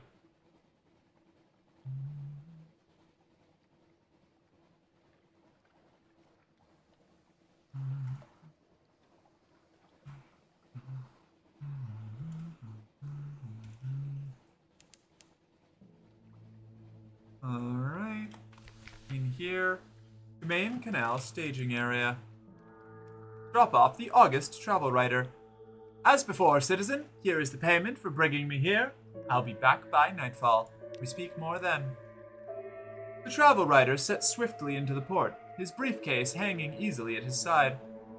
In the middle of your afternoon tea, a crowd rushes by the cafe.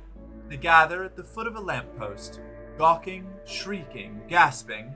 A woman is strung from the light, her face sliced like Venetian blinds. Heavens! A pale navigator whispered. Isn't she the explorer? Said she meant to plant a flag on the Z-bed. No one replies. You spy the travel writer in the crowd, frowning. Final request. The August travel writer makes a few notes in his journal as you walk back to your ship. His suit is immaculate, though his hands are ink-stained. I've one last port to visit, he says quietly. There's 200 echoes in it for you this time. Give the travel writer passage. 200 echoes for a last voyage? You can consider it done. The travel writer snaps shut his journal. I've only one last place I wish to visit. Khan's heart. Take me there whenever is most convenient. Alright. We're gonna listen for surface gossip, we're gonna gather information, and then we're gonna go to the surface. The sun is dangerous to Neath dwellers like your crew, but the surface has its temptations.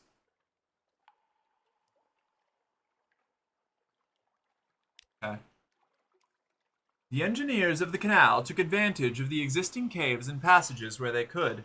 In ancient times, this was a passage to the underworld, they say, but still, the labor must have been staggering. The story goes that the masters of the bazaar lent their arts and allies to the task, but the surface nations play down the fact. Certainly, some of the tunnels look blasted or tunneled. Others look Dissolved? Stone pigs, a stoker whispers. Stone pigs. Alright. Lost 10 fuel and 1 supplies. Lost 18 terror. New total 0. The light. It's pretty. Avernus. The canal emerges in the little lake called Avernus. A warm breeze ruffles blue waters. You and your crew shelter like vampires from the light, with awnings, curtains, broad-brimmed hats, poplars, bird song, the warmth of the Campanian sun.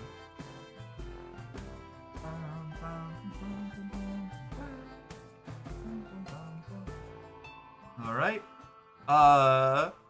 Let's see. To Naples. The very last stretch of the canal runs overland to the Bay of Bacoli. Then it's an easy run down the Tyrrhenian coast to Naples. Farms and fantasies. In the vast expanse of the surface, without familiar echoes, your engine sounds strangely quiet. Your crew watches the white-walled farmhouses slip by. I could live here, one muses. Over there, grow olives or something. Raise a family. Ooh, I come over a bit funny. Just going to sit down a moment. He collapses to the deck. His eyes roll back in his head, and a last long, sighing breath goes out of him. The surface is restful, but your crew may die here. The longer you spend up here, the more may die. This includes you.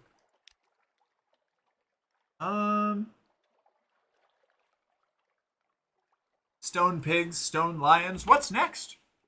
Stone lizards? In Naples. Even by night, the port of Naples is alive and with shouts and laughter and work songs, the roar of engines. Brick warehouses loom over the moon-dazzled bay. By day, you try to stay below decks.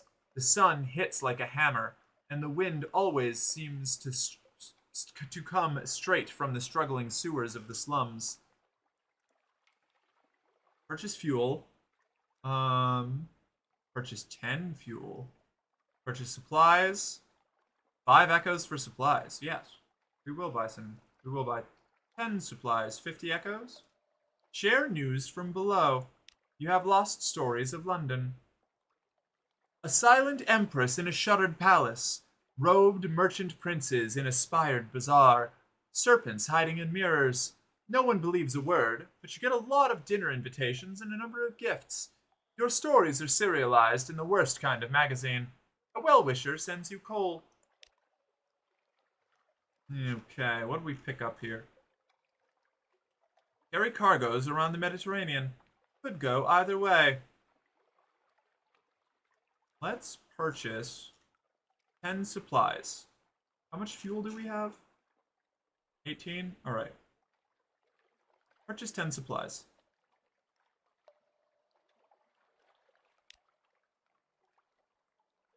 All the fruits. Sailors lick their lips as the provisions come aboard. Warm rye bread, ripely blushing tomatoes, wheels of creamily irresistible cheese, cured hams that set the coxswain's nose twitching like a rabbit's. You'll eat well tonight. Carry cargoes round the Mediterranean. A matter of luck. Could go either way. Grain and olive oil. Oh, well, actually. Your ship is designed for the calmer, deadlier waters of the Untersee, but she's seaworthy just about. If you're lucky, you might turn a profit. Grain and olive oil. An interlude of the noisy gulls in baking afternoons. It's restful after the terrors of the sea below, but your crew are troubled by the strangeness of it. Some go missing. Perhaps they slip ashore. Perhaps the sun withers them altogether. Oh, hello, hello. Hi, Malo. How you doing? Fit check. Yeah, sure. One thing, real quick. One moment, please. Thank you.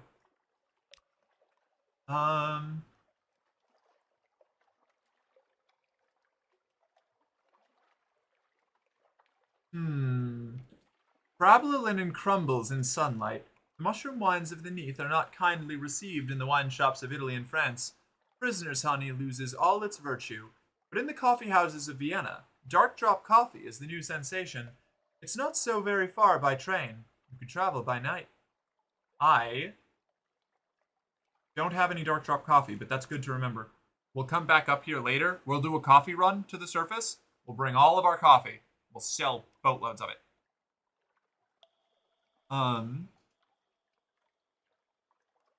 What did I do? I'm doing very well.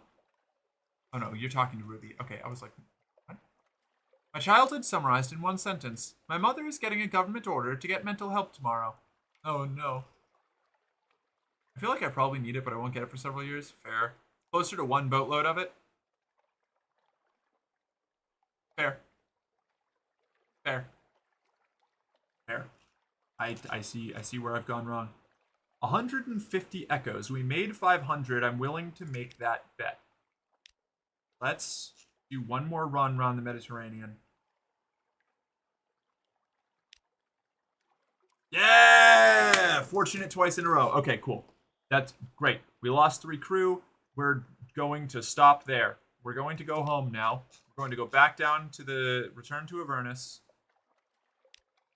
Along the coast at evening, the bloody glory of a new sunset, gulls crying above the foreland, the sirocco rising, smudging the smoke of your engines across a sky of dusty rose.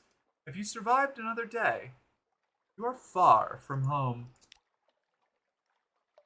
Return below. I need more fuel? God fucking damn it.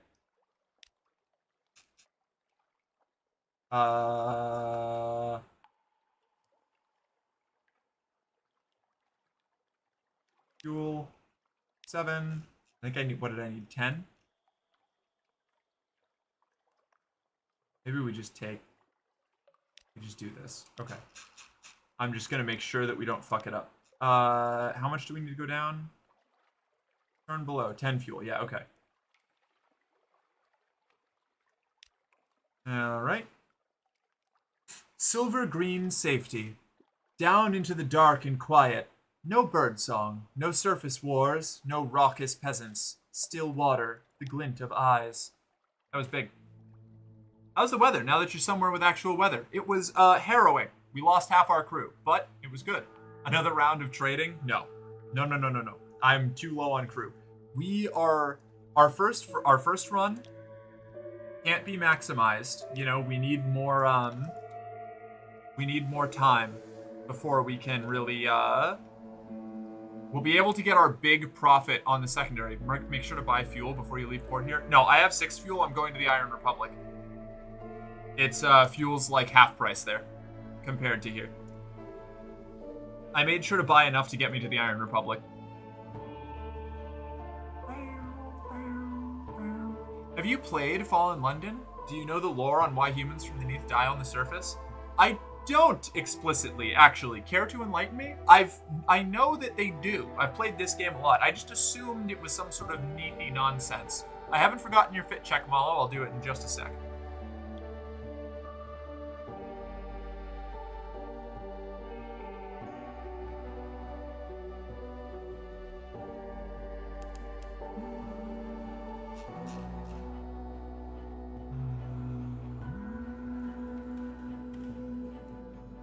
Where did I sell? I know I can make guarantee. Wait, no, that wouldn't actually get me money, would it? Okay. We're in a bit of a sticky situation here. I can now afford to stay out here for a while, and our terror is at 0. So we can't go back to London until we find Khan's heart and pay the, 1,000 echoes for the cargo. The 1,000 echoes that I spent on this merchant ship. We're doing some very shifty business right now. Or else the blind bruiser is going to stab me to death probably. I don't remember what happens if you disappoint him, but I don't want to find out.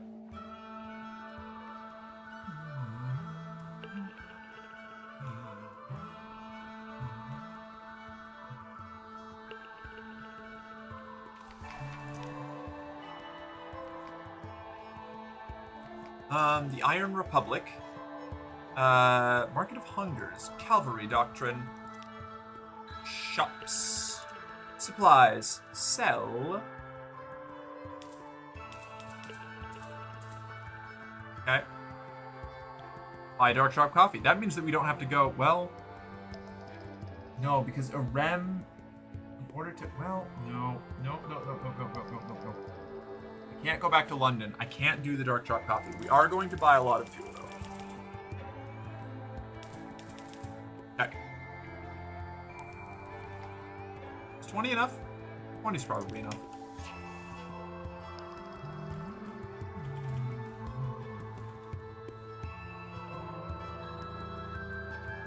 Right. I've got the fuel. Let me go do the, So player characters in Fallen London are basically immortal. This is because humans don't normally die in the Neath. I did know that. That's why the tomb colonies exist, yes, because their bodies still wear out. Knew that. There are a few exceptions, and one of those is drowning, but even that isn't a guarantee. See the drownies.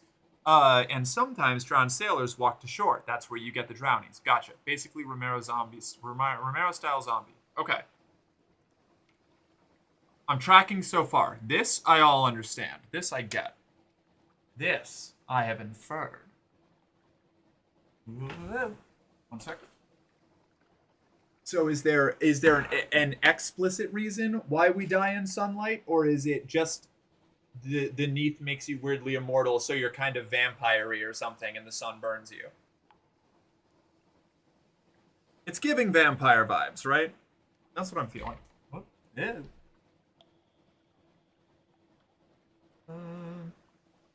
Where is... I'm gonna do Big Merc. Hi. Morky, love your hair, by the way. Oh, thank you, Ruby. Hi. Stars are lawgivers? Yes. But I'm refraining from talking about the judgments until we get to Sunless Skies, because I love that game, and it's much more cosmic horror than this one. This one's got some Lovecraftian shit, obviously, but it's a little bit more gothic horror, generally, I think. Whereas Sunless Skies is full-on cosmic nightmare shit. Upperer. This is the fit. Hi. Simple stuff.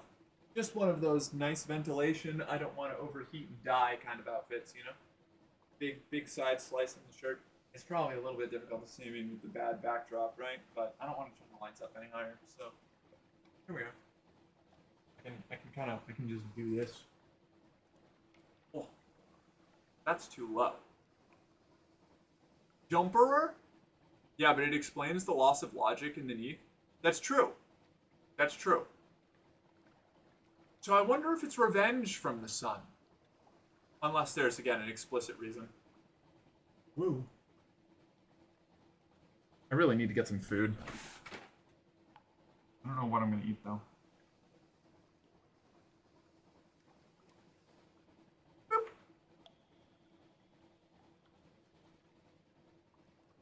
The short, minimum spoiler reason is that the sun is a god, and the laws of nature are acts of their will. Yes, the judgments. The Neath, hidden from the sun, is also hidden from the laws of nature. So they're very flexible there. When people born in the Neath return to the surface, the law kind of gradually reasserts itself. Okay, that makes sense. Understood. Felt. Heard. That tracks. With what I know from Sunless Sea, that makes sense. Or Sunless Skies, that makes sense. Hello, pretty long lady in my phone. Hello, Tony Wazzy. Easy. Tony, how you doing? So we're gonna go spend the rest of our money on sapphires. And then we're going to find either Khan's Shadow or is it the Khan's Shadow? I think is where you can sell them for 99. I think it's Khan's Shadow.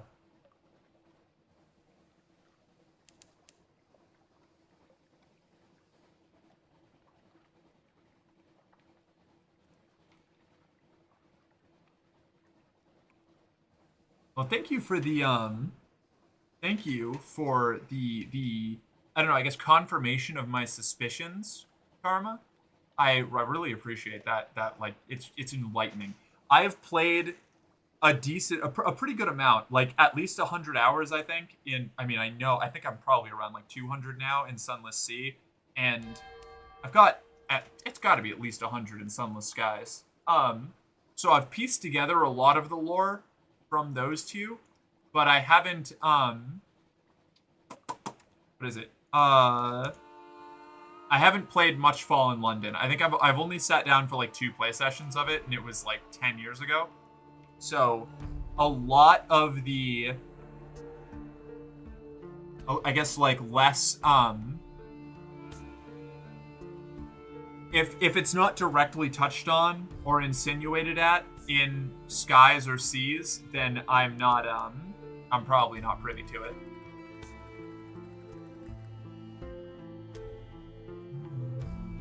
I'm still working on the it's not so much that the sunlight kills people as in the Neath they can walk around fine for a very long time with some fatal malady without the laws of nature present to make them actually die from being killed.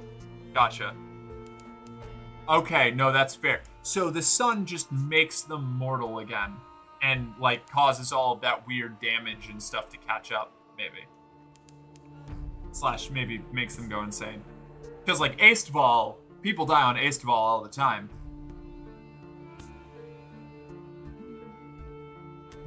At least until you get the protection from the sun.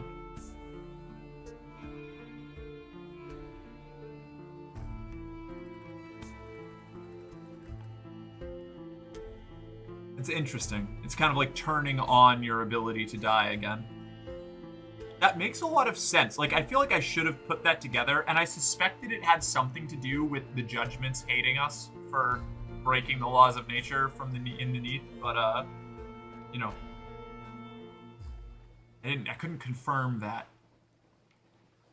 Maybe I should have bought more fuel on the way down. No. We need all the fuel we can get.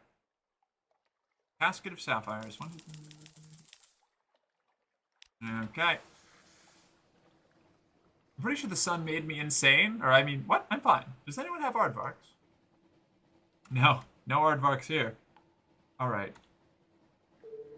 Now we gun up at an angle, and we hope that we hit Khan's shadow, or Khan's heart before we, fucking eat it, I guess.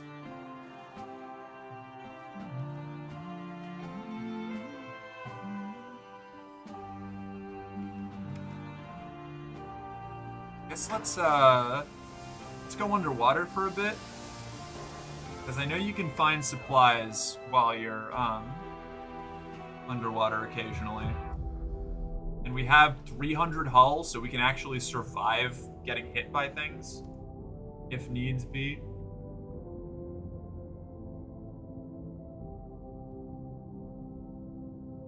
Means we need a stronger engine. This sucks.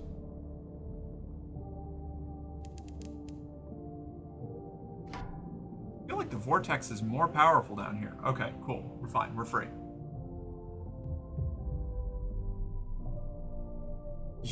October 14th, 1888.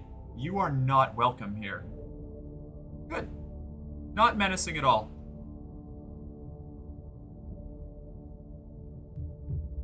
Can't believe this game's name is a lie. That sea clearly had sun. Well, you just get to travel more than one sea, you know? That's really what it comes down to.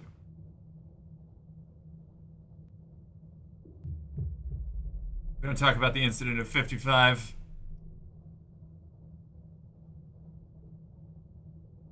Thankfully, I am not we.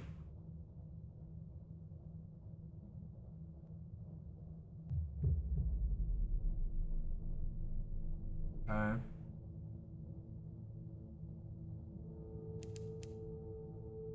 Shockingly quiet. The observation dome is silent. Your navigator's breath is loud in the stillness. I accidentally kicked my bedside wall and hurt my toe. Oh no, I'm so sorry. Ugh. I hate stubbing toes. Oh god, we're consuming supplies so much faster than I'm used to. Forgot what having a full crew is like.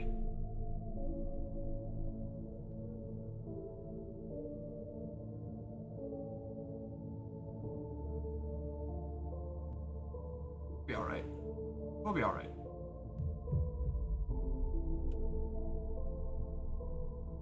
Relatively recently, as part of the latest major expansion to Fallen London, they revealed the reason... Oh, no, that's a Triskelion. I don't want that. They revealed the reason the Neath exists at all in the first place. Really? The Earth is hollow because that's where all the stuff to make the moon came from. But, like, magically, instead of the real-world version. So the Neath is like the moon's Steven Universe gem hole?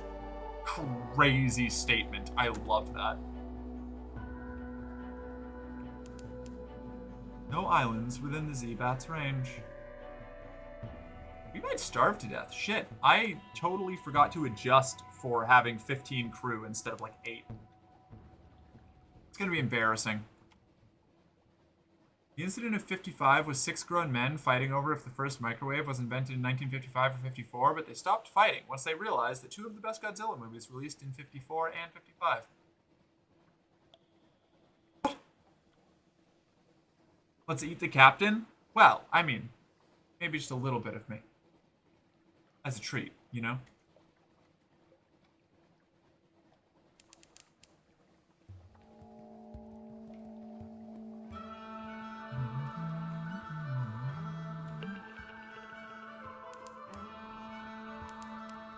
Here, the wilder airs mingle with the airs of the near reaches. Demuse Gate, named for a navigator lost above. Oh, wait! How did his bones come below? Demuse Gate means, the Iron and Misery Funding Station. That means supplies. That means we don't die. Gaspy Gad. Faz Jean Bleaks. Iron and Misery Funding Station. Oh! Congratulations, chat. We get to live. And half of them ate McDonald's because it was made in 1955, and the other half ate Burger King because it was made in 1954. What are we talking about?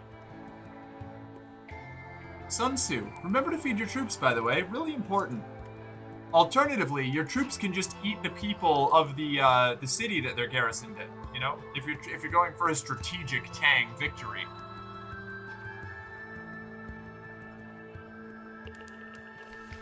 Iron and Misery Company Funging Station.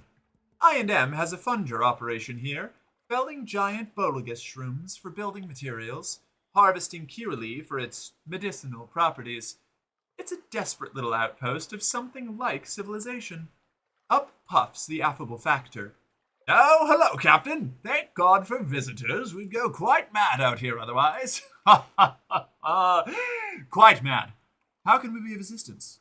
Tea with the factor. The poor fellow needs the company, and he can spare an hour away from his schedule. An interlude. You sit on the veranda of the factor's house, looking out over the fungal jungle. An expanse of green and sour gold. The air is thick with hovering spores. The scones are stale. Even the tea has a hint of mildew. But the factor is good company. He shares odd stories about the ice and roses of Irem, the monstrosities of the Sea of Lilies, and a little restaurant in Venderbite where he enjoyed the most extraordinary seafood.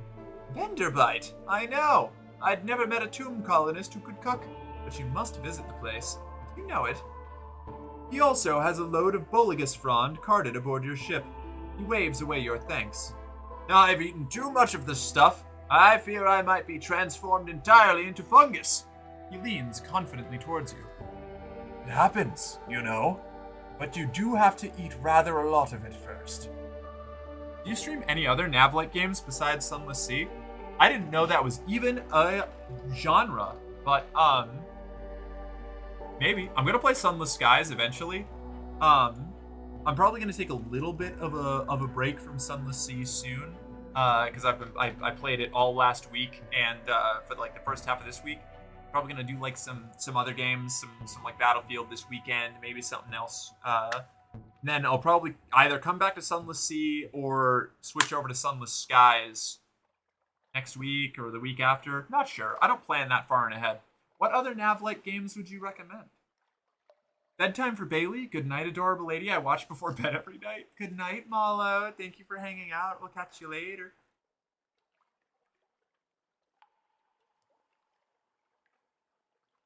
Alright.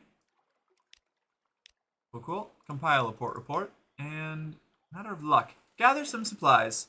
Some of the island's fungus is good to eat. Some is poisonous, hallucinogenic, or even mischievous. Good luck. You're fortunate. Gained 1 supplies. Unlucky. Better luck next time. Fortunate. Gained 1 supplies. I can afford the terror. We have 6. We can always come back. Okay, we have 6. That'll keep us going for now. I played Battlefield 6 with friends. Yeah, how is it? I haven't played it yet. I'm gonna be playing it this weekend with, I think, Maves and maybe Galaxy.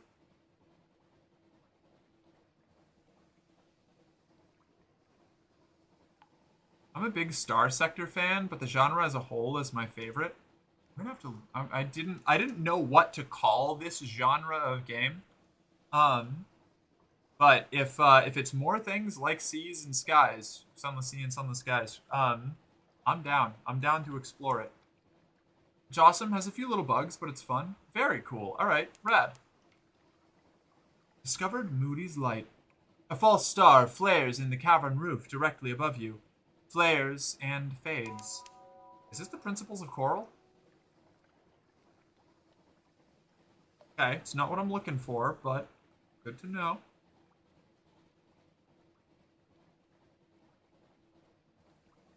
We may be able to buy some more supplies here.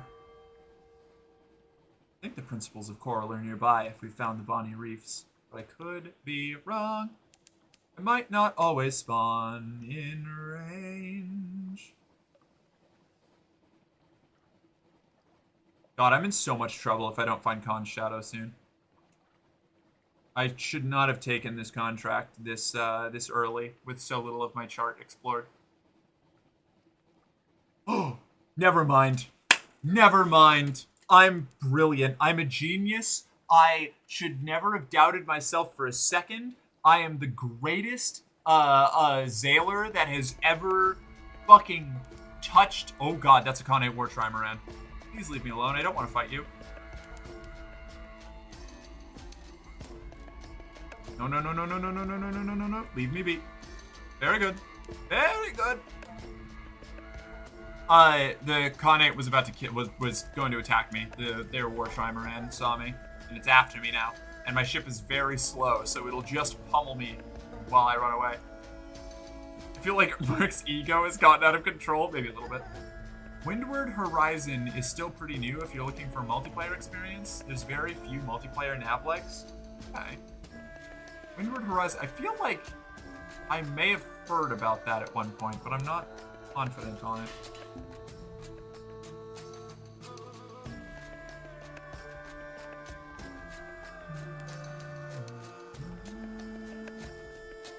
Bum, bum, bum, bum. Alright, we turn in our little murder friend at Khan's Glory, get 200 echoes, take those 200 echoes to Khan's Shadow, which is right off the coast here, and then we probably find out where the Chelinate and Polythreme are so that we can do some, like, big Stygian Ivory runs.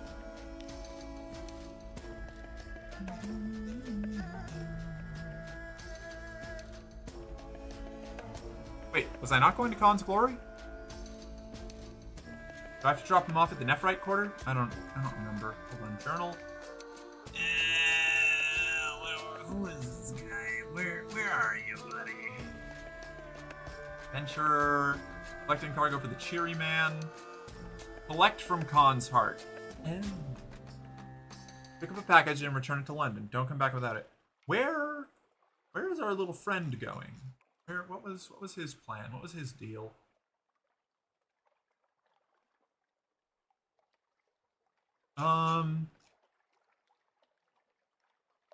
Beans. I don't remember. Where's the... Here we go. Oh, he's also bound for Khan's Heart. All right, so it was both. It was both. So Khan's Heart. This is Khan's Glory. Take a meeting concerning a matter of no importance. A servant of the Timon is missing. His loss is a danger. There's a place one doesn't speak of.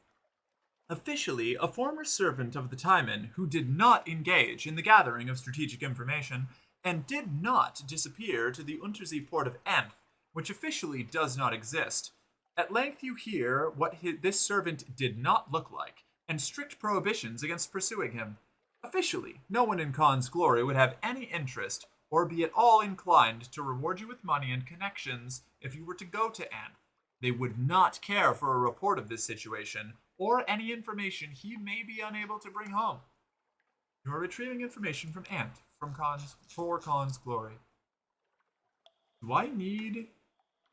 Hold on. Offer a gift to the Timon. Petition for access to the Nephrite quarter. Okay, no. I probably just need to go to the copper quarter, right? I'll assume I just have to go to the copper quarter. I hope I just have to go to the copper quarter. I'm going to be in trouble.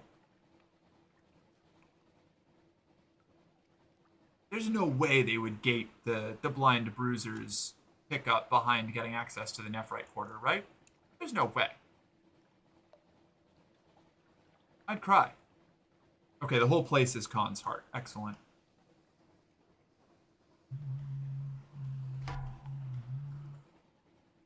Please don't target me. I'm just a friend. I'm just here to trade.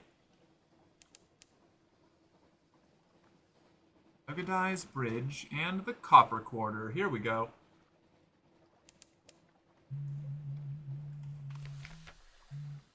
Khan's Heart, London's rival. Where is the August travel writer gone? 36% chance. Oh, man. There's someone in the shadows trying to draw your attention with equal parts discretion and desperation. Well-intentioned questions. The impolite investigator shakes your hand with extreme vigor. Good day, citizen. When do you leave port? Can your ship outrun the Khan's best? Not that you'll have to, but it'd be comforting to know that you could. Take his hint. He needs to escape, and you can get him away. I'll welcome myself aboard. Where is my bunk? He heads up the plank before you. He continues talking, expecting you to keep up. The Kaganians don't seem to like me asking questions. Not many people do. It's made me unpopular in most ports, but there's still one I haven't tried. Could you take me to Hideaway? It's beneath the waves on the back of a gigantic beast. You cannot miss it. Alright. Commercial license isn't going to happen. Hiring crew.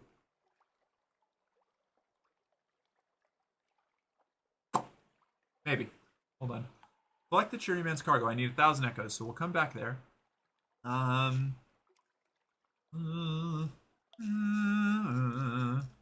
Let's wander Khan's heart. Foreigners are restricted to the Copper Quarter, but as long as you don't try to cross the bridges, you can explore in reasonable safety. A stranger in difficulties. As you pass an elegant house, lights blaze and shouts echo. Someone has caused a commotion. And here, you imagine, is that someone. Slipping over the garden wall, he loses his grip and falls. A muffled cry, and he's sitting on the ground, nursing his ankle. Assist him. He's probably up to no good, but perhaps that's an opportunity for you. I'll be in my bunk. A narrow escape. You see him start when he takes in your foreign dress, but he's eager for any assistance. You hobble away, together, to a safe distance. Thank you, he gasps. Here, your share. He extracts a garnet-eyed wolf figurine from his clinking leather satchel and hobbles away into the night. Gained an outlandish artifact. Let's check our officers real quick. Can you get our mirrors up? Yes. So, we're going to level up. We have 6 total secrets still.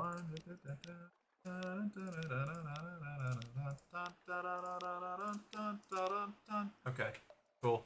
That brings us up to 49 mirrors. Good number. Strong number. Now maybe a chancy challenge. 42% chance. Better than what we had before. Where has the August travel writer gone? There's no trace of him on board. How are you supposed to get paid? Just in time. It was worth it. It was all worth it. He's not in the bunks, nor the engine room, nor the hold, but you do find something he left behind. His briefcase. He's also left you a bomb, concealed inside. You scream for your engineer. They dismantle it in cautious haste. A white and gold takes your report. Her face pales. The man you have been transporting is Lieutenant Robert F. Harris. He's an agent known to us. You are lucky to live. Luckier, too, to possess a submarine. But what might he be interested in here? You claim you haven't the slightest idea. She considers you carefully, then passes you a purse. For your cooperation, please accept this small gift.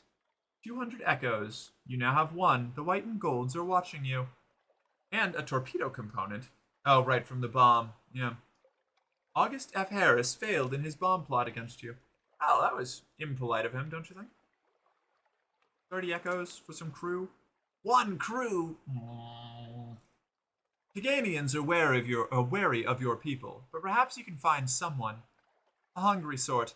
This Zaylor is thin enough to slide through a porthole and desperate enough to sign on even with a sun-bitten empress gobbler.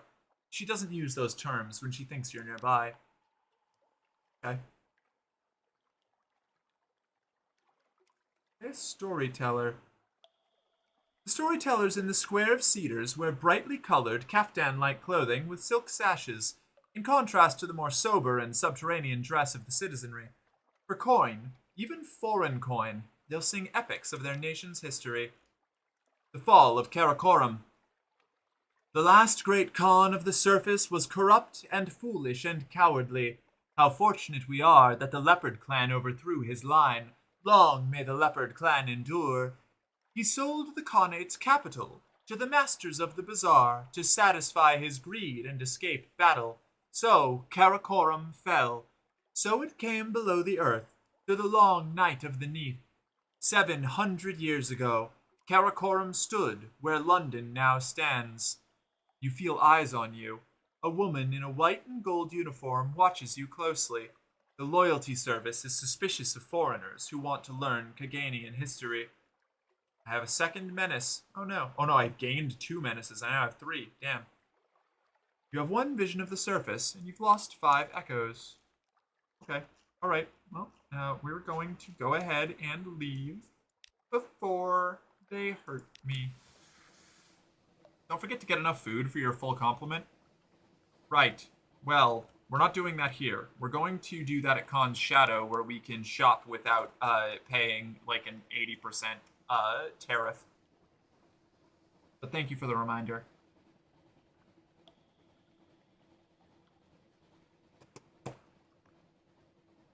Khan's Shadow should be just off screen over here. Hopefully. Otherwise we're going to be in trouble. I don't think it's possible for Khan's Shadow to like... Nope, there it is. Alright, perfect. Wow. Hi, Hux.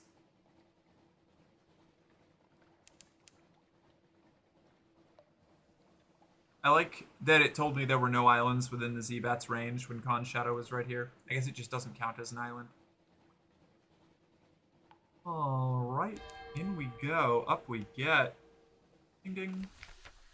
Shops. They don't buy... Fuck! They don't buy the sapphires. The Chelinate does. That's fine. We have the money. We have the money to resupply a bit. We can probably find the Chelinate. Oh, that's unfortunate. That's so unfortunate. That's fine. This is fine. We'll be fine. Shops. Traveler's Friend. Fuel. We can sell our outlandish artifacts, which I don't want to do, but we need to do to keep ourselves alive here. Then we will buy... How far from Palmerston? We're very far from Palmerston. Okay. So I think what we do... Man. What use would pirates have of sapphires? Selling them? Probably. Like, I would imagine a lot of pirates bring sapphires in, sell them to the markets of Khan's Shadow, and then they get moved somewhere else to be sold. So now you're searching for the Chelinate, the worst cello player in all the underground. Why you gotta come after Chelinate like this? You love this game so much, it's so cute. Aw, thank you. Sapphire teeth are all the rage down here. Attempt to calm them. Okay, oh boy, alright.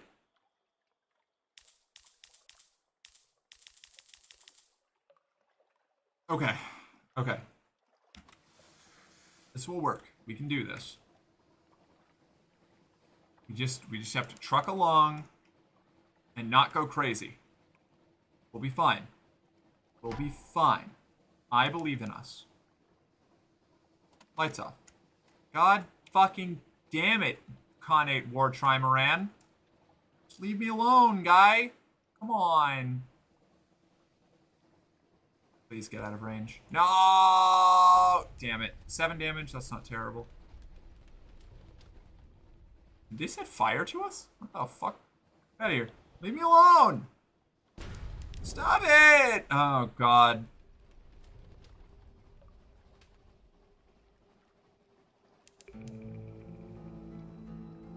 Okay. Well, I hate it here. It's still chasing us. These bastards. Okay, cool. Cool. We're fine. There's a submerged Z-Beast over there that I don't want to meet. We're going to Luckright's Reef. We're going to sail up this way. I almost said something very sus. Do it. Do it. Do it. This is the Fathom King's Hold. Lorcan's Port.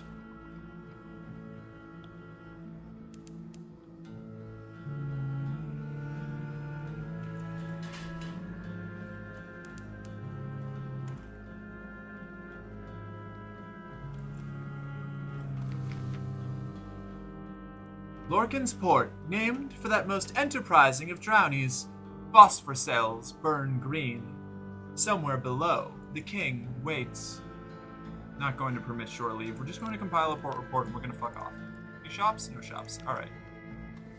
The sapphires are for the endings of the butt plugs that we gift to our femboys and girlfriends in the Untersea. Honestly? Yeah. Good usage of them. Effective. Efficient, even. Oh. Alright. Now we do kind of like a zigzag up north,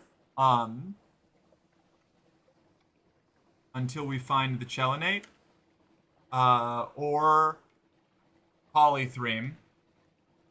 Maybe both. There's something underwater some distance to the north. How far to the north?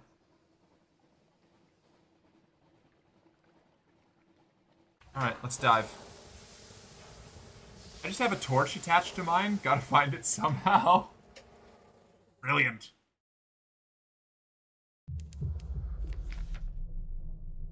The impolite investigator's question. The impolite investigator approaches you, smiling. Now we're safely submerged. I have a question, citizen. I've discovered that several crew members are attracted to you. Would you become intimate with any? If so, who? How would you engage, and why haven't you indulged yet? Respond with a secretive smile. Let him draw his own conclusions. The investigator nods. That tells me everything I need. I know where to make follow-up inquiries. But before I go, I'd like some specifics. I already have some theories about your predilections. Would you confirm some of the details? Nook. Alright, let's see if we can make any money here. Probably not. Mark, yeah, becoming. It definitely didn't happen yet. He's writing trashy novels on the whole family. Yeah. Ah, yes. Nook. I remember this thing now. A gap in this colossal Z-monster's throat has been forced open with thick heart metal beams. They strain under the pressure, but hold. As you pass through, your submarine lights pass over a message carved in a floating piece of some unfortunate's hull. Beyond is Nook. Beyond is freedom. Beyond is... The rest is scratched out. Enter Nook. Water presses against the airlock door. The breathing and slithering of the beast gives it the rhythm of a drumbeat. Trespasser in freedom.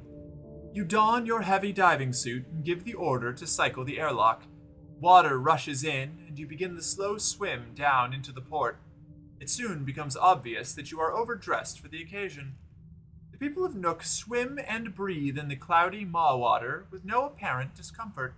Most are naked, with just a few clad in rotten rags that stream from their skin with no concern for modesty. None will communicate with you, if they even can. Those who acknowledge your presence just laugh silently at your bulky suit and unnecessary air hose. Will need a different approach. You know,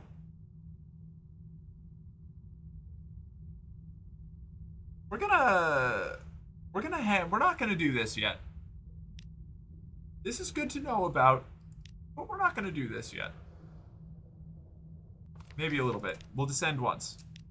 Descend naked into Nook. At least you're unlikely to run into anyone you know. You undress. Every button, every stitch. The door opens. Ice-cold water rushes upwards. Instinct holds your mouth shut. 10 seconds, 20 seconds.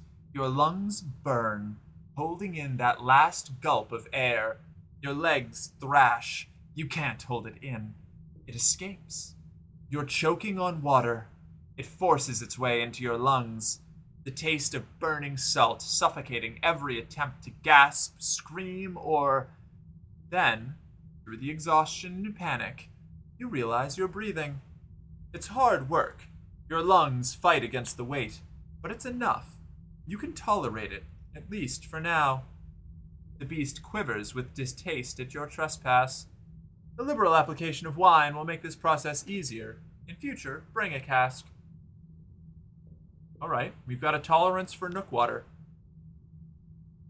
Compile a port report.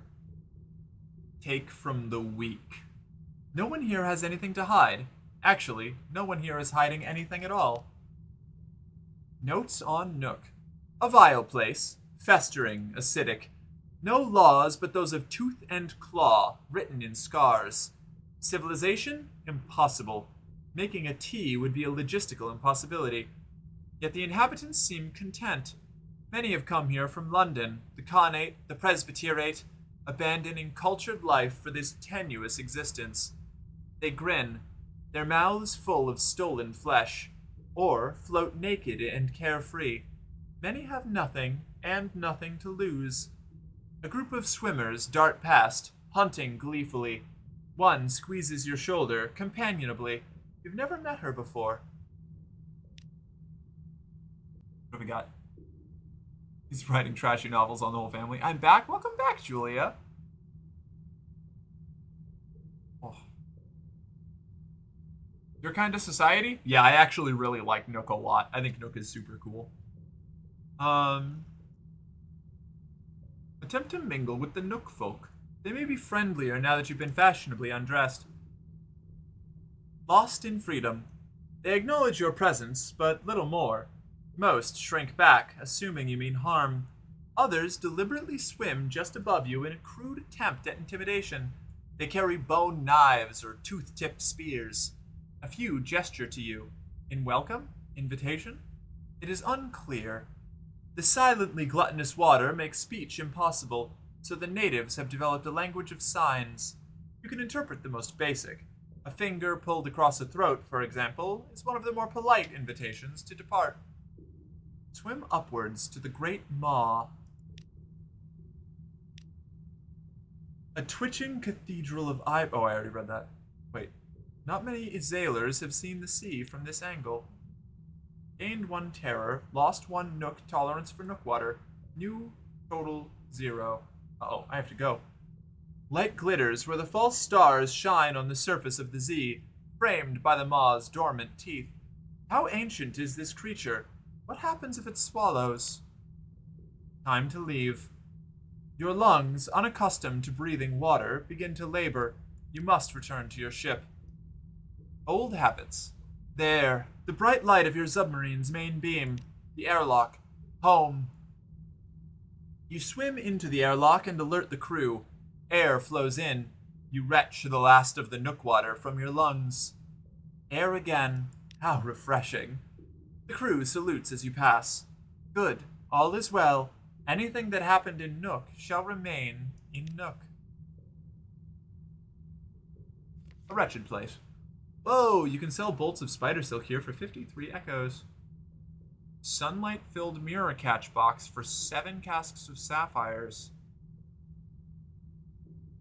Okay. Alright. Noted. Stygian ivory. Buy for 26.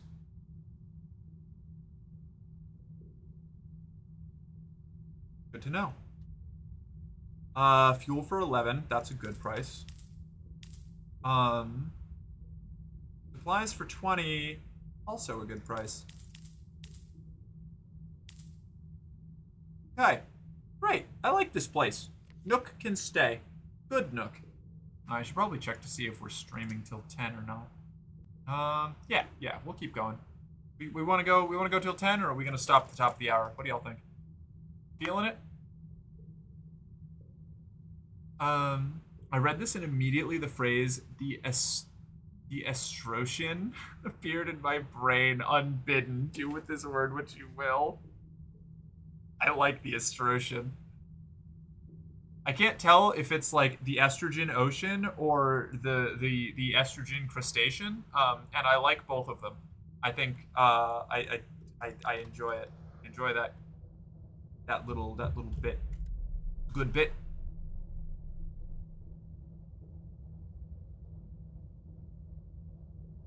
Out we go.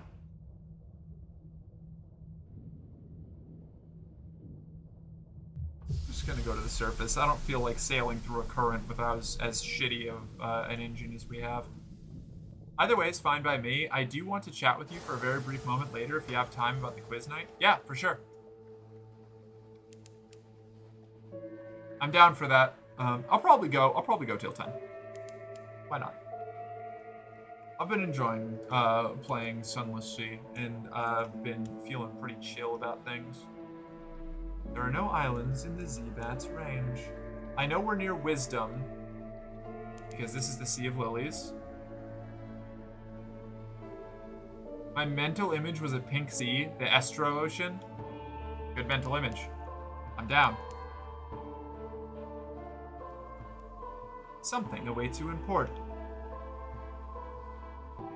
Okay, I really hope it's not down here. If the Chelinate or Polythreme are down there, we're gonna be in trouble. We'll see.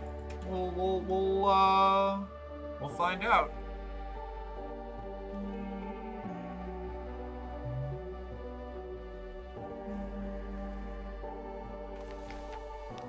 Wisdom. Compile a port report. Off we go.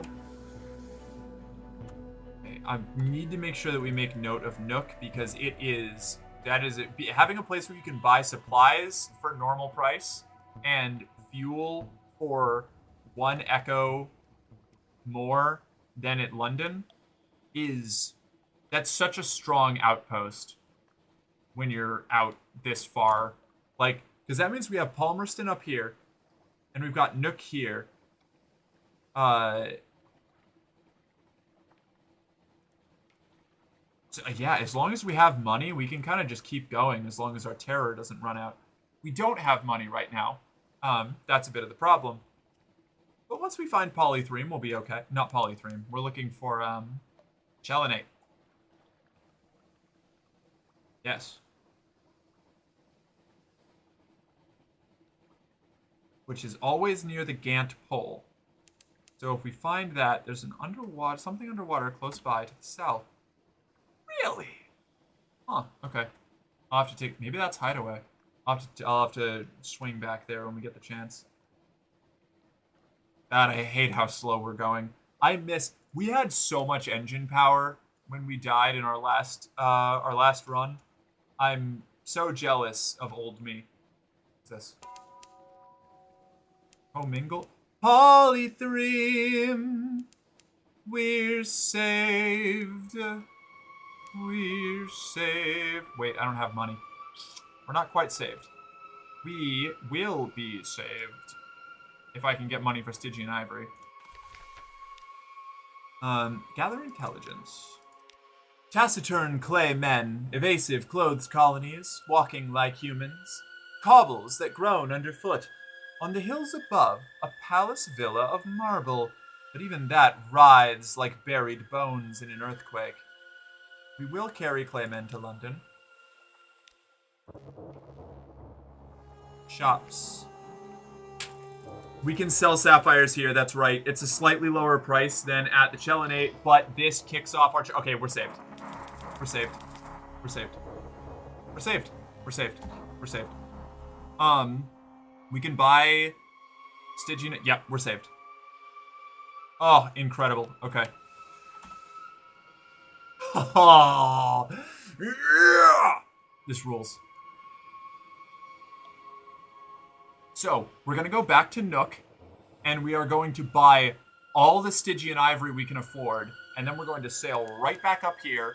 We're going to buy enough fuel and... We don't need any more fuel and supplies, actually. We'll be good. So we're going to buy all the Stygian ivory we can afford. We're going to sail up to the... up to Polythreme, sell all the Stygian ivory, then go back to Nook, and we're just going to go back and forth on that until we go crazy or die. Oh, hey, extra money. We're just going to brute force this. Hello, dearest. It's time to die.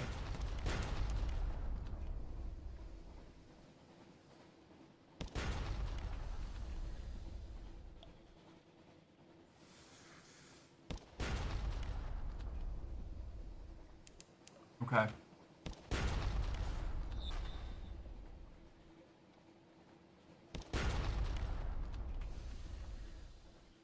Wow. I can't believe I'm out.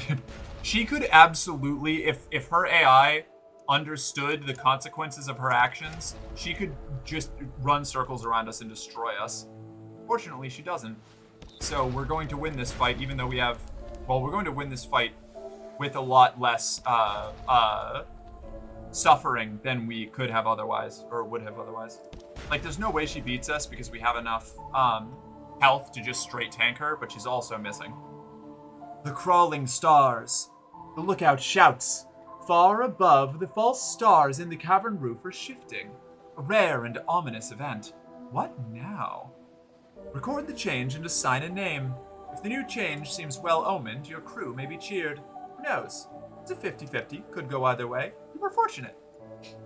The Raid Wheel. One Zaylor claims it resembles the sun. Another, a Hindu mandala cross. A third suggests the rose window of Chartres Cathedral. This excites mockery. Nevertheless, the reaction is positive. Oh my god, we're saved. I'm so excited.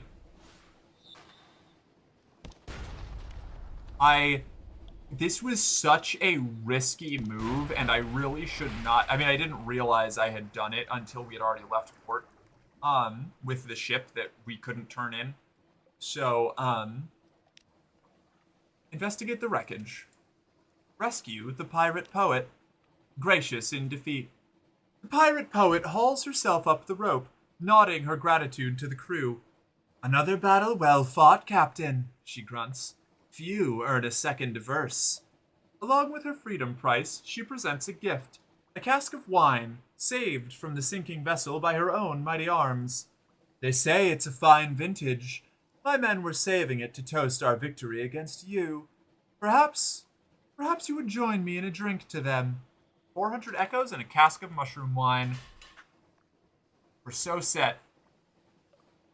Aw, did your love-hate kisses make the stars go out? Ah, no. We're literal star-crossed lovers, you know? Nothing bad could possibly happen. Right? No, okay. Actually, yeah, okay. Restless nights.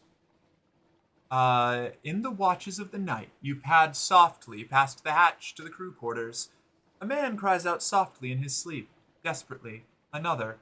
I need... Terror is a premium right now. We're going to ignore them. We've lost one terror. That's a bound shark. We don't want to deal with that. Goodbye, bound shark.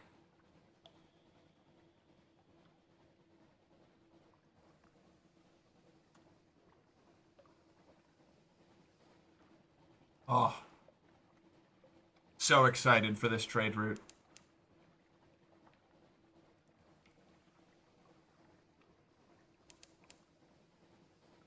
We finally have the trade ship. I've been waiting so long. It's been a week and change of sessions. Just trying to get this thing online. We finally got it, and we're gonna survive. We're gonna be okay. Gonna be fine. Gonna make it. It's gonna rule. We're gonna go back, and we're gonna be rich, and I'm gonna sleep for 1,000,000 years.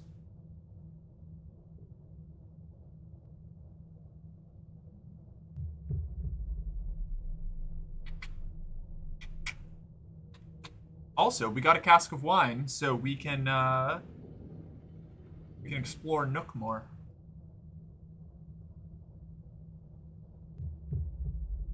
It's a win-win. Fucking no! I pressed the wrong button. Oh, hey Mark, can you get me a new engine soon? I absolutely will. That's actually, I'm going to try and do this long enough that there we go. I'm going to try and do this trade route long enough that when we go back, I can just buy a new engine, buy a new gun, call it a fucking day. And then someday we'll find the Isle of Cats, and I can start smuggling red honey. But it's a whole different issue. We're not gonna work. The edge of Nook. Wait, shops. 1, 2, 1, 2, 3.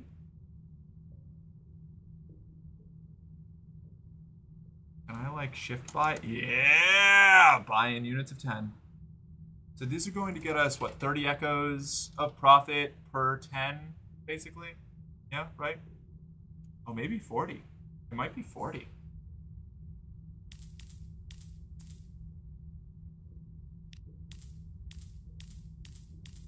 Okay, cool. Not per unit, but per 10 stack. Clarified. All right. On the edge of Nook. Return to Nook. You have the measure of the place now, and you've learned that the liberal ingestion of wine before a visit increases your tolerance for Nook water. Go. Undressing for adventure. Ugh, I hate the Isle of Cats. There's no way to make the place any better. All you can do is let it make you worse. You know,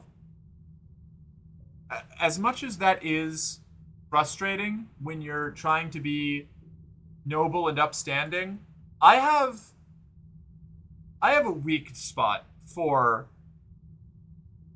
being consumed by a bad place that you just, no matter how hard you try, you can't fix it, so you just become part of it. I don't know. That's such a, I love that narrative trope, I guess. It's a good one. I also like making fun little utopias like Pig Mode when I don't fuck it up and get them all killed. But I don't know. You know, all things in balance.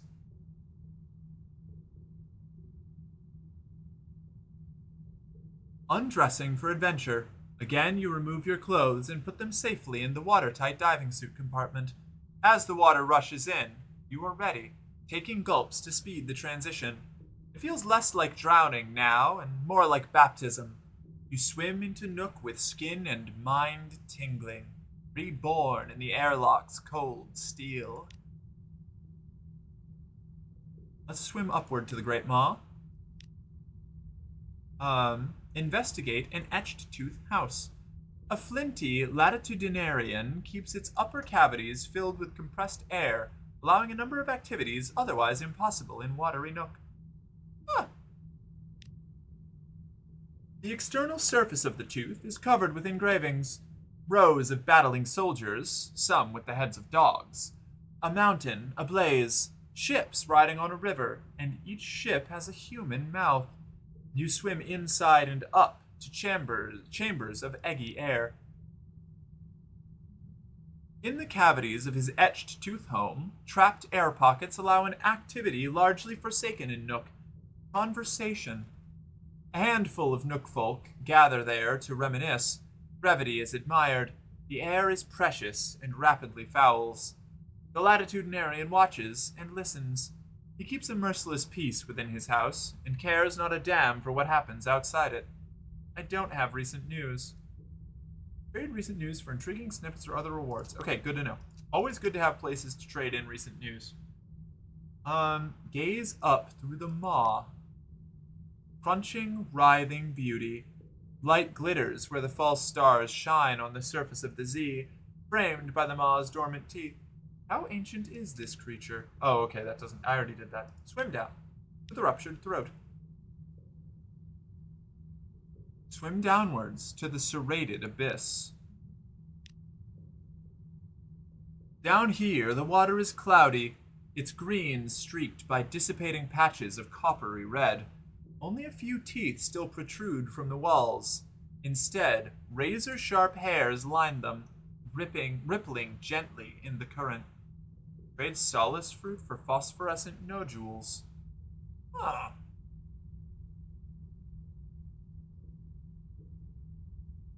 It will be a rare treat for the Nook folk. Sample some Nook weed.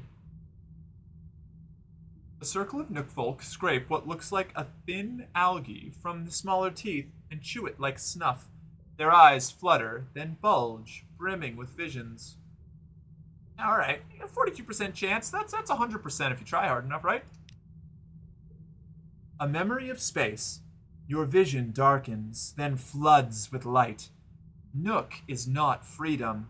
There is no freedom down here, in the black belly of the earth.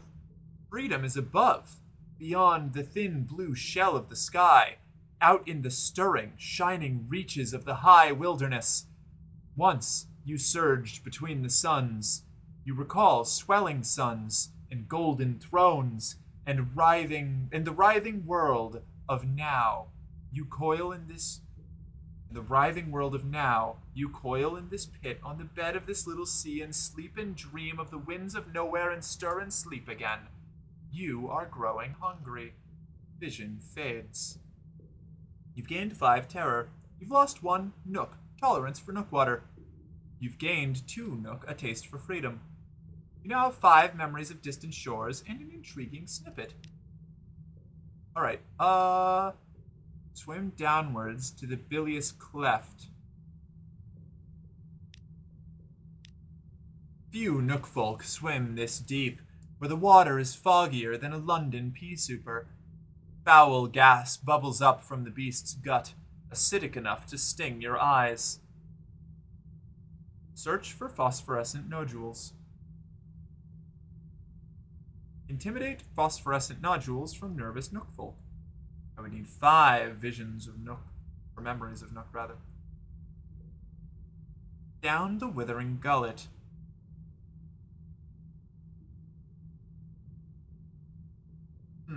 Okay. Search for phosphorescent nodules. The Nook folk use them for light and guard them closely. When they do drop them, though, the nodules sink down here, glowing beneath the teeth. I just am really sensitive to media manipulating me. The Isle of Cats storylines bait the idea that you can accomplish something more, but the leaders are turbo jerks, and letting them jerk you around doing their quests just makes you more like them. Even their brief optional appearance in the Christmas questline is about them stealing the show like Mary Sue's and feeling the need to dunk on the player and Mr. Sachs. It's incredibly mean-spirited writing. Huh. Not a perspective that I've had. Interesting. That's what happens when you farm out the writing for each island to a different Fallen London writer, and one of them feels the need to make their island the best island. Ooh, there's drama. I didn't know that there was drama. Interesting. Okay. I see. Noted. Understood. I'll have to go through the storylines in the future there with what do you call it? A different critical eye in the future. I hadn't picked up on that.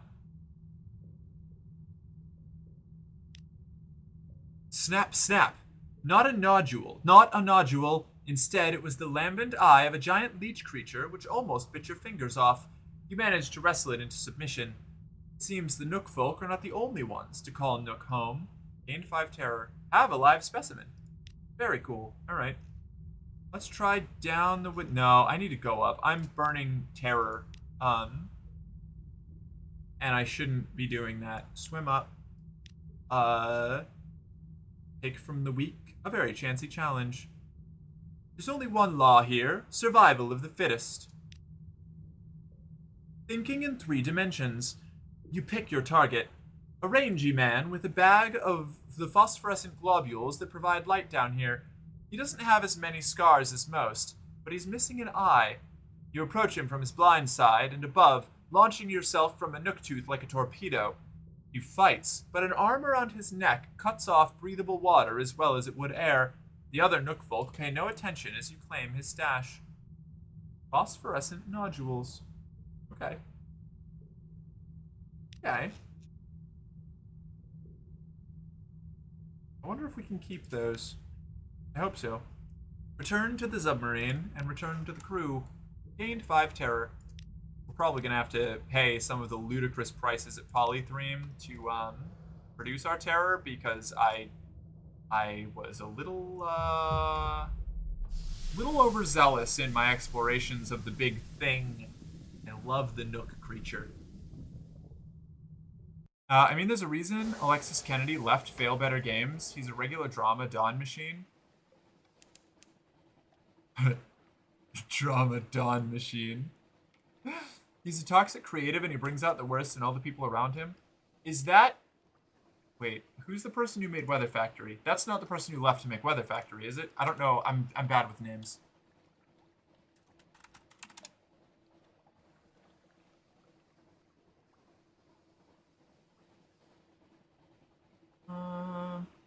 Oh, he is. That is the person who did Weather Factory. I'm learning all kinds of lore. Okay. Interesting. I have to do some reading.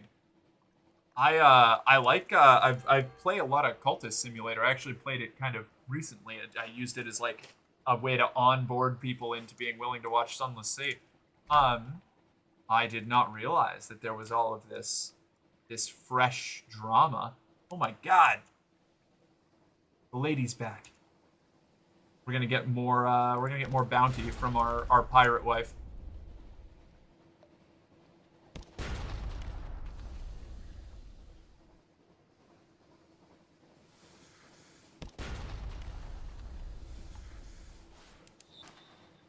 I'm learning so much lore. Wait, are there cultist sim VODs? Yes, there are. Tonight, I will go and catalog them and add them to a playlist. And if you are in the Discord, I will do my best to ping you when it's done. I'm kind of going through and trying, I'm doing the great YouTube organization project where I'm actually putting all of my VODs into playlists and stuff. So, I'll do my best to go find Cultist Sim and catalog that tonight before I go to bed.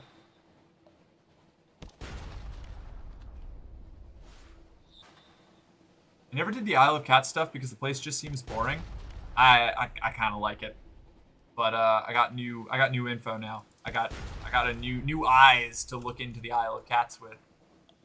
I did not know that there was like a whole, like when I read about Weather Factory, because like I clocked the writing as similar. I originally thought Weather Factory games were also made by Failbetter, so I didn't know that there was like a schism. I just heard that the person left for more like creative control or like creative to have a bigger creative hand or whatever. So this is juicy info. All right. Send a lifeboat for the pirate poet. She fought well. She's earned that respect. Dinner with the enemy.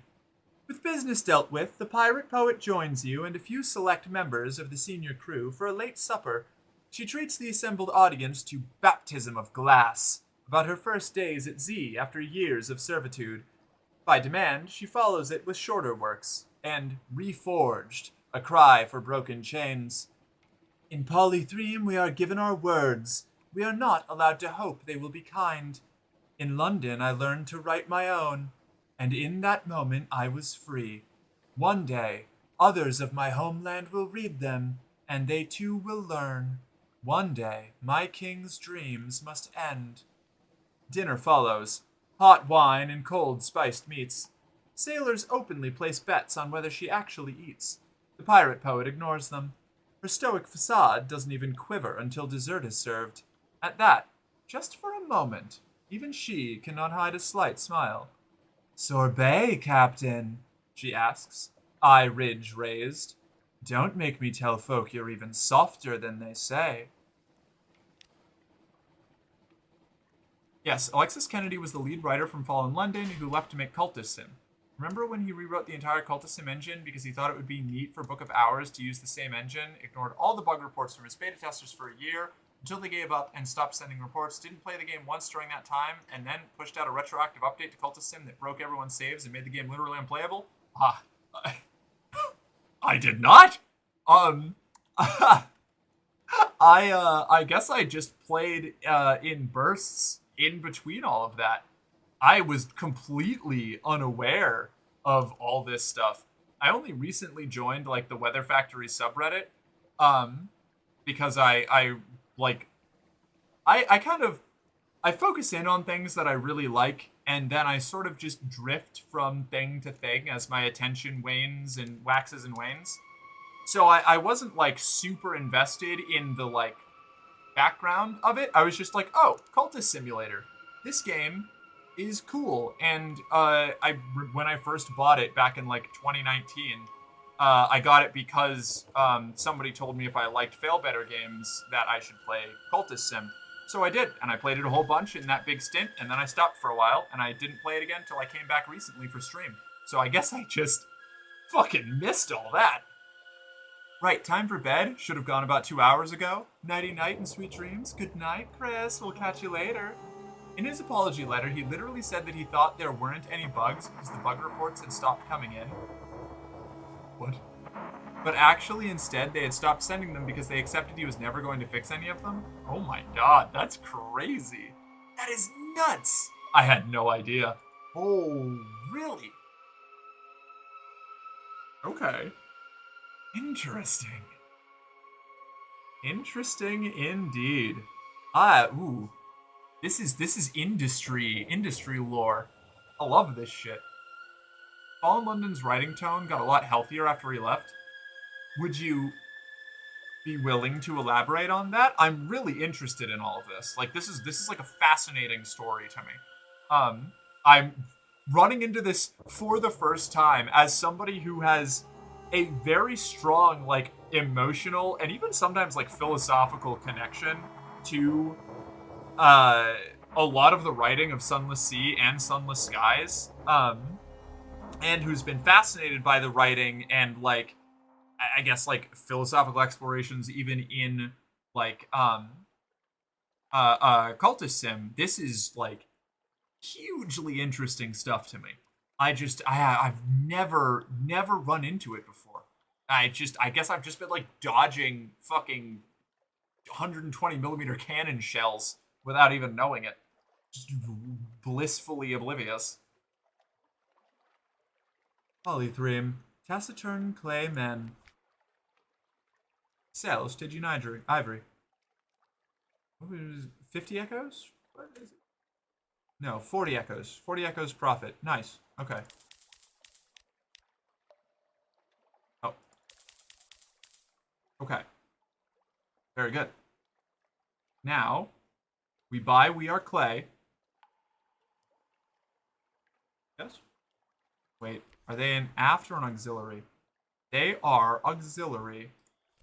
That will up our engine power. And we can always sell it in London later. Very good. Shops, officers, journal, hold. What am I doing? What am I trying to do here? Nothing. We're leaving. Okay.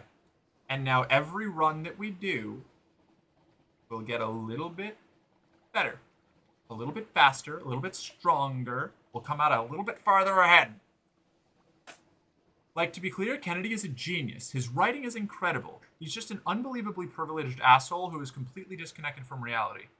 That is extremely unfortunate. Oh, wait. Oars below. Sailors at the rail call softly. Something swims beneath the ship. I saw it looking up at us, one says, his voice a tremble. Yeah, chancy challenge, 57%. Bring out the nets. Let's catch it. Canst thou draw out Leviathan with a hook? Your crew attempt to dissuade you, but you are determined. The nets and harpoons come out, and you busy yourself. The sea roils. The ship pitches wildly. Below the ship, for an instant, you see a vast eye glare up, golden as a lost sun. Sailors cry out and fall to their knees. It closes, and the sea is dark again. Horrifying. All right. Gain 5 terror. We're gonna go crazy and die. We have to spend... We're going to have to cut this short pretty soon, or else we're gonna all lose our marbles. Beans.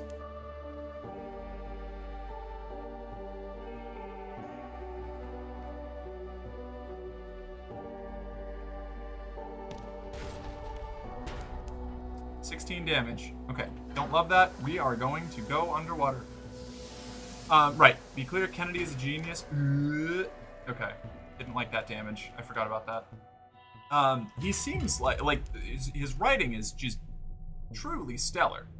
Okay, so that's Scrimshaw. Scrimshander? Scrimshander.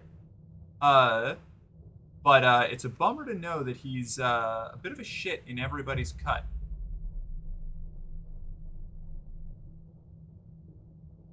You hate to see when somebody who is extremely skilled at something, particularly like writing, is just a huge bastard about things. So unfortunate. Right, I don't know, you might still be writing, but like if you want to talk about how Fallen London's tone got healthier, I would love to listen, or read, or what have you. Oh, you're already doing it. By the writing got healthier, no, see, all right. I mean that Kennedy fundamentally does not respect his audience and has dismissive contempt for their time and energy and emotional investment. Part of the reason he is able to write such brilliantly cryptic mystery is because he doesn't give a damn if anybody understands what he writes. Shoot. Bumped into the dot. Shops. 1 second. We need more fuel. Supplies.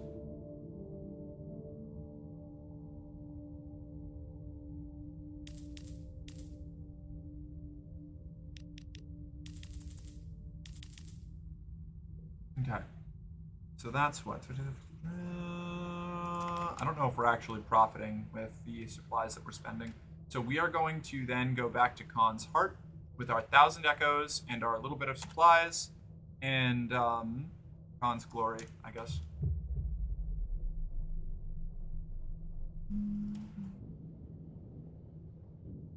So we need to go home before we go crazy.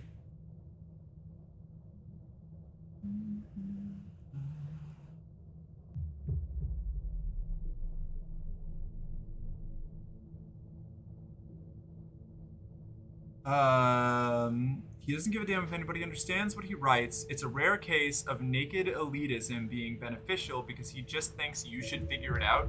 Oh no, that's so unfortunate.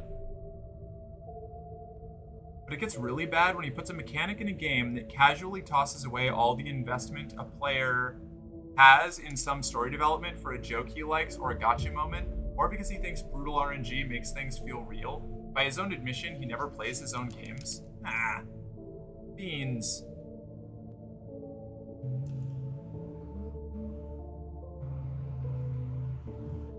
That's unfortunate.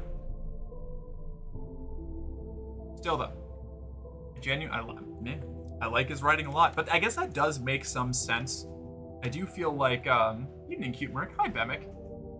The, like, not caring whether you can solve the mystery or not, making him good at cryptic mystery, feels kind of like the, what do you call it? The, it's like the, how the fuck do you make games without ever playing them? A lot of people do it, actually. I think because he's probably more concerned with the writing than the actual design and balancing of the game. You know, creative leads don't have to actually build the game most of the time. If you ever played Cultist Simulator, you would have realized the new engine was completely non-functional. Is it still that way? How are you? I'm doing well. You know, we're doing our best to survive, to not totally tank the our chances of survival here.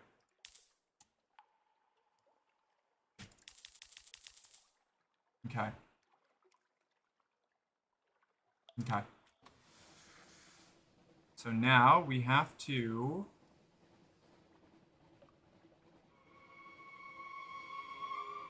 We're gonna go back to Nook.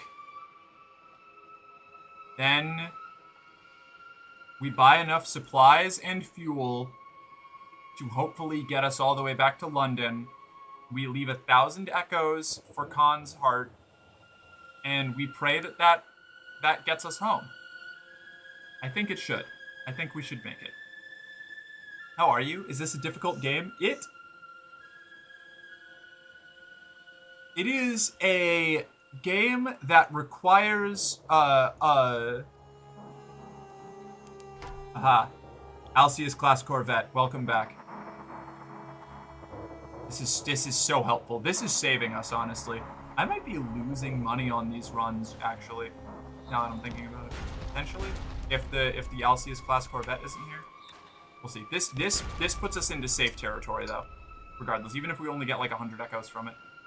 Aren't you not allowed to go back to London until you have the package delivered? Yes, but we have made the money that we needed for that. So, we can go back to London now. We just need to survive this fight first. We need to survive this fight, then we need to get to the, God damn it. The fog bank descending just as we got here, really not great. Not excellent. I wish that I could push her out of the fog, but she just won't go. Go, go, go. Go, go, go. Yes. Get out of the fog, you jerk. We're gonna die to terror. Oh, man. We'll be alright. I'll be alright.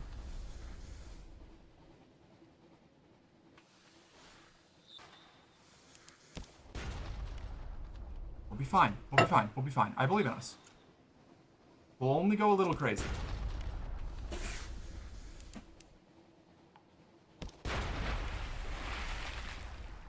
Okay. Investigate the wreckage. A measure of professional assistance. You could just fish her out, again. But she said it herself, the last time you crossed paths. She'd hate to have to spread word that you've gone soft. Technically a rescue. A lifeboat? Oh dear no, whatever would people say? The pirate poet glares up at you as the life buoy hits the water, but she grabs it regardless. Your message is received, and her look makes it quite clear that for this, there will be a reckoning. The half-glimpsed smirk as she turns away, though, suggests that it is a challenge she is already looking forward to. Okay, that's right, we don't make money for that one, but now we can meet her at Gator's Morn. And... oh god. I hope that we don't run out of fuel before we get home. This was like early 2022, I think. Cultist Sim had been out a long time, and he rewrote the engine as part of the Book of Hours development. Yeah, gross. Okay. Weird. He fixed it, it took him 4 months of crunch time. Cultist Sim briefly dropped down to mixed reviews on Steam, and he had to get it working again immediately. This way, Is please. that why it had mixed reviews? I saw that, and I was like, really confused. You know what? Let's just go underwater the rest of the way. Karma Chimera, thank you for following. I know that was a delayed reaction. I just like, you know, I got that delayed processing shit going on, you know? Welcome in. I'm glad you've been enjoying yourself. Welcome to the company. You're one of us. Now, report to the arsenal for your standard issue equipment. A morale officer will be with you shortly.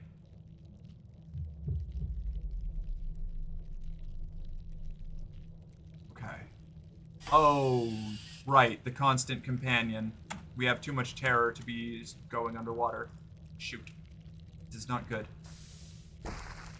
13 damage. We can take it. We can take it. We can take it.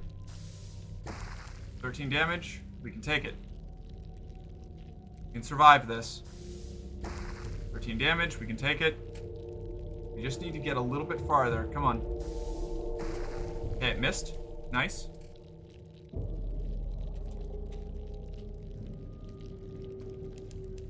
Think we're out of range now? Nope, never mind. 15 damage. We can take it. Not good, but we can take it. We can take 10 more hits like that. Okay. We do not buy more than we need here. I think we're gonna die. I don't think that we're gonna make enough money. Oh man, this is rough. Okay.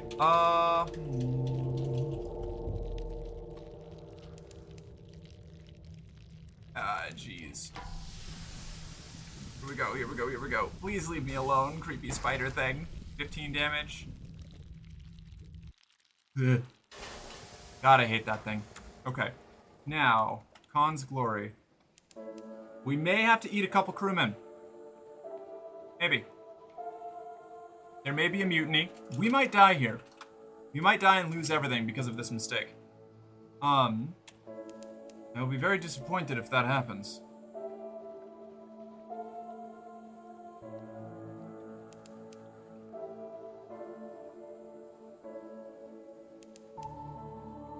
We're working on it. Okay, Khan's Glory.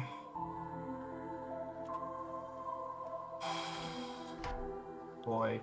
Come on, guys! Leave me alone!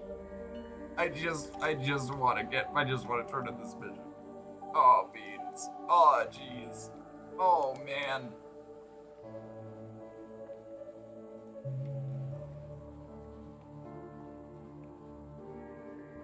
Oof. Thank you for the follow-up intro, Jill. I appreciate it. Okay.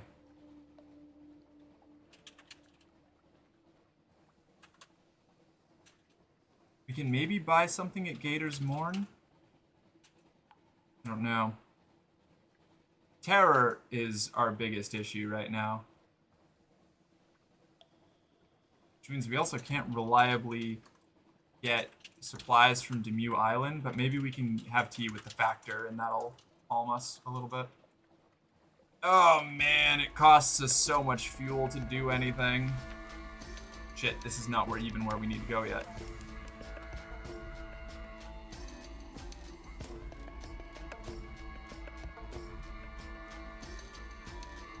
You can drink in Khan's Glory? I don't think I'm gonna have the money to, is the problem. I need all 1,000 of these echoes. I think we might be dead. I think I might have killed us. Have you heard of Yellow Brick Ramble? I have not. What is that?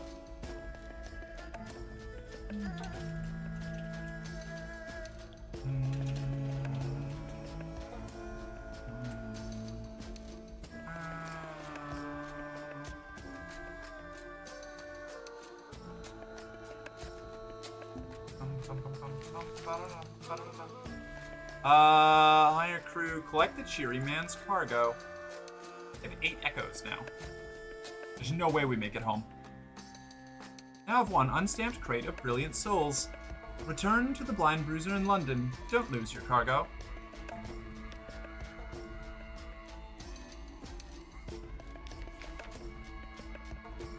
Wander Khan's Heart. A stranger in difficulties. As you pass an elegant house, lights blaze and shouts echo. Someone has caused a commotion. We already read this. A devilish smile, a flashing smile. 3 favors, leopard's condescension. A devilishly handsome young man. Oh, thank you, he says. He peers at your face and adds, thank you, in English this time. I was visiting a friend of mine and her, other friend. Well, close friend. Well, husband. Came home early. I could have been very embarrassed. Oh, great wind. You've recognized my face, haven't you? You haven't. Look, I'll put a word in for you with the clan. Drop by the palace someday and I'll see you remembered. Don't mention my name, though. Here's my boat. You, pilot, pay this one. He's a friend of the leopard. Purchase fuel at an outrageous price. Pay a storyteller, gather a report. Shops, no shops available. I could...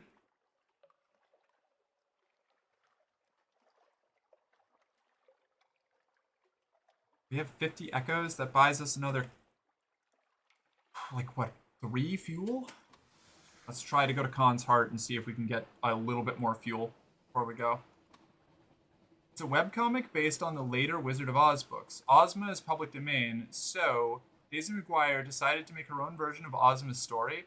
Updates are kind of irregular these days, but it's still plugging along. That sounds interesting. Do you have a secure cargo hold? I do not. Nor do I have the contraband cargo hold. So there's a solid chance that we just lose our cargo anyway and have to fight the guy. But you know, that's just a risk that we're gonna have to take.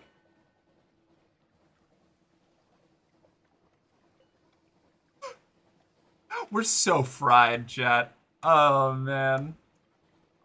There's no way we make it home.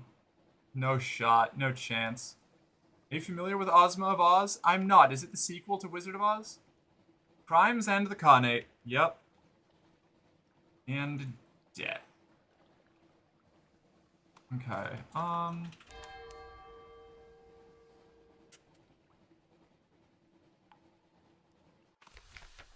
Okay, shops. Traveler's Friend. Fuel. Fuel. Supplies.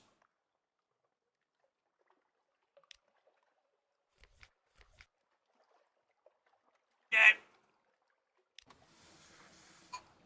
Off we go.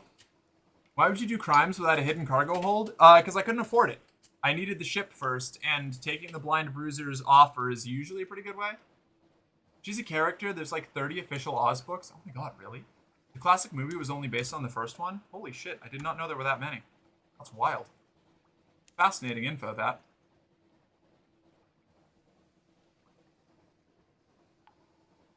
Okay, now... We're so dead! Oh man, this is gonna suck.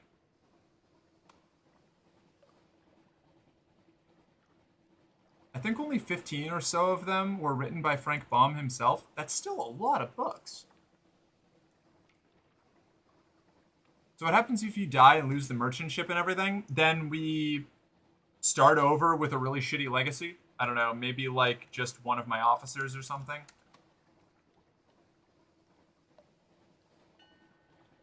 But probably what will happen is I'll take a break from Sunless Sea if we don't make it. I think that'll be about as good of a pausing point as any.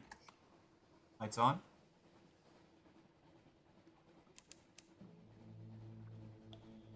Yeah, I don't know where I got that number from.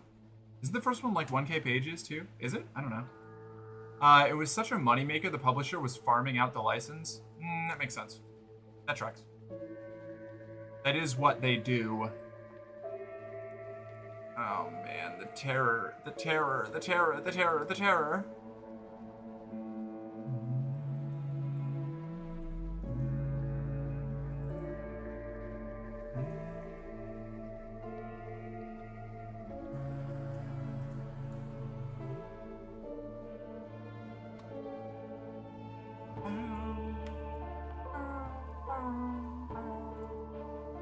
I'm so cooked. I'm gonna die. I really should have ignored the pirate poet. I totally forgot that we were going to have the, like, mouths to feed. Your crew groans with hunger.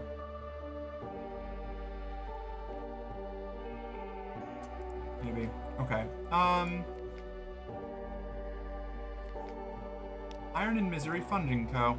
Tea with the Factor. The poor fellow needs the company. We've already read this. We've lost 2 terror, gained 2 supplies. That's all for now. Gather supplies. Could go either way. Don't have the terror. Okay. Well, we have 1 supplies. That buys us a little bit more time. Not much time, mind you.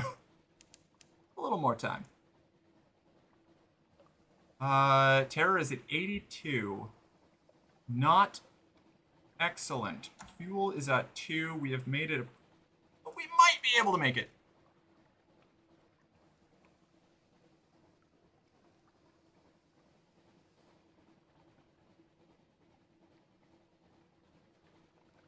I don't think we're probably not gonna make it. We might make it. We might make it. Maybe, maybe, maybe, maybe, maybe.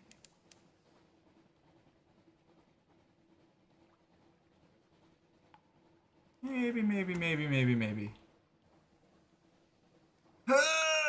Good luck, thank you. Gonna be a lot of really careful resource management here, like turning the lamp off. You can convert 2 supplies into fuel. You see that number there? See that delightful little number there?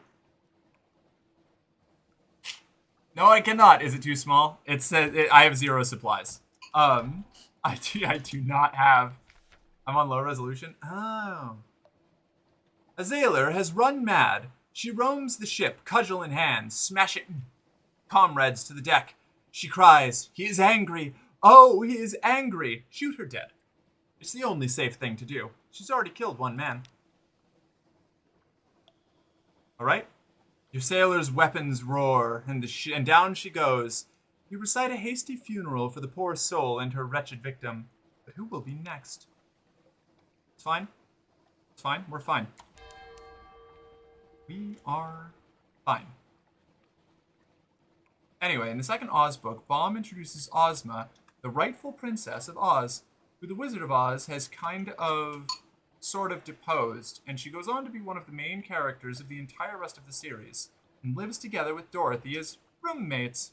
TLDR, she's basically a magical fairyland version of a trans girl, who had a curse upon her, making her look like a boy in order to prevent her from claiming the throne. Amazing. We love that. This isn't the time. Half rations, hushed voices, tired faces. This isn't the time for rousing speeches, but a quiet word here and there will help. Succeeded. Okay. Short rations for you too. Lead by example. Only gained 1 terror. The hot porridge with creamy milk and honey, the smell of roast chicken, rubbery lumps, the way they cook them on Mutton Island, the crisp flesh of a newly unearthed Eden fungus. Oh, God. Distract yourself. Find something else. Anything else. Run emergency drills. Debate philosophy. Lost 2 terror. Busy day. Okay, that worked. That's good. 50% chance we could eat our live specimen. Or we could try, at least. It's a 50-50. I'm gonna wait till we get to, like, the absolute brink of starvation there, I think.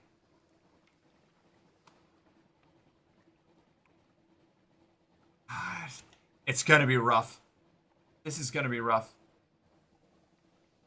So you can see why someone might want to rewrite her story to update it for the 21st century sensibilities. Absolutely, it sounds great. Desperate measures. You could kill a monster to eat it. I don't have the fuel.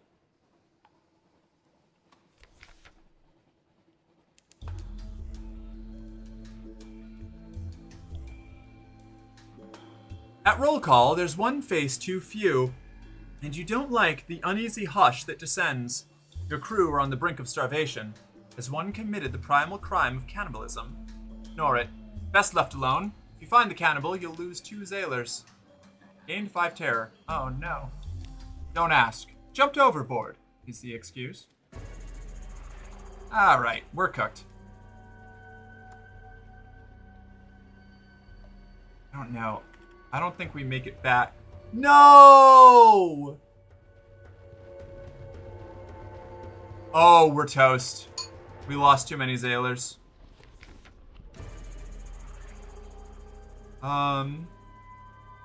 Feast on their remains. I think we just die. Lost 1 crew, gained 5 terror, 1 menace is uncountably peckish. We're about to die. We're all dead. It's been a good run, everybody. We're so close. We're so close to home.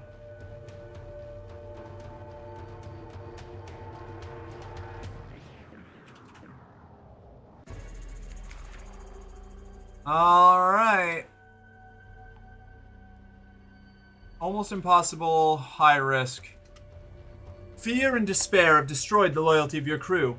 Half of those who remain have taken up arms against you. You've taken shelter in the bridge, whilst their shots ring round you. Cut them down. Cowards, villains, damn them all. Oh my god, a costly victory. Oh my god. Hold on. A haze of blood and gunfire, screams and imprecations. A man you knew with your knife in his heart. Rather quickly, it's over. You are drenched in blood and racked with wounds, and many of your crew are dead. but you stand victorious. Push the corpses of the mutineers into the sea and press on for what little time remains to you. You've lost 5 iron. Oof. Lost 50 terror, lost 7 crew. Terror increases faster. Okay. So this isn't great, and we're still probably going to die. Actually. We're almost certainly going to die. We're moving too slow.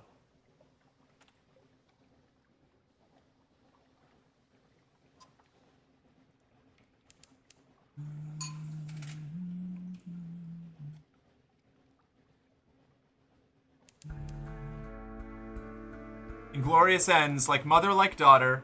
Oh, yeah, we succeeded, but our fuel, like, the amount of fuel that it takes for us to get there is just too high. Like, we're not gonna make it. We're going to die so close. Obsess, or, distract yourself. We're so close, but it's not gonna matter. So tragic. That's a good girl. On your knees for me. Feast. You will not draw lots, you will pick one by hand. Only available to those who've already turned cannibal. Lost a crew, gained 8 terror, lost 50 hunger. Appetite satisfied. You and your cannibal acolytes have selected your next victim. Behind closed doors, you wait, watch, and strike. You are merciful. Your knives are sharp. The rest of the crew will benefit from a nourishing, anonymous stew. Perhaps they know nothing. Perhaps they don't want to know. So close. If we had 1 more fuel, we would have made it. Oh, man. Overdrive the engines? That'll just make us burn out faster. So unfortunate.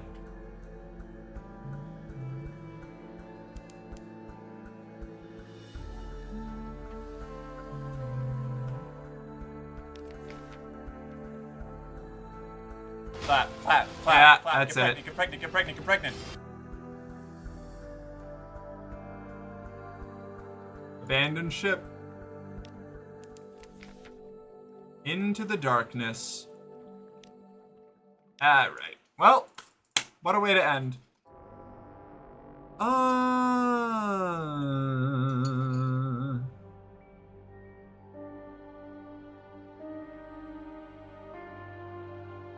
We're just gonna, honestly, I'm just gonna reset. This is a scuffed journey. Good night, everyone. Tragic. I guess you couldn't even have bought fuel on Mutton Island. No. What engine did you have? The first one.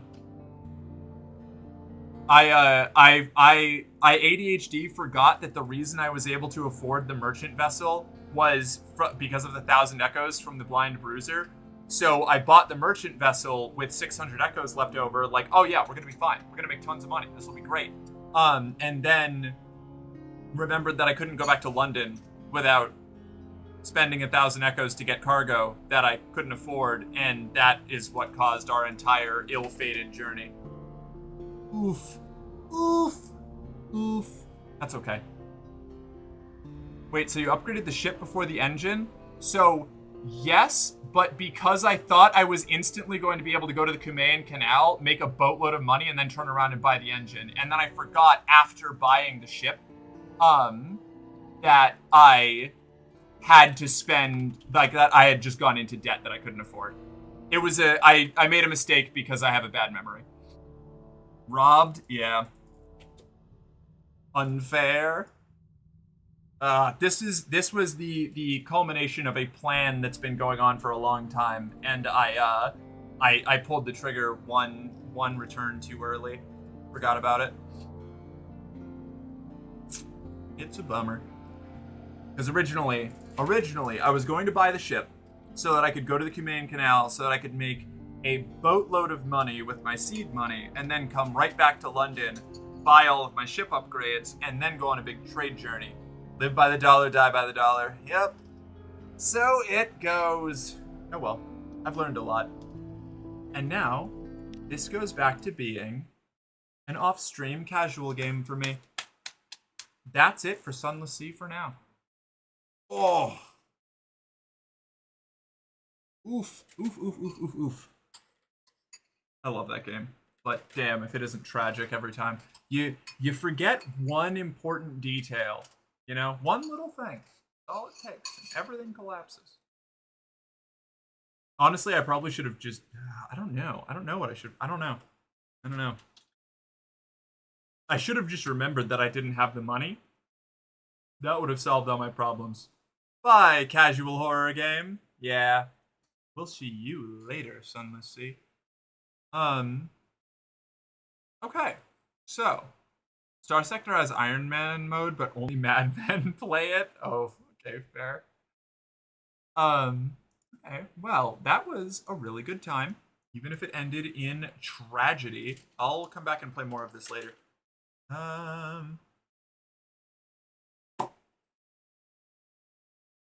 What? Where are we going? We've got to find somebody to raid. Everybody who's been here, thank you for hanging out.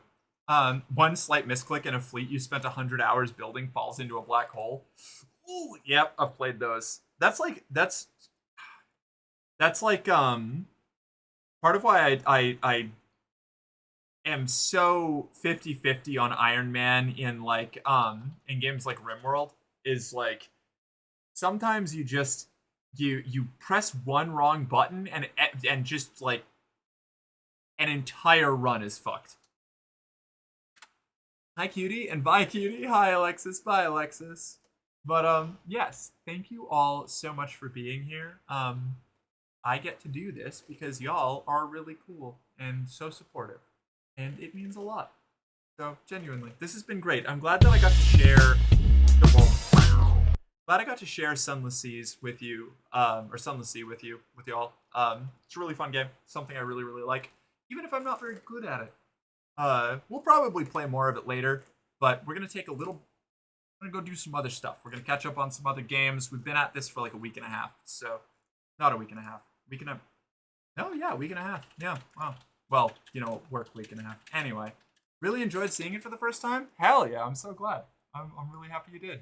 It was a good stream. I'll poke you after if it's okay. Absolutely. It'll take me a couple minutes to respond because I'm gonna go make food. But I will respond as quick as possible. Let's find somebody to raid.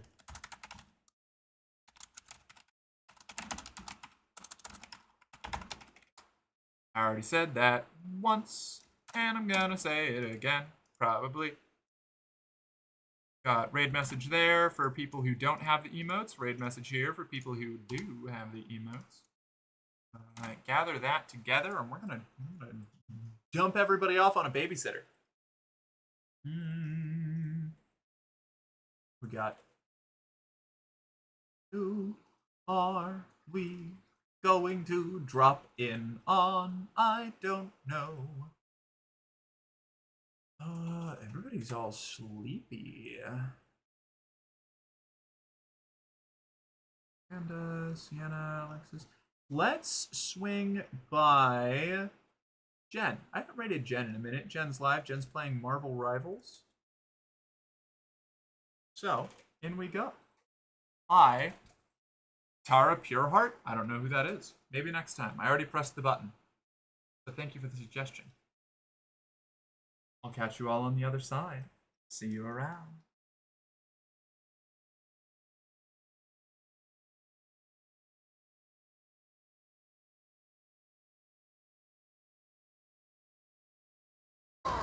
Hey, plastic. Denizens of the deep, we are groomed.